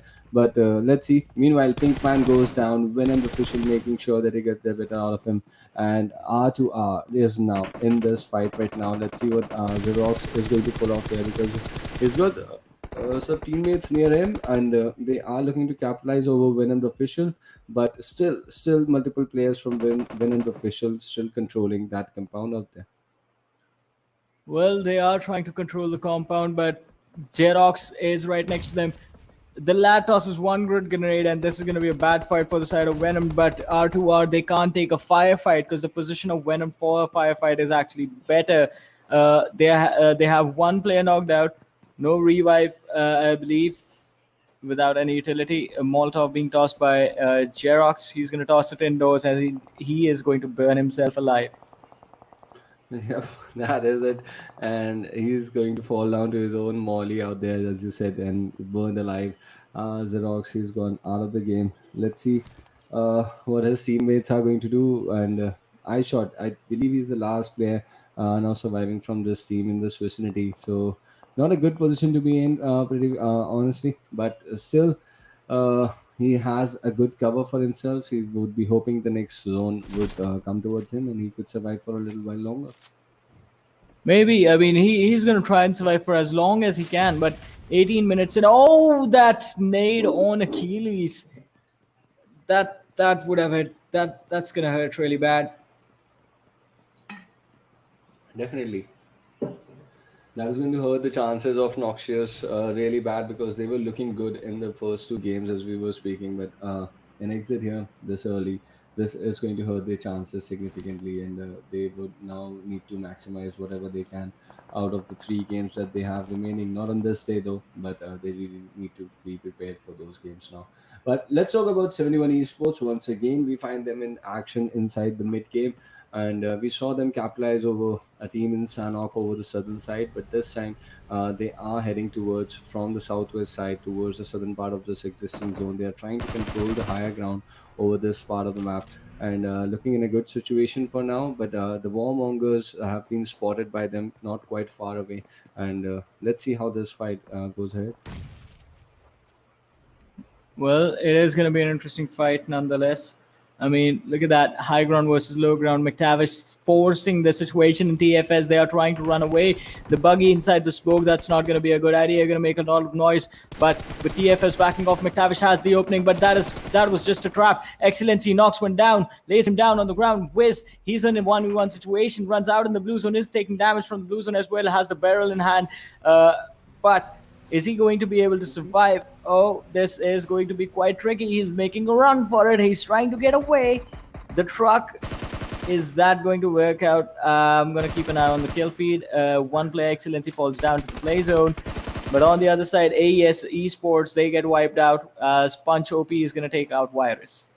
Definitely, and he was trying to make that escape with that truck. I think is successfully made that for now. Let's see what impact he can play in the later stages of this game right now. But 71 Esports controlling the southern higher ridges beautifully and applying pressure on all the teams. Wiz still surviving out there, but let's see for how long that is going to be the question. He is made towards the southern part of the city of Al-Azhar. That is being monitored and that is being regulated by this team, 71 Esports, from these ridges out there. And look at that, one more elimination coming in. Mactavish, the hat trick not going to be for them this time. They are out of the game. Well, they are kicked out of the game, back to the lobby, but look at this, 21 minutes in, 9 teams, 22 players alive, and we have an urban circle in front of us, something that a lot of people have been waiting for a long time, an urban circle in Miramar, and it's finally here. Venomed on one side, BFS on the southern side, LO smack in the middle of all the teams. Definitely, an urban finish has been anticipated by me as well for a long time now. And finally, here in this group number 4, Miramar, we have it with 71 Esports controlling the city over from the ridges from the south. And I think 4 to 5 teams have already found their place inside the city of Al-Azhar. And the next shift, is concentrated towards the city. These higher ridges are not going to be a part of the play zone for a very long time now. So even 1971 Esports need to find a way down there, and they have a challenge because they now need to come down the slopes, and I is going to be there on them as well by all these teams. So this is going to be a difficult run for them. Yeah, it's definitely going to be a difficult run, but 7-1 Esports, look at them on the high ground and definitely having a really wonderful advantage. R2R, they are, the name says, ready to roar. They roared, but not for long, as the Venom is actually going to bring them down. And they have been finished off. 8 teams, 20 players. Yep, they have been eliminated from the game, and 8 teams still fight in this Miramar. Let's see how is this going to shape out. 71 Esports, they are getting close and they made sure, but our nade is being pulled, and then let's see the warmongers, how are they going to welcome them to the city here inside Al-Azhar. And nade quite close, almost got a knock them, but surviving on the magic pixel somehow. The push is here from 71 Esports. They are applying pressure, but look at this. He's hurt his own teammate. SCFU got that nade, and on the receiving end was counter. So something they would not like. They are not going to enjoy at this point. Well, I mean, that just shows that the players do not care about anything at this point. They just want to finish their opponents. But they have to be careful. They need to realize that they have the advantage right here. It's a 2v4. It's a 2v4. The numbers are in their favor. But once again, look at that, limit over. Their limits are not over. They find themselves in the top 7. I want the team to get a few kills so that once again, with just one game, they are going to be in the top 8. Definitely, there's going to be a lot of concrete cover for them to play with right now. But as of now, on the other side of this road, where limit over is not there, 71 Esports trying to capitalize over warmongers, and there's another team, the MARTYRS, are still surviving towards the southern part of this zone, this roadside as well. But look at Venom, he is trying to create an escape route for himself, and is he going to be successful in that or not? That is going to be a thing to watch out for. Counter, he makes sure he's catching up with them, and he's making sure he gets hold of the plans that he has. But a nade falling too close here on counter, giving him some sort of damage. Let's see how they are going to react, because I don't think they have any idea that MARTYRS are still surviving towards the southern part of the city. Well, let's see. They are still surviving.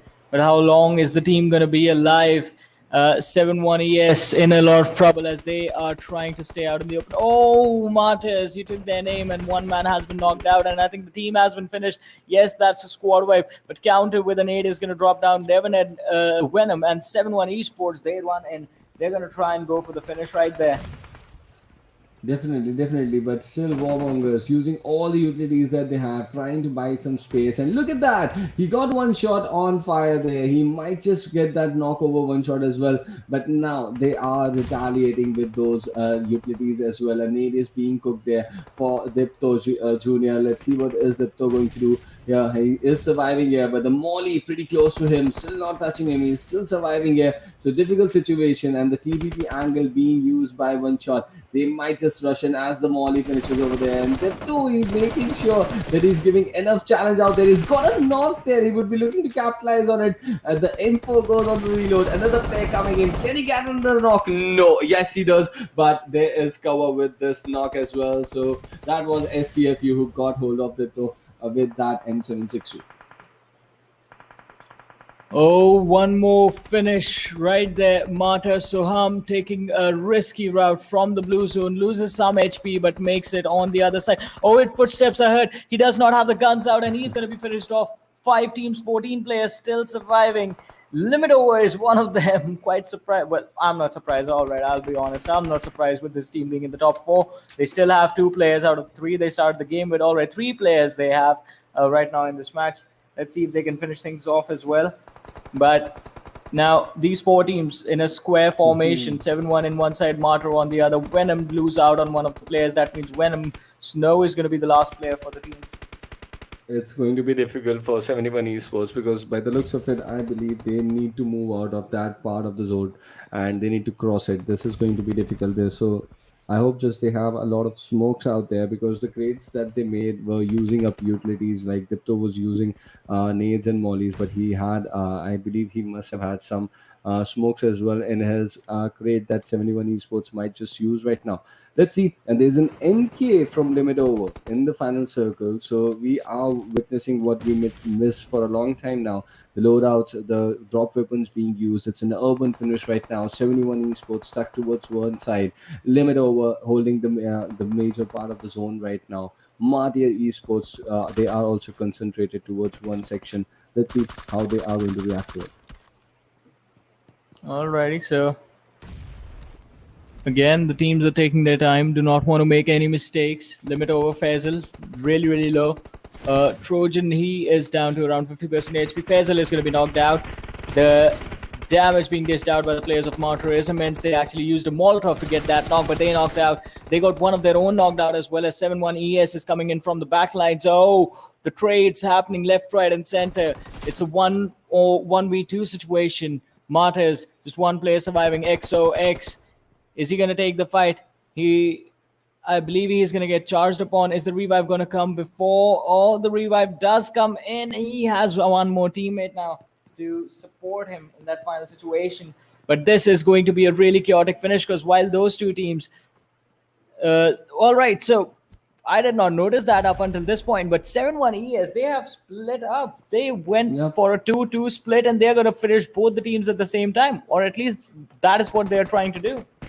Definitely, and 7-1 Esports are looking good up till now, but Counter, he goes down at this point. One shot is there next to him. He needs some support, but look at that. Limit Over, they are also not making their move, which is the time for them to move right now. They are still holding up on these little angles, and that knock, that crucial knock coming in from Blade, that is going to put MARTYRS on the back foot right now. But look at 71 Esports. They are running out in the open. MARTYRS out of the game. So 71 Esports sensing blood, just this area where the 2 players are remaining, and they have been spotted. And look at that amazing push coming in. You don't witness that a lot in an urban finish. They knew exactly where the players from Limit Over were holding up, and 71 Esports, they were not even a part of the city. They were holding up the southern ridges. They came in there, made sure they got the chicken winner, and showed why they are leading this group on the whole.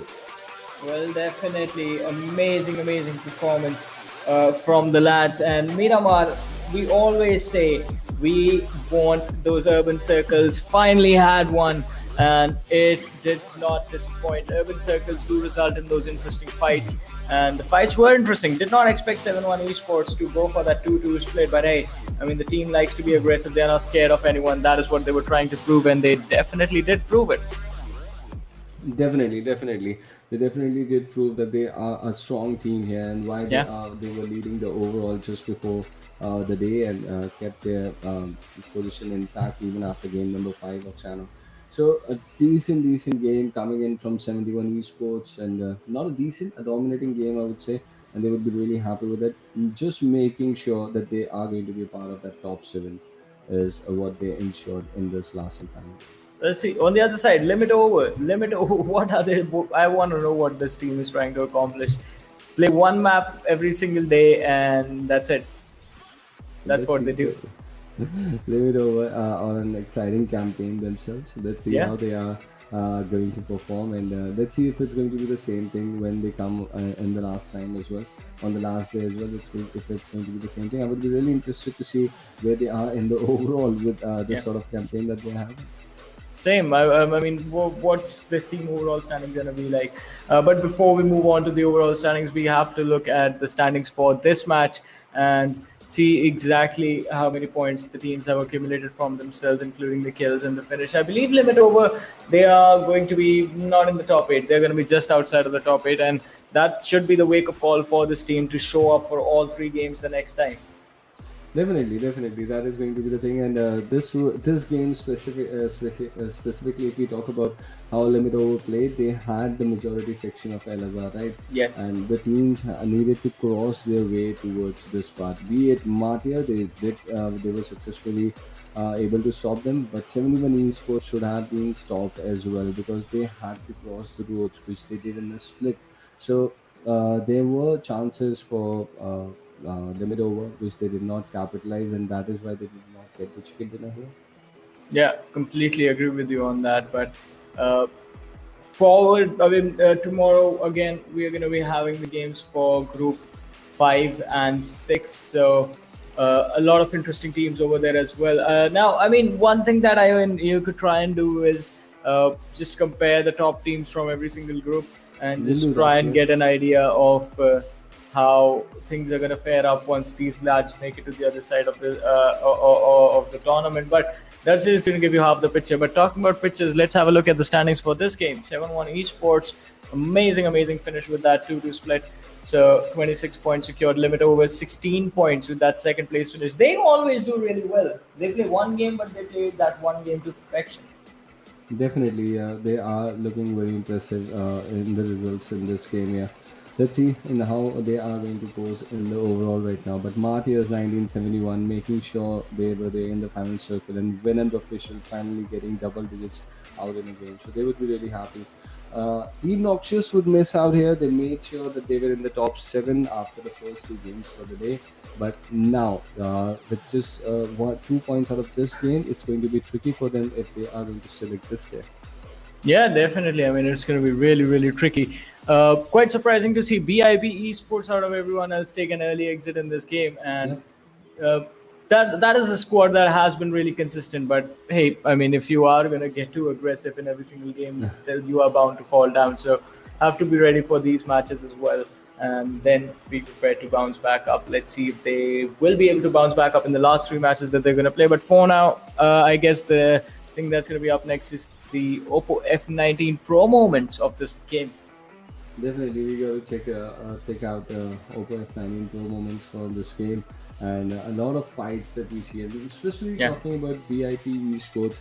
They went so far down south side, and the zone took them all the way to Al-Azhar. So that was the problem with VIP Esports that they faced in rotations. A lot of fight for them, and this is here where they went down there and lost a few players to Venomed official coming out of this fight and winning it. And this was 71 Esports controlling the southern ridges of the city of Al-Azhar, making sure that they went in there, fleshed out the teams that were towards this path, and cleaning up his own teammate STFU there, but they got time there to regroup. Well, moving forward, I mean, 7-1 Esports, they were unstoppable from the very moment this match started. I mean, absolutely not scared of anyone. And in the end, it was the leftovers trying to limit over. I'm sorry, just trying to pick up the fight, but unable to do that due to lacking the firepower and just being pinned down behind that small little wall in front of them. So, but still, amazing performance. 7-1 Esports, would love to see them perform this way in every single game.